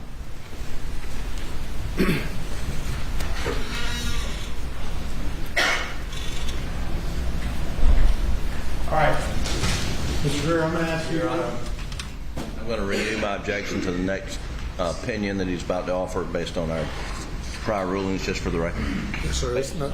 Prior arguments and understanding the court's rule. Yes, sir. Mr. Greer, I'm going to real quick reference on your chart, on your list, items marked sled items 2 through 7, 35, 36, and 37, and sled item 39. And that would be State's exhibits 63 through 68.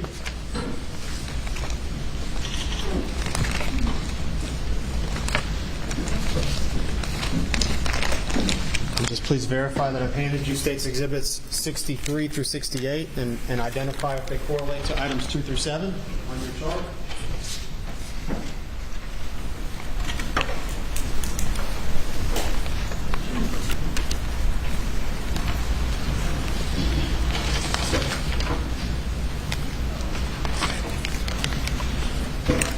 Yes, sir. These State's exhibits 63 through 68 are sled items 2 through 7.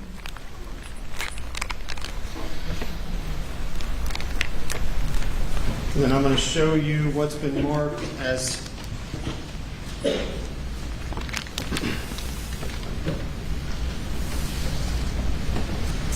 the court's indulgence.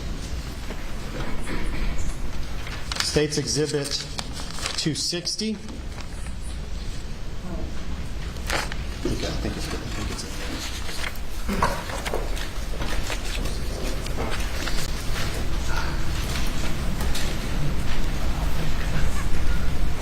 State's exhibit 250, which correlates to sled items 35 through 39. Please verify that for me.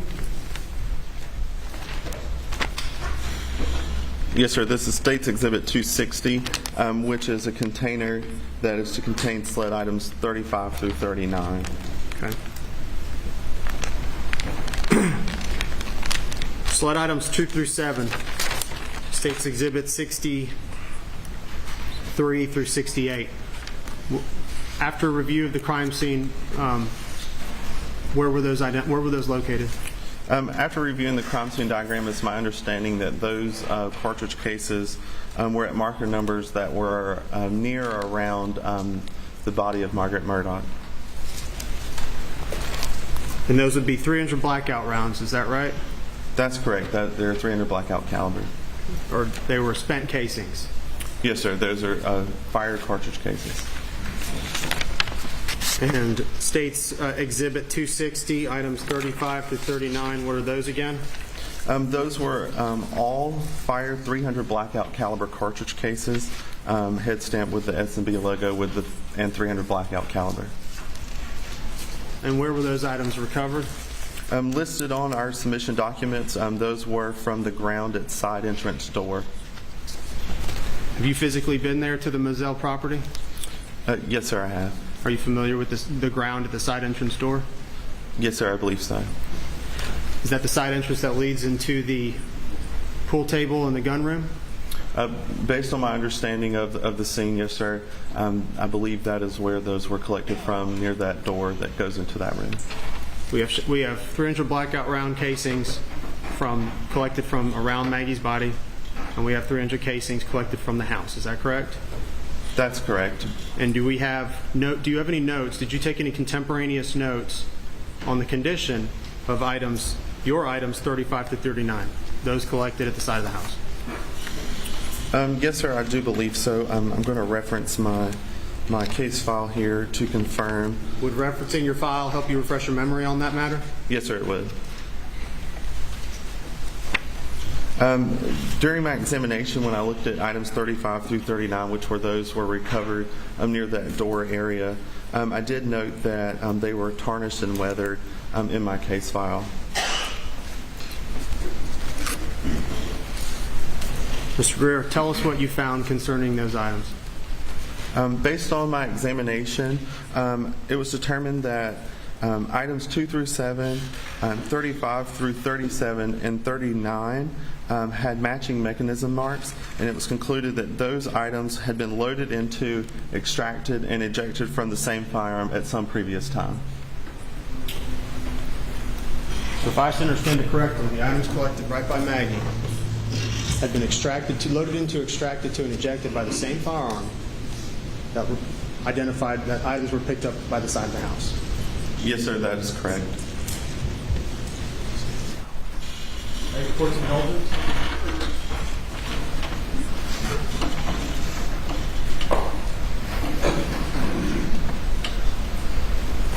Additional items were collected as well, and did you have an opportunity to analyze those? Yes, sir, I did. And identify the sled item numbers, and then we'll identify the state's exhibit numbers. Those were sled items number 108, 113, 116, 117, and 122.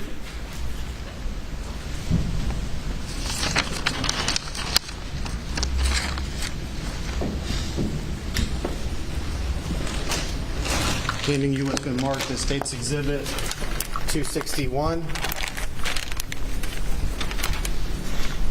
which includes various items. And what are they again? Yes, sir. This is a container that contains multiple 300 blackout caliber cartridge cases and fired 12-gauge shot shells. And in that collected bin include 300 blackout rounds of the items you just listed? Yes, sir, that's correct. All right, tell us what your findings were for those items. Where were these collected? Based on the submission documentation, those were collected from areas such as from to the left of a shooting chair near field, from a right corner near field, from in front of a shooter's chair, under a table. Would you like me to identify each location? For those items, have you had an opportunity to review some body-worn camera footage and evidence and kind of identify what that actually meant? Oh, yes, sir. And generally, when it says left leg and right leg and near the front or back, what is it talking about? It appears that there's some type of shooting area that those were collected from. Okay. What were your findings concerning those items? It was determined that those items, and to include items 108, 113, 116, 117, and 122, also had those same matching mechanism marks, to conclude that they had been loaded into, extracted, and ejected from the same firearm as those at the crime scene around Margaret Murdaugh's body, and those several recovered from the home. So the items collected around Margaret Murdaugh's body matched the items collected outside the house, which matched items that were collected in the field at the shooting range. Yes, sir. I was able to identify that the cartridge cases recovered, items 2 through 7 near the body, did have matching mechanism marks with several of the items from the area around the home and those in the shooting field, and several of those in the shooting field, to conclude that some of those had been, that those had been loaded into, extracted, and ejected from the same firearm at some previous time.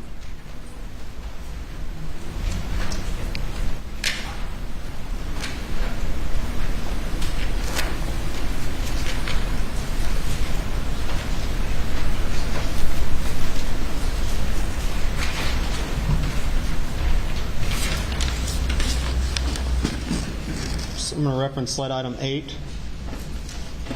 That would be states item 250. States exhibit 250. I'm going to put it on the screen.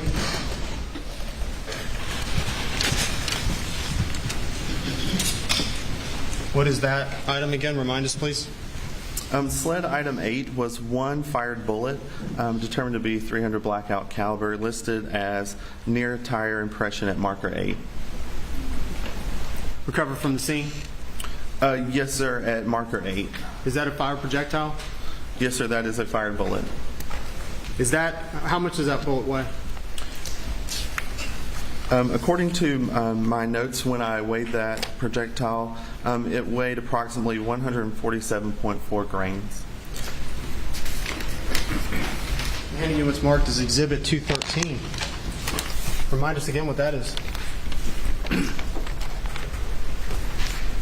States Exhibit 213 appears to be an ammunition box marked cellular and below in 300 blackout caliber. What are the grains indicated on that box? On the side of this box, it has information about the projectile, and it says 147 grains on the side. Is State's Exhibit up on the Alamo, is that consistent with a 147 grain projectile? Yes, sir. That bullet appears to be intact, and based on my examination and looking at these fired bullets as a part of an examination, I would say that would be consistent with being 147 grains.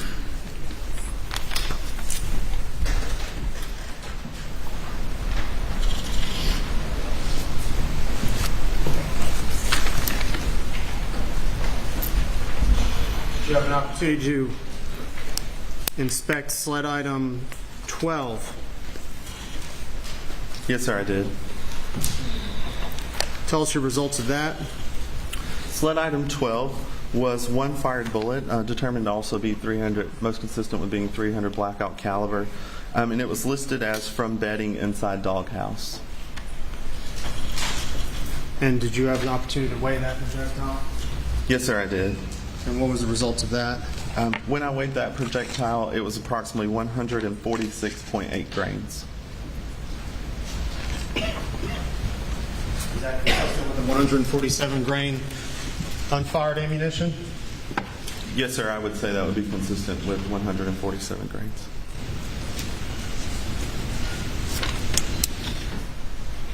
Thank you for your indulgence.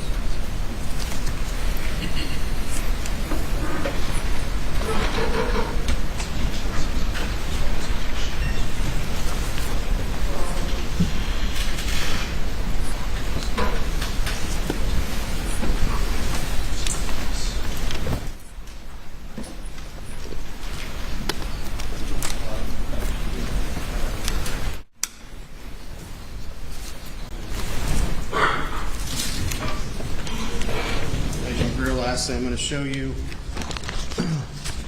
what's been marked as state and entered into evidence as State's Exhibit 143, 144, 148, and 150. Could you please remove those collectively and let me know if you are familiar with the make and manufacture of those items?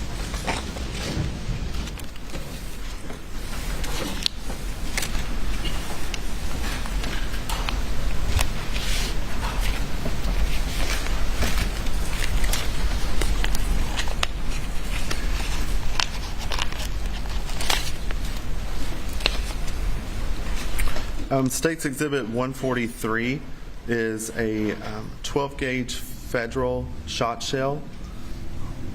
It says Federal Premium Double-Aught Buck 3-inch Magnum on the shell, on the side of the shell.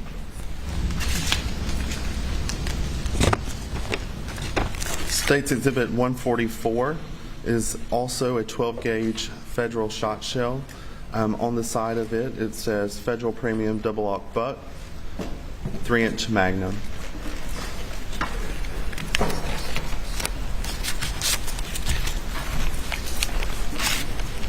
States Exhibit 148 is also a 12-gauge Federal shot shell.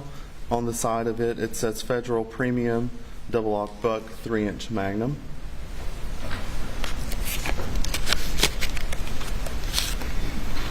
And State's Exhibit 150 is also a 12-gauge federal shot shell with the same information of federal premium double-aught buck 3-inch Magnum. Are all of those 4 exhibits that you just reviewed of the same manufacturer and same make and model? Yes, sir. They appear to have the same information and also in their in their construction as well. So if I use one for demonstrative purposes, all the rest are the same? Yes, sir. They appear to be all consistent. Showing you what you just identified. This would be States 143. Is this the item you just looked at, Mr. Greer?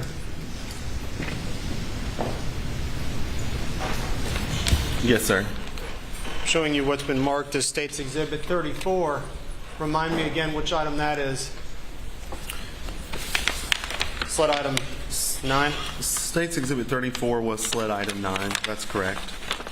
And what's the make and model of that? Sled item 9, State's Exhibit 34, was a fired 12-gauge shot shell with the federal premium double-aught buck 3-inch Magnum, red in color. Showing you what's been marked as State's Exhibit 399. This would be, where's item 9 from? Item 9 is listed as from marker 9, and again, based on my understanding of the crime scene document, that was near or around the speed room. And marked as State's Exhibit 399, sled item 22.7. Where is that item from? Sled item 22.7, State's Exhibit 399, was the unfired 12-gauge shot shell that was originally submitted as item 22 with the camouflage Benelli shotgun. State's item 4, and you've already reviewed this. Exhibit 4 for the state, 22 for you. Is that the same shotgun that you're referring to?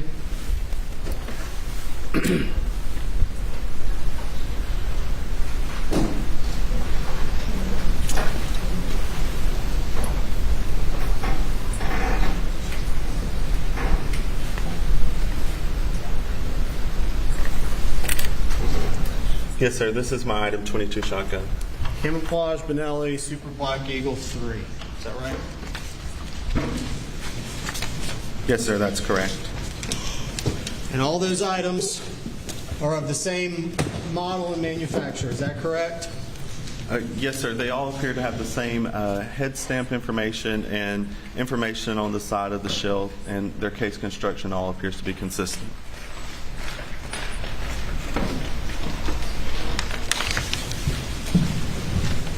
Reference your item 10 now. Well, first let me collectively hand you what's been marked as State's Exhibits 144. Sorry. State's Exhibits 145, 146, 147, and 149 collectively.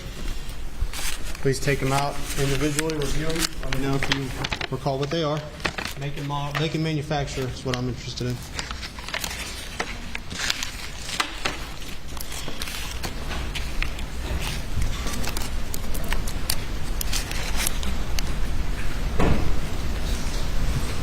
State's Exhibit 145, it's head stamp Winchester 12 gauge with dry lock 3-inch and a 2 on the shell.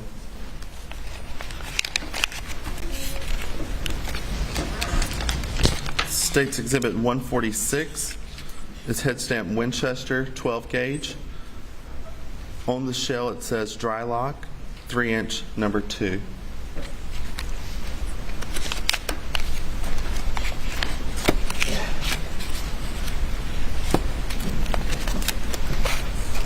State's Exhibit 147 is head stamp Winchester 12 gauge. On the shell, dry lock 3-inch number 2.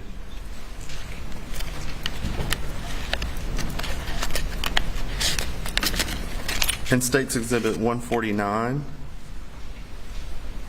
head stamp Winchester 12 gauge. On the shell, dry lock 3-inch number 2. You notes indicate where those items were recovered? Based on the packaging. What is the packaging? Where does the packaging indicate those items were recovered? The packaging for States Exhibit 145 says from a state box on bookshelf in gun room. States Exhibit 146 says from Kent box on bookshelf in gun room. States Exhibit 147 says from nightstand in Paul's room.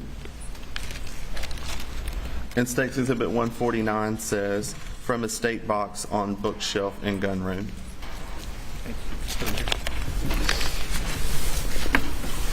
And hand you what's been marked and identified as States Exhibit 33, slide item 10. Where was that located?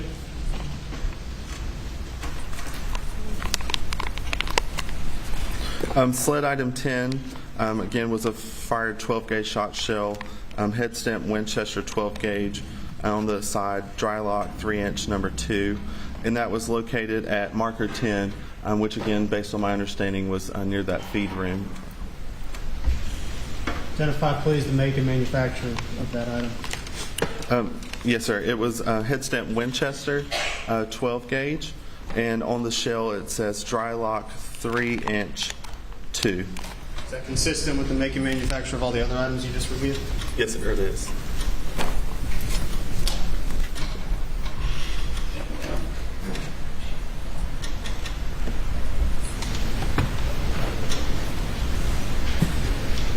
Are those all the items you just reviewed, Mr. Greer?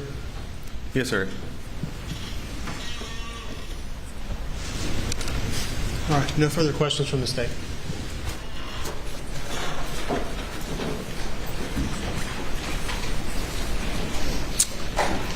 We'll take a few minutes break, ladies and gentlemen. Do not discuss the case.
You may now be seated.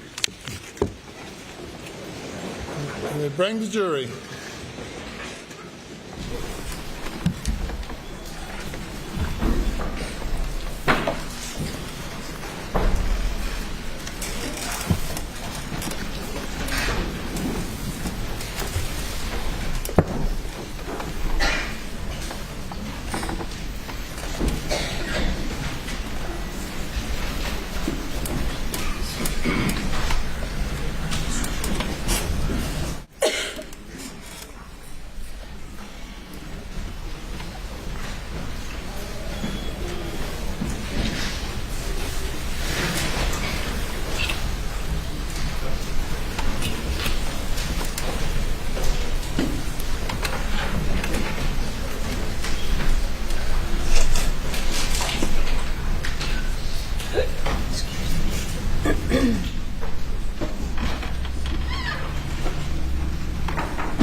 Sir, cross-examination.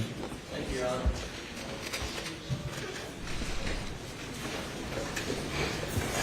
Good afternoon, Agent Greer. Good afternoon. Just want to see if we can agree on one thing, and that is you're not here to tell this jury that any of the weapons in this room were used, in your opinion, to murder Maggie or Paul, correct? Based on my examination of the evidence, was able to identify that there were matching mechanism marks in items around, as mentioned, the body of Maggie Murdaugh and other areas of the property. And in regards to the two shot shells in comparison with those shotguns, items 9 and 10 were inconclusive with the item 22 shotgun. So that means you cannot, and you did not, and you are not offering an opinion that item 22 shotgun was used to murder Paul Murdaugh, correct? My result was inconclusive, and what that ultimately means is I'm not able to determine that. It's a possibility that it could have been fired by that shotgun, and it also could have been another firearm with similar characteristics. Meaning it's just equally possible it wasn't that gun. That's possible. And this 300 blackout. We know a 300 blackout was used to murder Maggie Murdaugh, correct? Based on the evidence that I received, I did have several projectiles that were 300 blackout caliber that were most consistent with that, as well as several cartridge cases that were head stamped that caliber. And you're not here to tell this jury, in your opinion, that this 300 blackouts laying on the floor here was used to murder Maggie Murdaugh, correct? The results of the comparisons of those cartridge cases, items 2 through 7, with test fires from that item 33 rifle were also inconclusive, meaning I was unable to determine if those cartridge cases were fired by item 33 or they've been fired by another firearm. Well, how many cartridges were found at the murder scene of 300 blackouts? Do you remember? Based on my understanding of the crime scene, I believe I was only submitted items 2 through 7, so that would be 6 fired 300 blackout caliber cartridge cases. And again, I was not at the scene to recover those. That's just what was submitted to me, and based on my understanding of the evidence. Okay. I want to stay on the 300 blackout for a moment. I'm going to show you what we marked as Defendant's Exhibit 69. Previous comment on that. Excuse me? Just what I previously. Yeah. And you have your file there, but take a look at Defendant 69 and see tell us if you recognize that document as coming from your firearms file report, excuse me, extended report.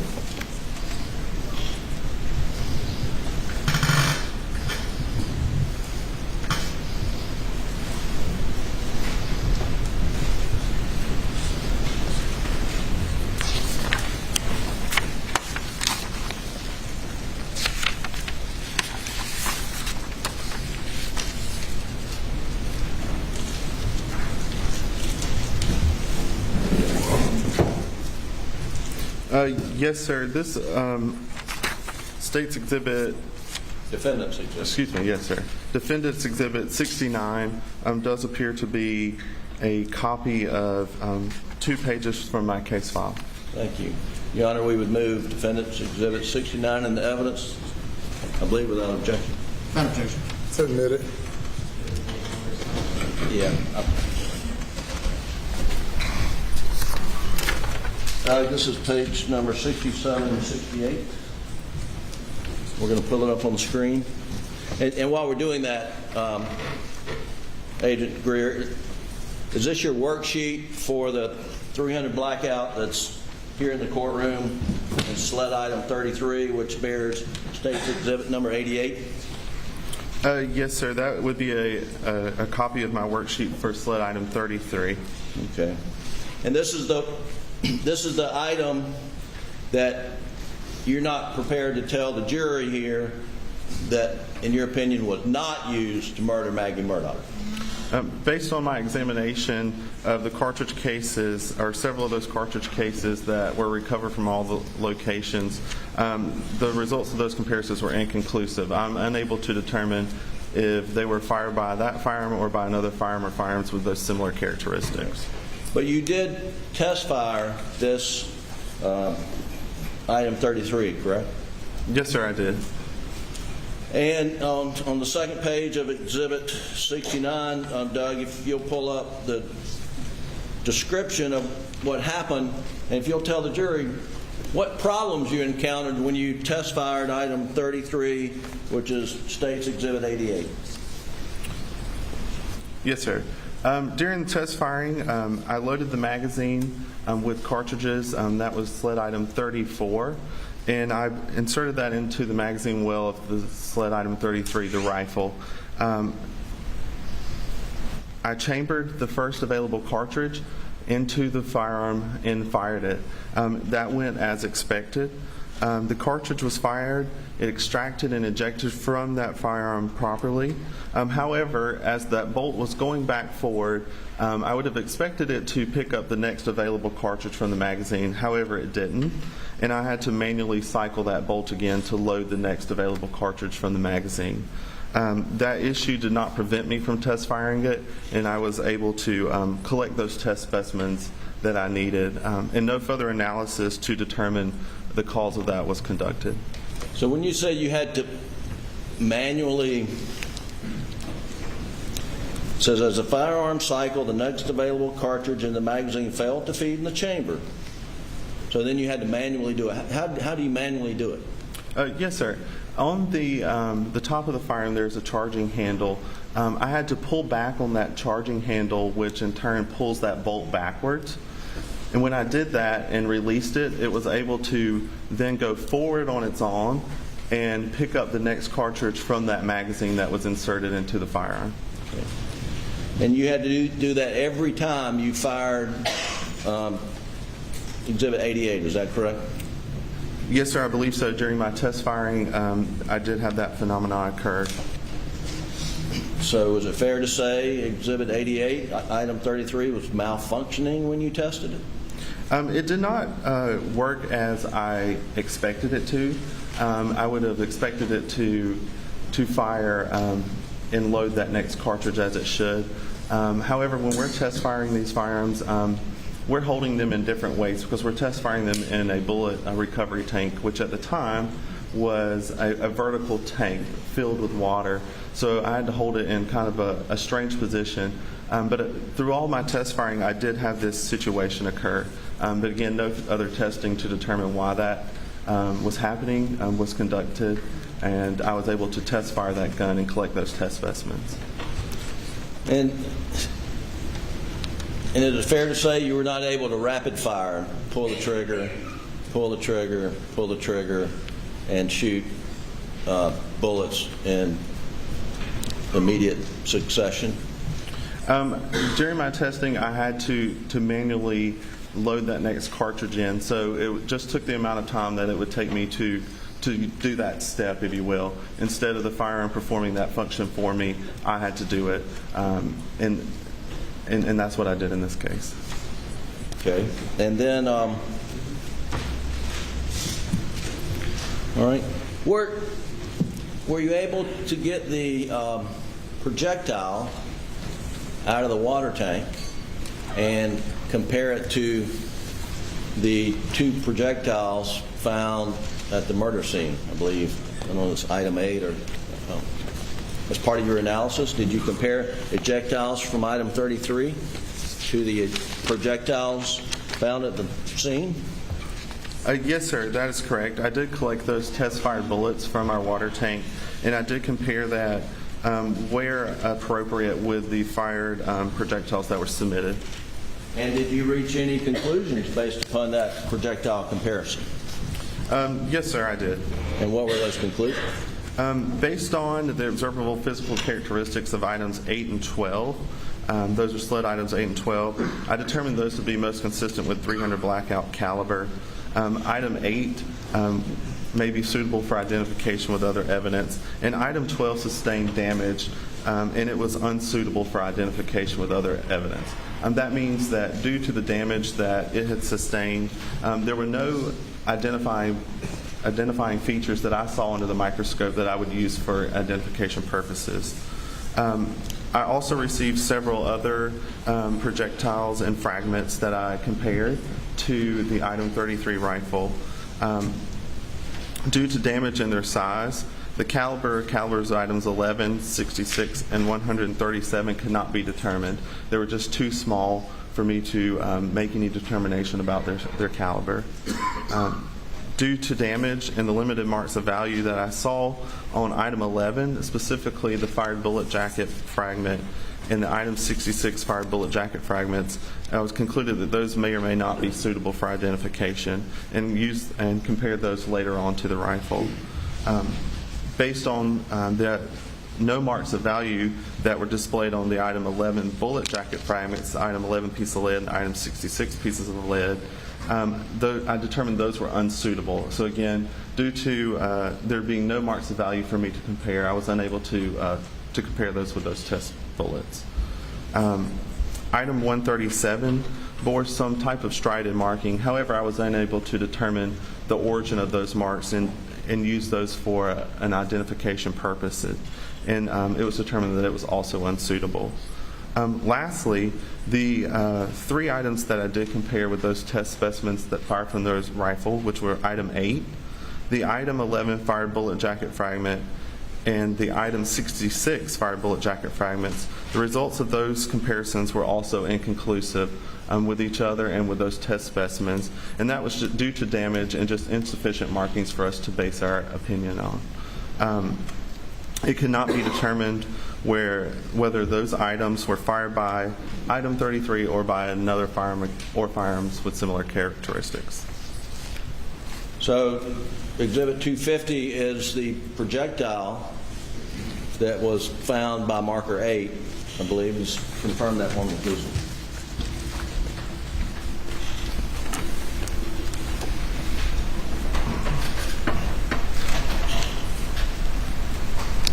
Is that right? Yes, sir, that is correct.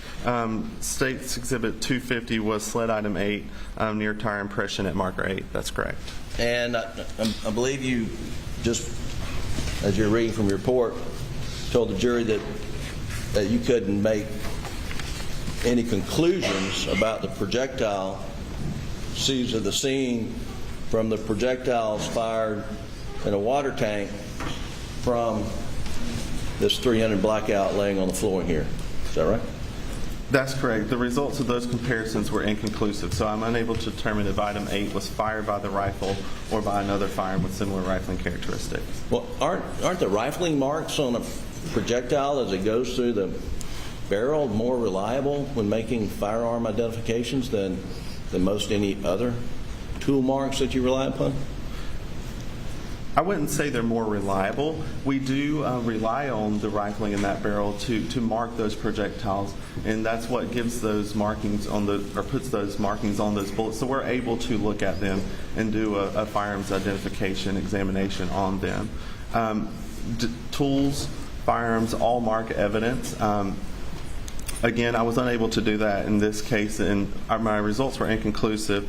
I mean, that's due to the damage that these may have sustained and to just insufficient markings that were on the bullet when I looked at it. There was not enough of those markings on there for me to determine if they were fired by item 33. But item 8, Exhibit 250 there, do you recall whether there was human organic matter on that projectile when it was recovered? Let me refer to my notes. I don't have documented in my notes that there was any foreign material or trace on it as I received it. But we know that that projectile was recovered at the murder scene at marker 8. Is that right?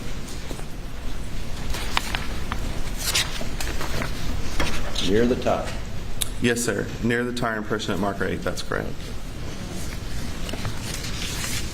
And you made comparisons of of shell cartridges, the back end of the full bullet that were collected at the shooting house on the property at Moselle. Did you not? I don't have the numbers, but we went through them a moment ago. You did.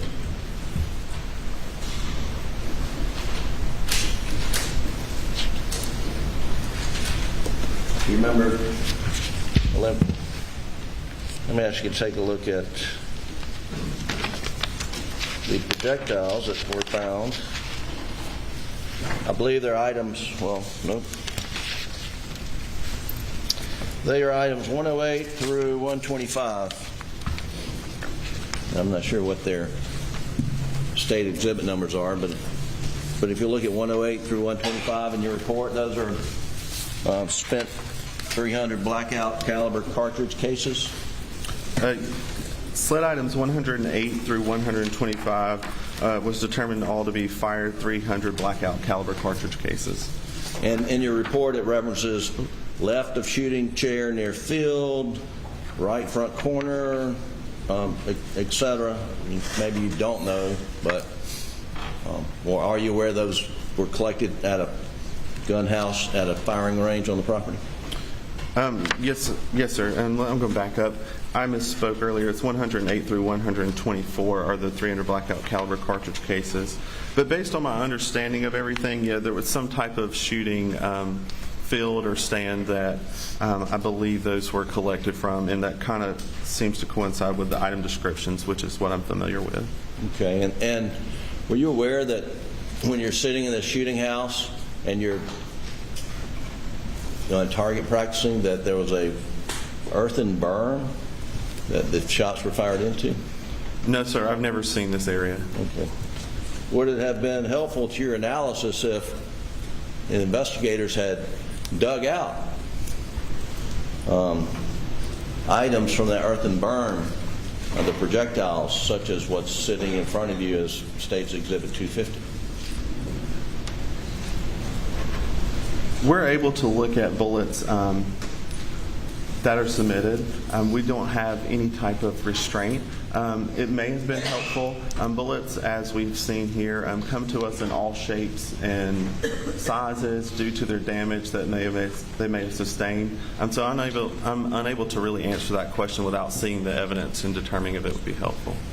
Okay. I want to ask you a little more about the conclusions that you've reached as documented in your report.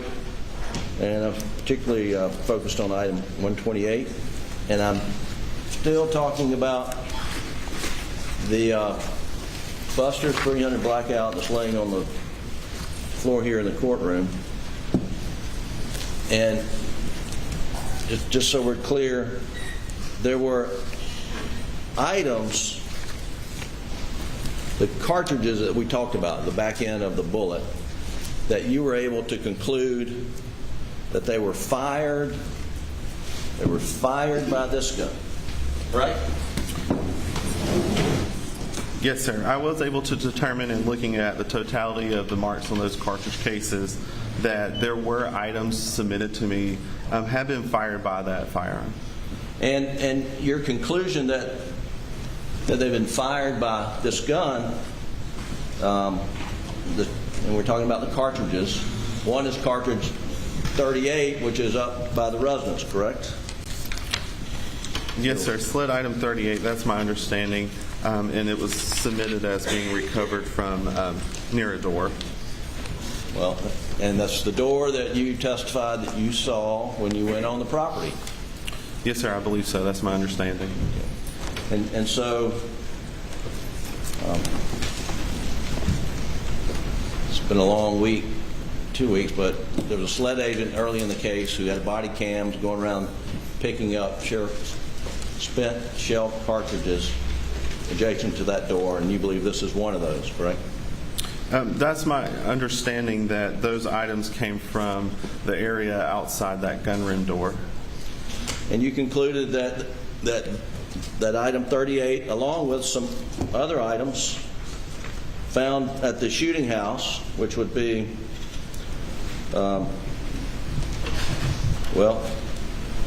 109 and 110, you concluded. Where are 109 and 110 found? Yeah, that's the shooting range, correct? Yes, sir. As submitted to the lab, collected item 109 was collected from right front corner near field, and item 110 was in front of shooter's chair under table near field. Okay. And so, one spent cartridge found next to the door up at the main residence at Moselle, and then you've got 5 found at the shooting range that you say, in your opinion, were fired by this gun. Yes, sir. That is my opinion. But then you've also matched other cartridges. According to your report, items 111, 114, 115, 18, 19, 123, and it says 128 in your report that you say were loaded into, extracted, and ejected from this rifle. That's correct. But you don't say they were fired from this rifle. That's correct. But they were spent shell casings found at the shooting range, correct? Yes, sir. And those were fired cartridge cases in its just plain term. They had been fired. When I'm looking at the totality of all these markings, again, we go back to those 5 areas that we're really going to look at. The marks that I saw that were in agreement, that I made that conclusion and based my opinion on, were those ejector or lug and extractor marks, and that's not what detonated that primer. So that's the difference there. So we know those marks can occur when that cartridge or fire cartridge case is cycling through there, but that's not what detonated that cartridge, and that's the difference in that result. Yes, sir. Well, let's look at it from the other side of the coin. So you're saying that the breech marks on the primer, where the firing pin hit the primer, did not match up. Items rifle 33, the breech marks on the firing pin didn't match up on these spent cartridges. 111, 114, 15, 118, 119, 123, 128. No, sir. When I did compare all of these cartridge cases to each other and with those test cartridge cases fired from it, those items, 111, 114, 115, 118, 119, 123, and 128, Due to insufficient corresponding markings on that primer and in those breech face marks, I was unable to determine if they were all fired by item 33 or by another firearm or firearms with similar characteristics. I did examine those, and the results of those comparisons were inconclusive. So you're saying you didn't, you're not telling the jury they don't match, it's just you couldn't match them. They're inconclusive. My results of those comparisons were inconclusive. Yes, sir. Okay.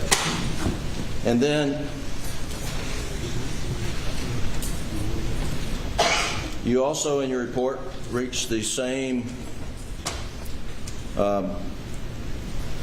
You conclude that it's inconclusive on whether item 33, State's Exhibit 88, are you saying it's inconclusive whether item 33, Exhibit 88, fired 2 through 7? That's correct. Are you saying it's inconclusive as to whether item 33, which is Exhibit State's 88, at some point in time loaded and extracted from item 33? I'm sorry, can you repeat the question? Well, we just talked about there's a difference between firing and then cycling and extracting. Yes, sir. Tool marks. Yes, sir. Did you look at State's Exhibit 88 to see if the extraction marks matched up to items 2 through 7?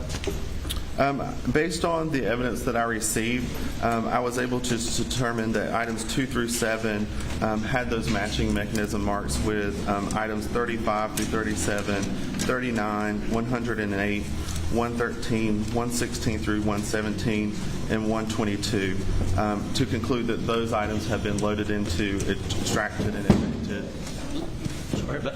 from the same firearm at some previous time. But you can't identify the firearm, the gun. Correct. In terms of being fired by, I was able to determine that several items had been fired by that rifle, and the results of those comparisons with the other items led items 2 through 7, 35 through 37, 39, 108, 111 through 120, 122 through 124, and 128. Those comparisons with each other and those test cartridge cases fired by the item 33 rifle were inconclusive. And so, let's see if I can understand what you're talking about with regard to your conclusions on that items 2 through 7, which were shell casings found near Maggie's body, and other spent cartridges found around the Moselle house and at the shooting range. You conclude that they were loaded into, extracted, and ejected from the same firearm at some previous time. That's correct. And for those, I guess we have the same issue. You looked at the primer, the breech marks on the primer, and you couldn't make any conclusions on those, right? When I looked at the primer area where those breech face and firing pin impressions are, the results of including that in a fire-by result were inconclusive. And that is the results for items 2 through 7, and 35 through 37, 39, 108, 111 through 120, 122 through 124, and 128. And again, aren't the breech marks in the firing pin, aren't those more reliable than extractor marks when you're doing an analysis?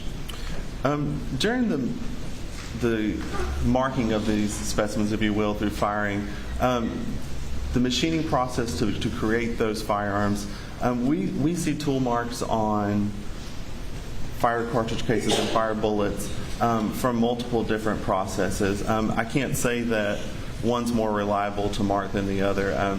It's all due to the machining process, and also due to the individual wear and tear of that firearm through use of it in repetitive use or abuse of the firearm. That can also add to the markings, and each are of those locations that we're looking at, whether it be something from the breech face, from the firing pin, those extractors and ejectors, or even the rifling in the barrel. All of those variables can play into those markings and how we see those and how they reproduce on our evidence and how individual they are to each gun.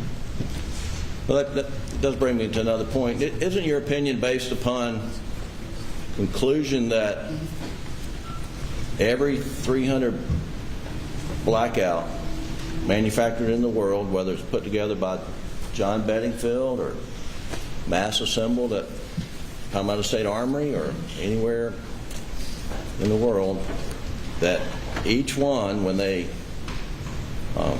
cycle a bullet through and eject it, will produce its own unique, like no other in the world, its own unique tool mark?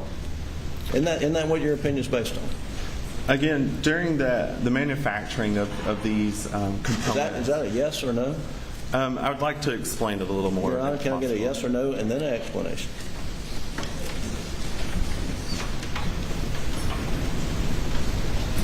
Your Honor, I'm objecting. You can answer the question. Restate the question. Isn't your opinion based upon the presumption or the basis of your opinion is that every 300 blackout manufactured in the world produces its own unique set of tool marks when it cycles a bullet through? Yes or no? I would like to answer that with a little bit of explanation if possible. Your Honor, I would appreciate a yes or no, and he can explain all day long. If you can answer yes or no, you must answer yes or no, then explain. Can you repeat the question one more time? I apologize. Is it your opinion, in this case, about the shell cartridges being fired from the same 300 blackout? Isn't that based upon your presumption that each 300 blackout manufactured in the world makes unique tool marks when it cycles a bullet and ejects it?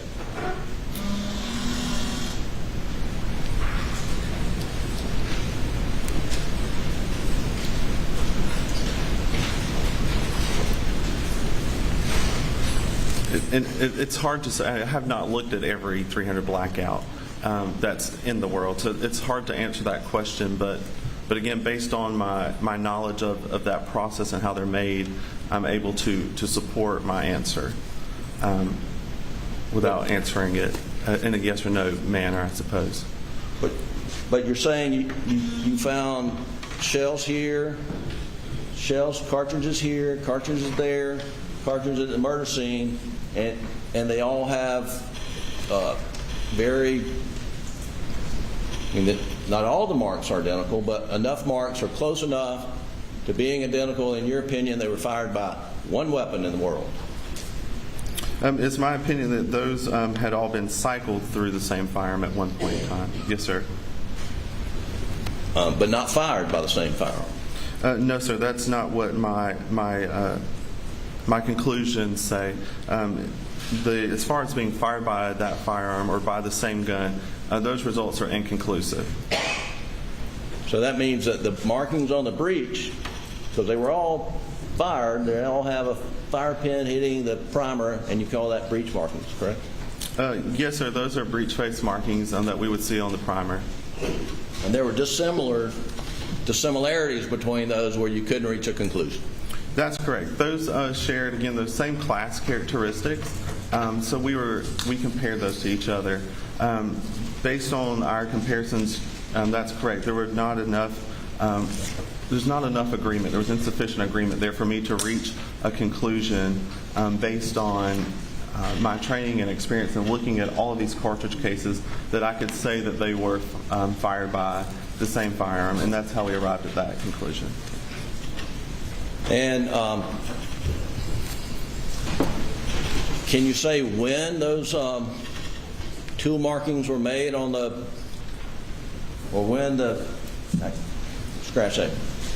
Is there any way to determine, for you to determine, when the shell casings, cartridges were cycled and ejected in this one firearm that's unique to all others in the world? I cannot date when those were fired or when those were loaded into, extracted, and ejected from a firearm. No, sir. I cannot put a time stamp, if you will, on that. No, sir. And you can't state whether it was a 300 blackout assembled in 2016 given for Christmas gift, or if it was a replacement given in 2017 or 2018. I mean, you don't know what year the gun was that cycled and ejected? That's correct. I do not have knowledge on the year of manufacture of these firearms. Okay. Now let's move on to the shotguns. And you were clear a few things up. You were shown a lot of items that were taken, unfired shot shells, and this is 12 gauge. I'm going to show you Exhibit 143, 144, 145, 6, 7, 8, 9, 10, all the way to 50. And I'm not going to ask you to take these out, but I want you to take a look at all those and tell me when those were seized or taken into evidence in this case.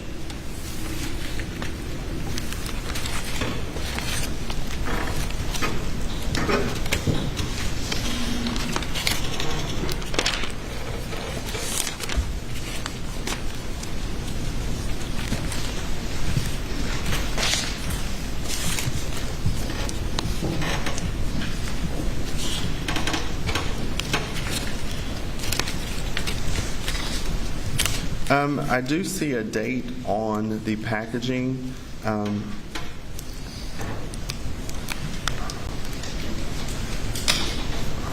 Some of these packages are ripped right through it.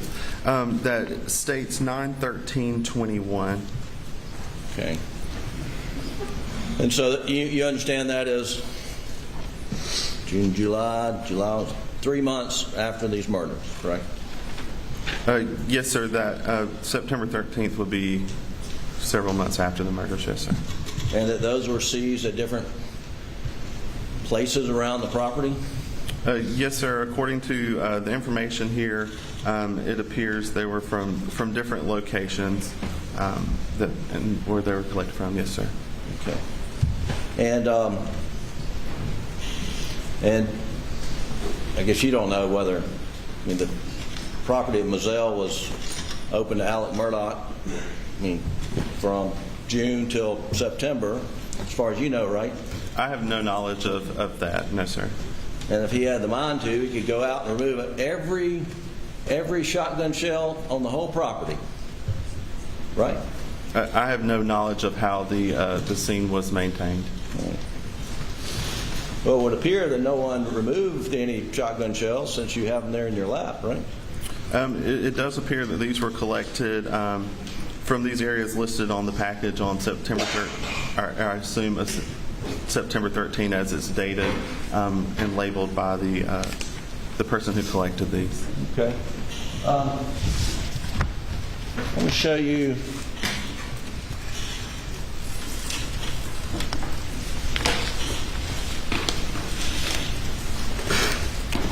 Exhibit 63 and 60, what I marked is Exhibit 63 and 64.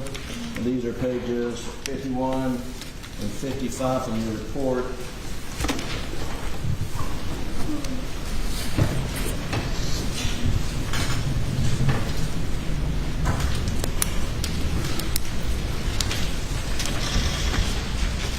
And will you just confirm this for me? 63, 64, pages 51 and 55 from your report.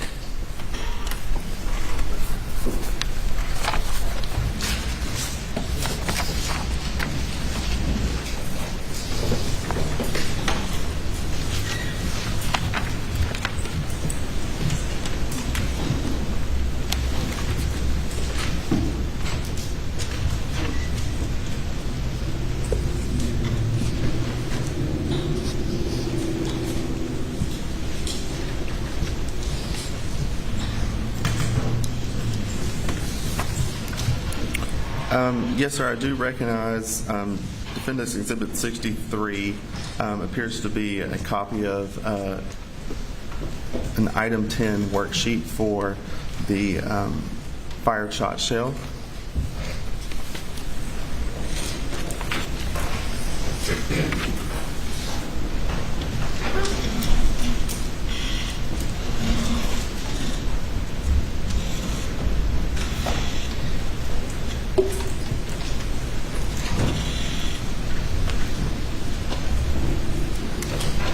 And Defendant's Exhibit 64 appears to be a copy of my worksheet for SLED Item 14, which were 24 birdshot pellets. Thank you. Your Honor, I'd like to introduce into evidence Defendants 63 and 64 at this time.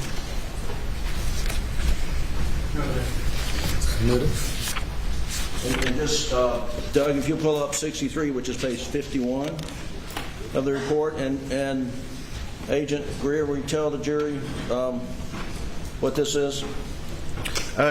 Yes, this is just a copy of one of our standard worksheets that we use to document evidence in the laboratory. So this is an ammunition and cartridge case worksheet, which is why I utilized it when I was documenting the Item 10 fired shot shell. And this contains my notes that I took on that item. Okay, and just so that we're clear, are we talking about Exhibit 33? This is the black colored shot shell that was found in the feed room where Paul Murdaugh was murdered? Yes, sir, that is correct. State Exhibit 33 is the item we're discussing. And you have a name under notes. It says on shot shell, it says, quote, dry lock 3-inch 2. You see that? Yes, sir, I do. You see that, Doug? Can you highlight that? Thank you. And again, the exhibit there, and that's what you're talking about, right? Yes, sir, that's correct. And number 2 is the size of the pellet? Yes, sir. That would refer to the size of the pellets or birdshot that was that we would believe to have been loaded into that cartridge or that shot shell. Excuse me. Okay. And then if you'll go to Exhibit 64, page 55. Doug, and it's 55 in your report, Agent Greer. And are these the pellets that were provided to you to analyze the number 2 size pellets? Yes, sir. SLED Item 14, I determined to be 24 birdshot pellets, and those were listed as being from dog food storage room. Okay. And if you'll look at under the caliber, it says number 2, and it says steel. These were steel pellets, were they not? Based on my examination and based on my observation, yes, sir, they were magnetic. So that would provide that they had some steel in them. Yes, sir. And birdshot can either be steel or lead, I suspect. Maybe there's a third kind. There can be multiple different metals used in making pellets. Lead is one, steel is one. There are also other metals that can be used in making pellets. Yes, sir. Have you analyzed any of the Winchester dry locks that were seized in September of 2021 to see whether they're steel or lead? No, sir. I have not analyzed their contents. Okay. Now, here you've got Exhibit 64. You've got grain weight. And won't you explain what you're referring to? I guess I needed, I'm missing a page for that. So if you'll look at your page 54 in your file, because it says continued from Wade, and I guess that's on page 54. Is that right? No, sir. That's just referencing from the weight category that's kind of at the top portion of the page. Okay. I just continued my thoughts down below. Well, so help me out here. You say there's 5 pellets weighed 3.4 grams, and then 18 pellets only weighed 3.6 grams. How does that work? I weighed each of those pellets individually, and again, we're weighing in grains. And when I weighed those on our scale, that is what I documented. 5 of them weighed 3.4, and that should be a piece. 18 of them each weighed 3.6 grains, and 1 pellet weighed 3.8 grains. Okay. So the total of them altogether was approximately 86.4 grains. Great. Thank you for explaining that. You also weighed the grains of the 300 blackout projectiles. And you don't have that in front of us right here, but did you not weigh the grains there? Yes, sir, I did. And if you got it, tell us what they were. I have my notes here. I believe you said 147 grains. State's Exhibit 50, which is your item 8 on your report? Yes, sir. When I weighed sled item 8, which was 1 fired bullet, it was approximately 147.4 grains.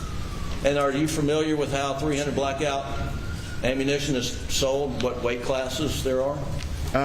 I don't know all of the different weights that are within that caliber, no, sir. Do you know there's like a subsonic and then supersonic? Again, I don't know everything about that caliber. There are various weights that bullets are sold in for each caliber, so I would not be surprised at other grain weights, but I don't know all of them off the top of my head today. So, as far as you know, the only weight you could ever get is 147 grains, right? When I weighed these items, item 8 and item 12, they weighed approximately 147.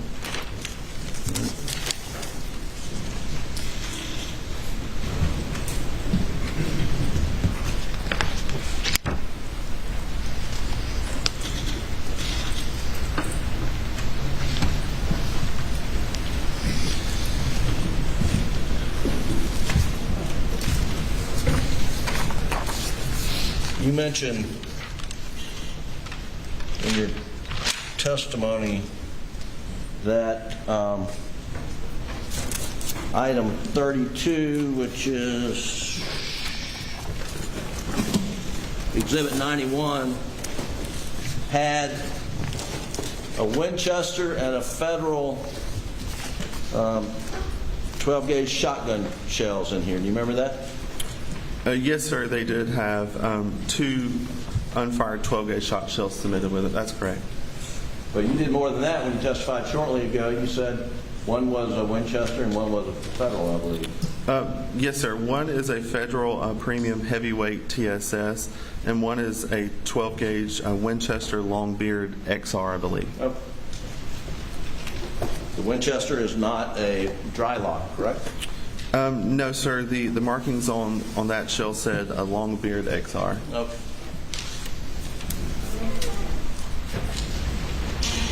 And the Winchester found at the murder scene is a dry lock, correct? The item is 10 shot shell, which was recovered from Marker 10, which I do believe, my understanding is around the body of Margaret Murdaugh was a Winchester 12-gauge shell, and it says dry lock on it. Yes, sir. All right, thanks. And then item 22, which is the gun that Alex Murdaugh came down, was holding or was leaning up against his Suburban when Deputy Daniel Green arrived. That was, if you understand, loaded with a 12-gauge and a 16-gauge shell, correct? When I received it, it was unloaded, but I did receive a 12-gauge shell and a 16-gauge shell. That's correct. And if you fire a 16-gauge shell and a 12-gauge shotgun, what's likely to happen? That's something that I have not done, so I'm unable to answer that question. Is it dangerous to do such a thing? As a firearms examiner, I would recommend shooting the ammo that your firearm is chambered for. I can't predict what would happen if you shot that shot shell or attempted to. All right.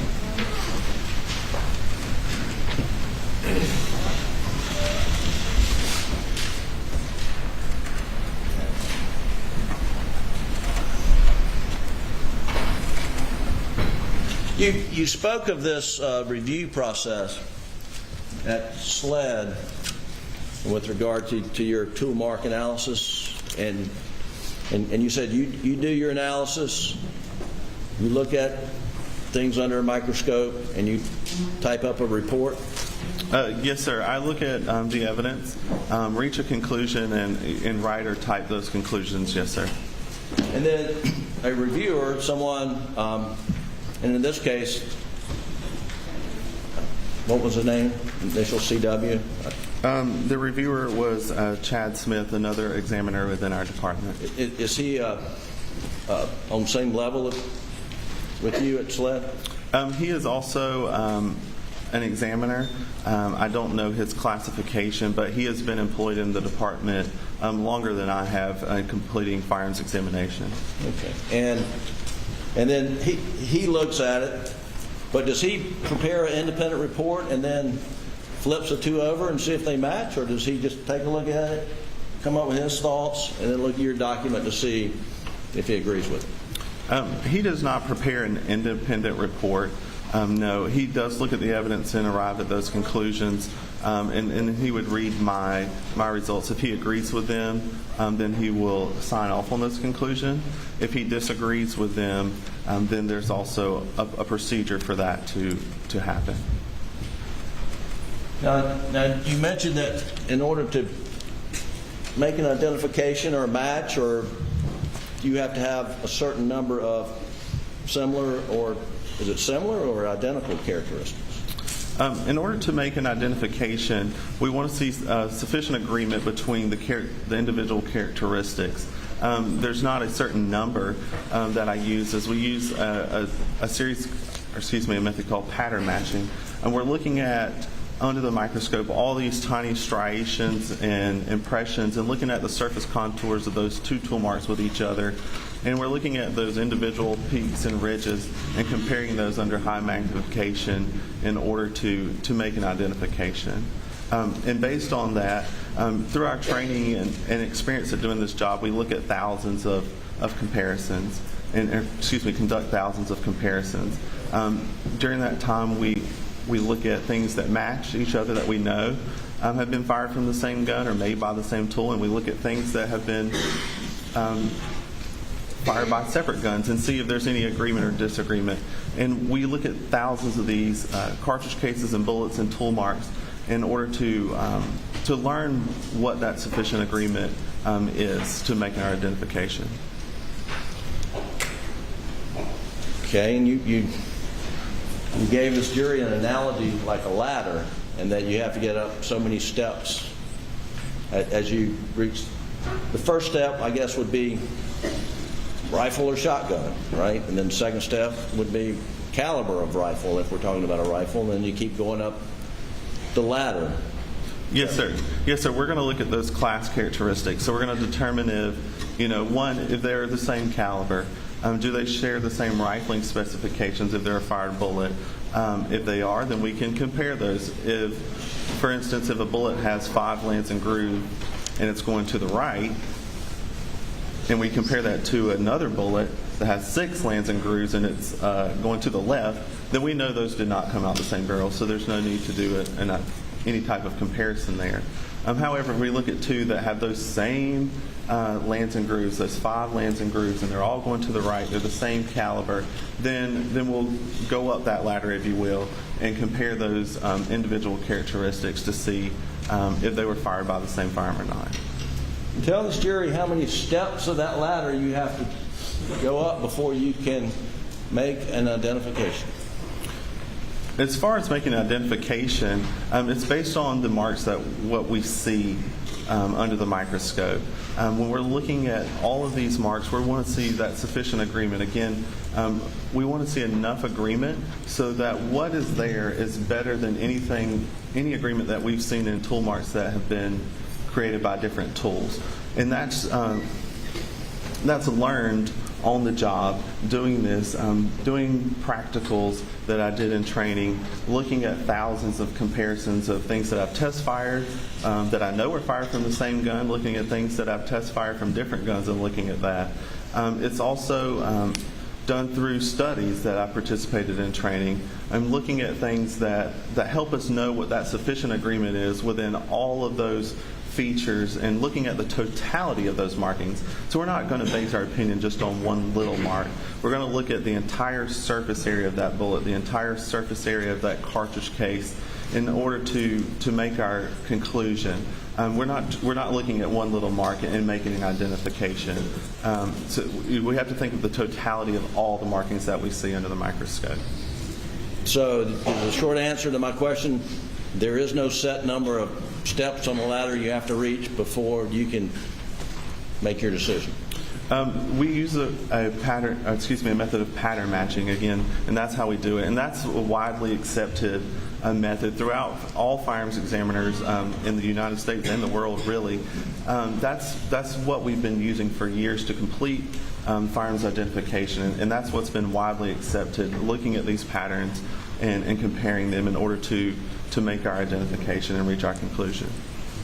Well, now you say it's been widely accepted, but isn't it true that that your field of expertise has come under criticism by the scientific community? There has been criticism, but again, there's been research completed to support firearms identification, if you will. Well, I mean, the National Academy of Scientists issued a report and was pretty critical of the objectivity of your work, that it is more subjective because you don't have a set number of rings on a ladder you got to reach. It's based upon your experience, your training, and your opinion. But there's no objective criteria by which to measure whether something matches or not. You're aware of that criticism by the National Academy of Scientists, right? I'm aware of some of the criticism, yes, sir. However, the process of making the identification is subjective in nature, but it's based on some objective data that we're looking at.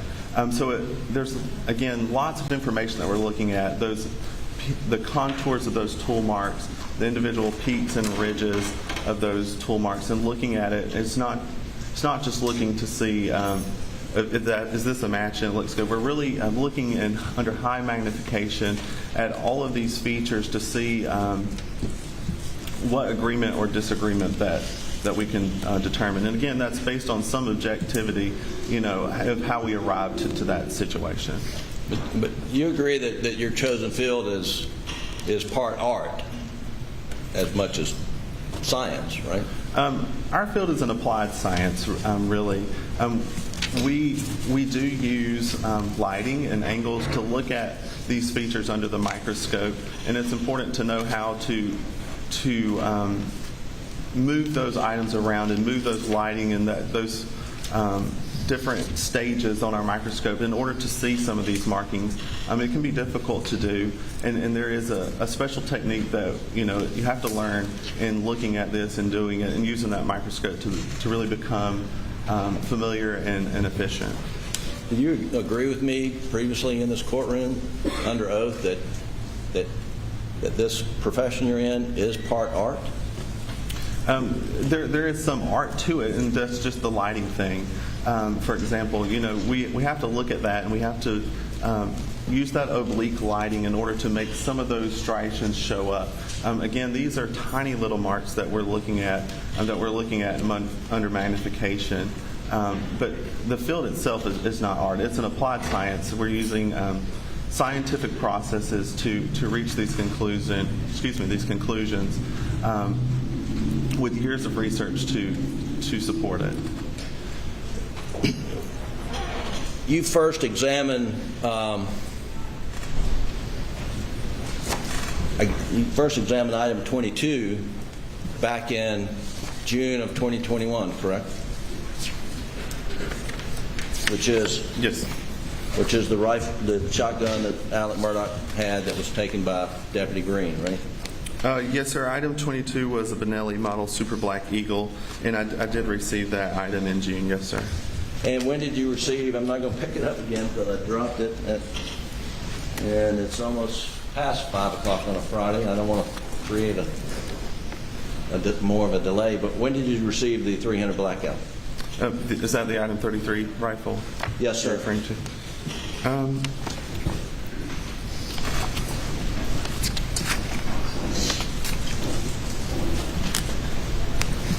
I received item 33, which was inside sled container K on June 10th. And when did you issue your preliminary opinions on item 33 and item 22 to your agency, SLED?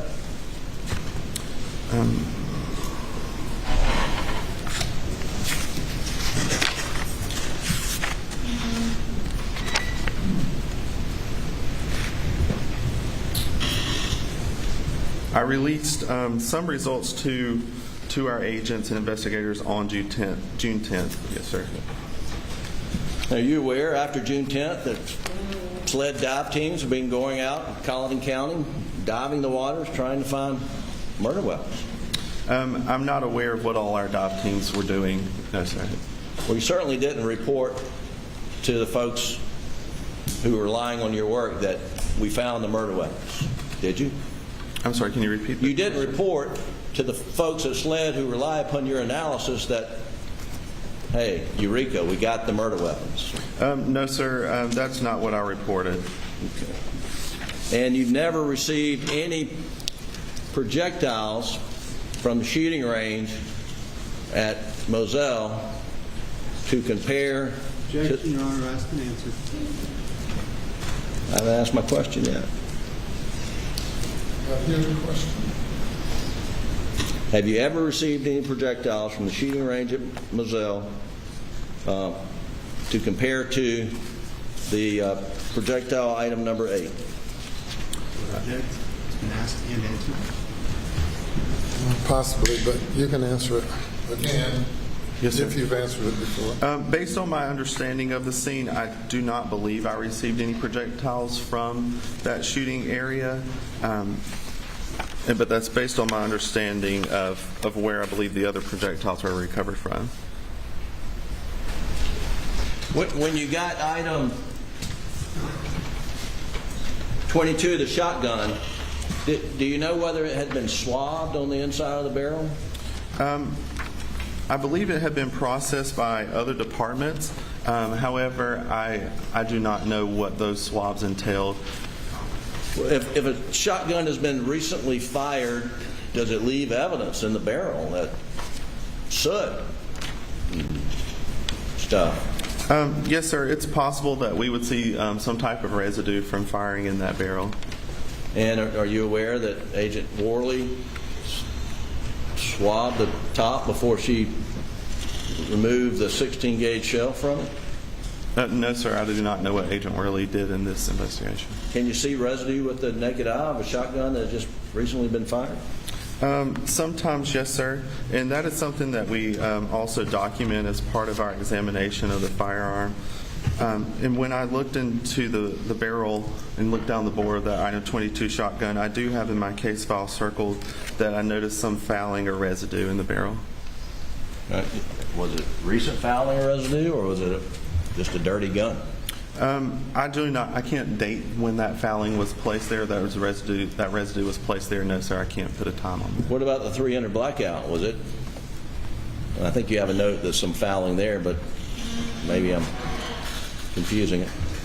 Yes, sir, that's correct. On the item 33 rifle, I did note that there was some fouling or residues in that barrel.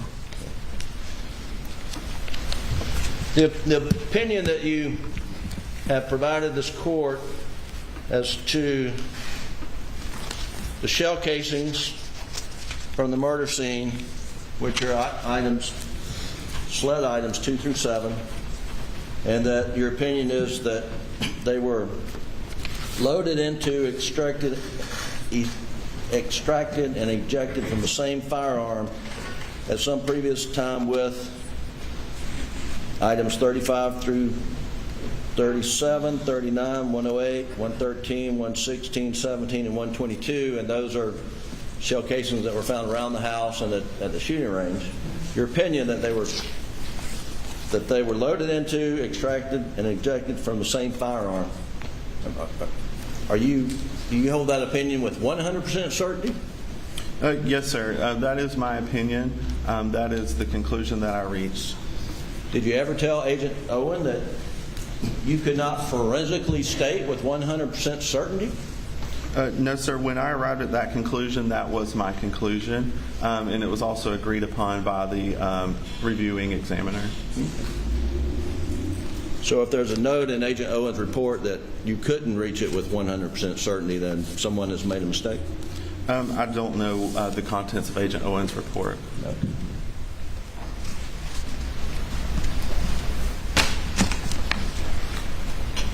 That's all I have, Your Honor. May I redirect? Yes, Your Honor. Allow me to ask a few questions.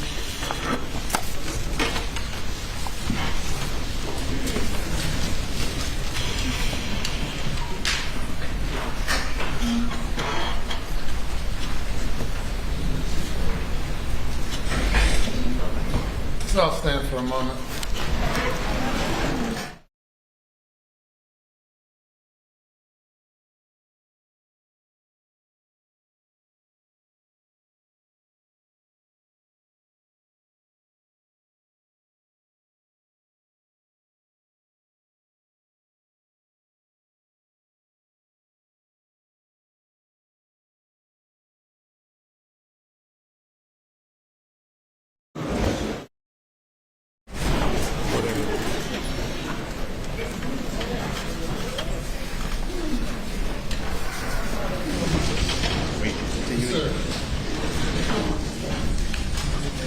Mr. Greer, I'm handing you what's been marked as State's Exhibit 400. Could you kindly review that very, very quickly and let me know if you're familiar with what it is?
Yes, sir. What is it? This appears to be a copy of my report. It's an accurate, complete copy of your report? Yes, sir, it does appear to be. All the things we just discussed today? Yes, sir. State would move to admit item State's Exhibit 400. I believe it got it. Okay. Mr. Greer, please, because some of the questions concerned your field, please tell us how long has firearms identification and tool mark identification, how long has it been around? In its current form, I would say the early 1900s is when this really became popular, and firearms identification was born with several important cases. It was as early as the 1900s that they started looking at this evidence and looking at those individual characteristics through microscopy. So ever since that time, it's just evolved and grew with further research and support, advances in technology, and but it's been around for several years. And are you familiar with any studies that were done utilizing what would be called consecutive barrels? Yes, sir. Firearms. Explain to us what a consecutive barrel study would be and what's done in those. Sure. When we're looking at those characteristics under the microscope that were imparted onto a fired bullet or a cartridge case, we're looking at all those tiny little features. A consecutively manufactured study takes into the account of the manufacturing process. So all those marks that we discussed are coming from that gun being produced by a manufacturer. Metal scraping and removing metal. So we have tools cutting and tool stamping and really working on hard metal surfaces. So when we look at a study that has consecutively manufactured things, that presents an opportunity for a worst case scenario for us as examiners. If those tools were going to leave markings on other firearms, so if you had this breech face being made by the tool and it made the next one, those are consecutively manufactured.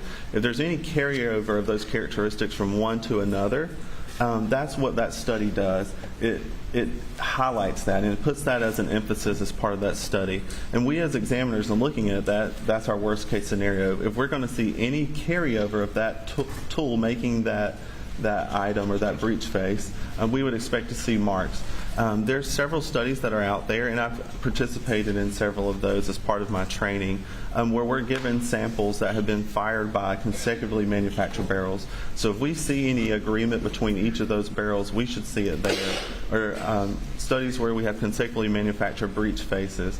Again, those are breech faces made by the same tool, one right after another. And if we see agreement in there, we should see it in that study. I've participated in those studies,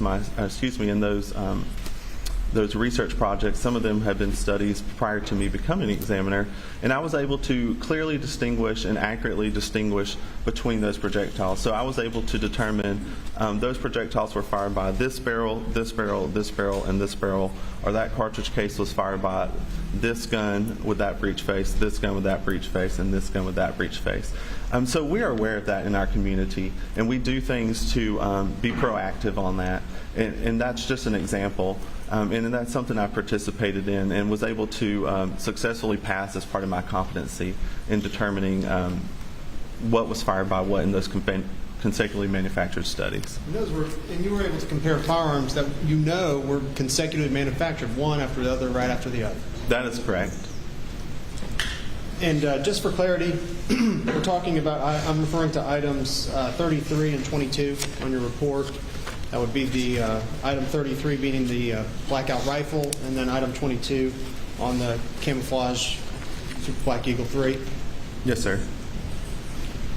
Your results for some of those were, when you say inconclusive, what does that mean? Does that mean that they could have been fired, or that you just can't determine? That's correct. Inconclusive is one of our conclusions that we can issue when there's not enough agreement or disagreement there in those tiny microscopic characteristics. So what inconclusive means is it's possible it could have been fired by that gun, and it's possible that it may not have been fired by that gun.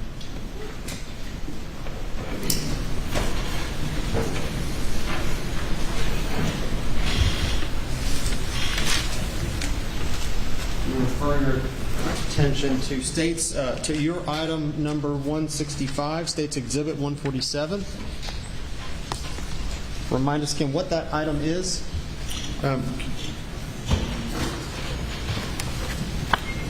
Could I see item 165? You make me find it. I'm sorry. It's fine.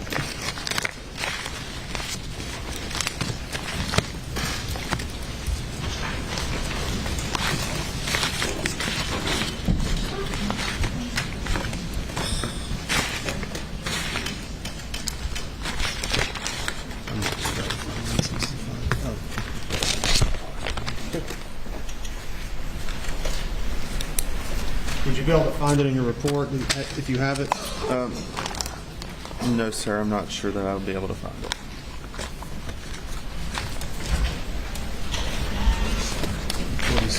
Yeah, it should be here. Unfortunately. 146.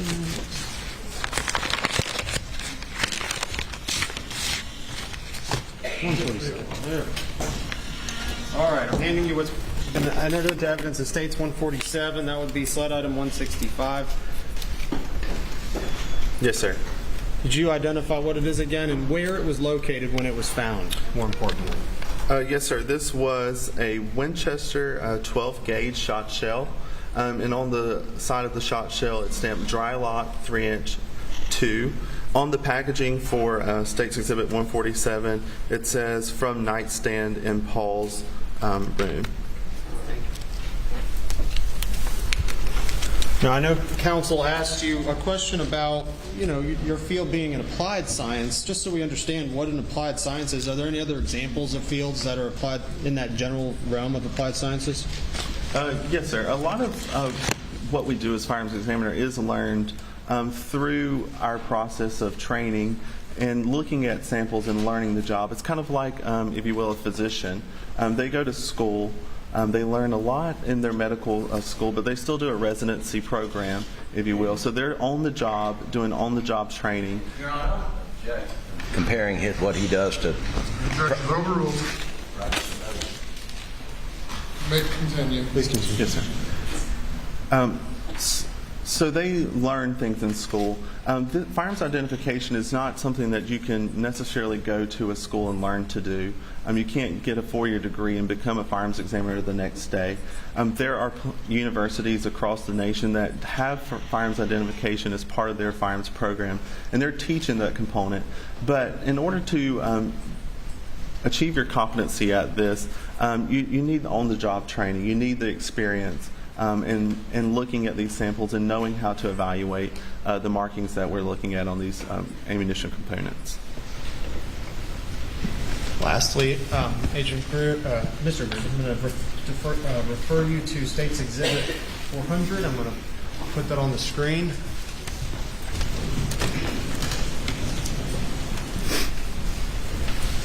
I'm going to direct your attention to item 128. Can you see that on your screen, Mr. Greer? Yes, sir, I can. Specifically, your findings concerning 2 through 7. You see where my pen's pointing? Yes, sir, I do. Which items were 2 through 7? Those were from markers 2, 3, 4, 5, 6, and 7, respectively. And from my understanding of the crime scene, those were the ones that were located around Margaret Murdaugh's body. Okay. And again, we're on what page now, Mr. Greer? That's on page 7. Yes, sir. Items 2 through 7 found around Maggie's body. Items 35 through 37 and 39, where were those located? Those were from the side entrance door, which would be the door, I believe, coming out of the gun room area. And items 108, 113, 116 through 17, and 122, where were those located? Those were from various areas, thought to be from the shoot field or from the field. And tell me again what your conclusion was. I was able to determine that based on matching characteristics in the mechanism marks that items 2 through 7, 35 through 37, 39, 108, 113, 116 through 117, and 122 had all been loaded into, extracted, and ejected from the same firearm at some previous time. Nothing further. Thank you. Further examination. No, Your Honor. All right, thank you. You may step down.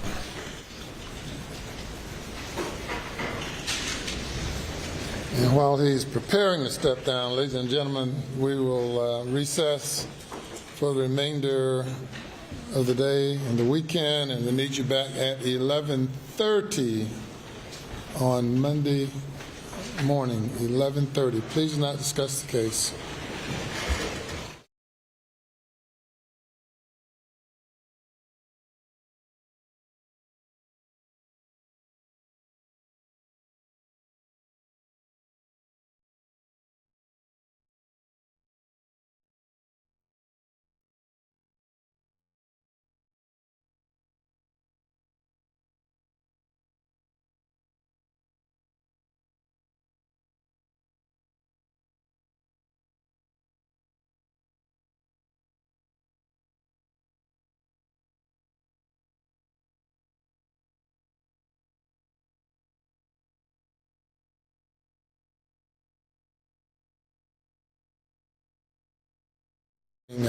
Which witnesses will you have? Your Honor, if we're talking about the in-camera hearing, we'll have Mark Tinsley, and we do have another issue which I believe I had indicated to Your Honor perhaps in a pretrial conversation as to a conversation that took place a few days after the crimes occurred, in which there were a number of individuals present. Mr. Murdaugh was present. I don't know the contents of that meeting because I've been out of an abundance of caution, have stayed away from that, and I believe that we may have a little bit of testimony just on whether or not there is any attorney-client privilege to that conversation. I've been careful throughout this investigation preparation not to be privy to that, but I do believe that it is not an attorney-client privilege conversation, but I'd like the court's ruling on that before I became privy to the contents of that. That's the only other issue at this time that I think would be addressed in camera that morning. Your Honor, and sort of a surprise here, were those conversations recorded? No. And I mentioned this in our pre-trial. Yeah, I just didn't know what you're referring to. Neither one of us know what the contents of those conversations are. I believe Mr. Griffin was present at this meeting, which is exactly why I wanted the court's ruling before I became privy to the contents of the defendant's statements at that meeting. We're not quite sure, but we'll wait with bated breath to hear whatever it is. Can you be more specific as to what you're talking about, Mr. Waters? From my understanding, there was a meeting or some sort of gathering in which Mr. Griffin and Mr. Murdaugh and then a number of other individuals were present, in which the defendant made some statements. The contents. Individuals? No. I think some of his partners and other individuals, maybe some family, to which I have never been privy to the contents. However, I would like to know the contents, but I've been careful out of an abundance of caution not to ever become privy until I had a ruling from the court that there was no attorney-client privilege because of the presence of third parties to that conversation. So I would like to address that with the court, and if the court believes that and rules that there is no attorney-client privilege, then I may, at the appropriate time, examine people who were present at that conversation as to what the defendant said. And is that in relation to financial crimes or? No, sir. That would be in relation to the murders of Maggie and Paul. But it is an in-camera matter that if we have the time available, I wanted to raise that with the court. Maybe we can go ahead and knock that one out as well. All right.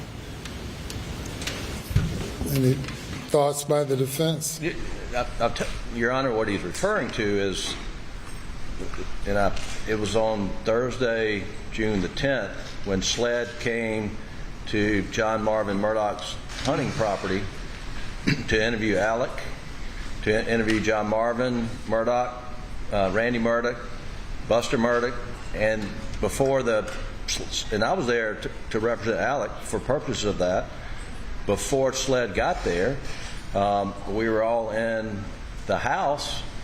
I have no idea what beyond that he's talking about. I mean, what was supposedly said or heard, or I have no idea, but beyond that. I don't know of any conversations that he's trying to find the substance of and who he's going to get them from. And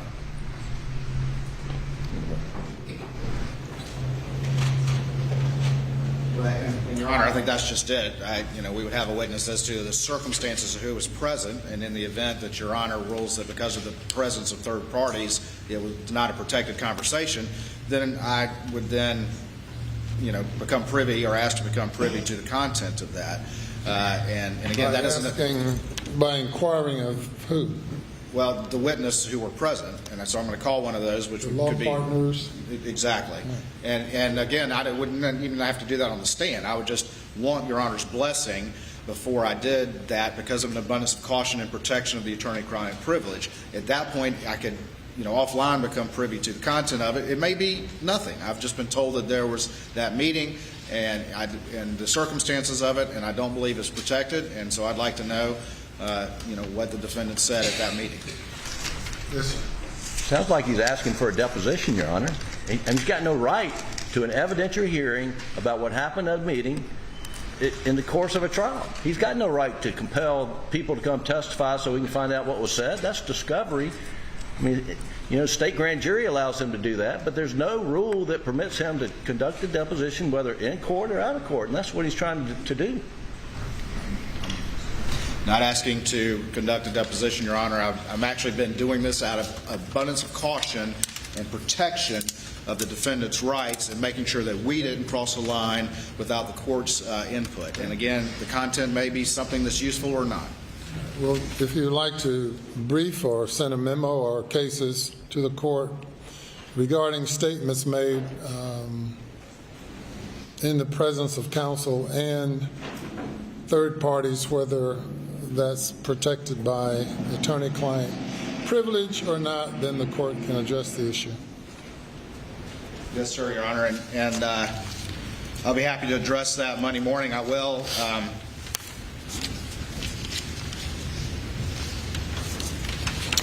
I do have a case, Marshall v. Marshall, 320 Southeastern 2nd 44, which just generally, of course, states the rule that if attorney-client privilege communications are related in the presence of third parties, then the protection is lost. And I can go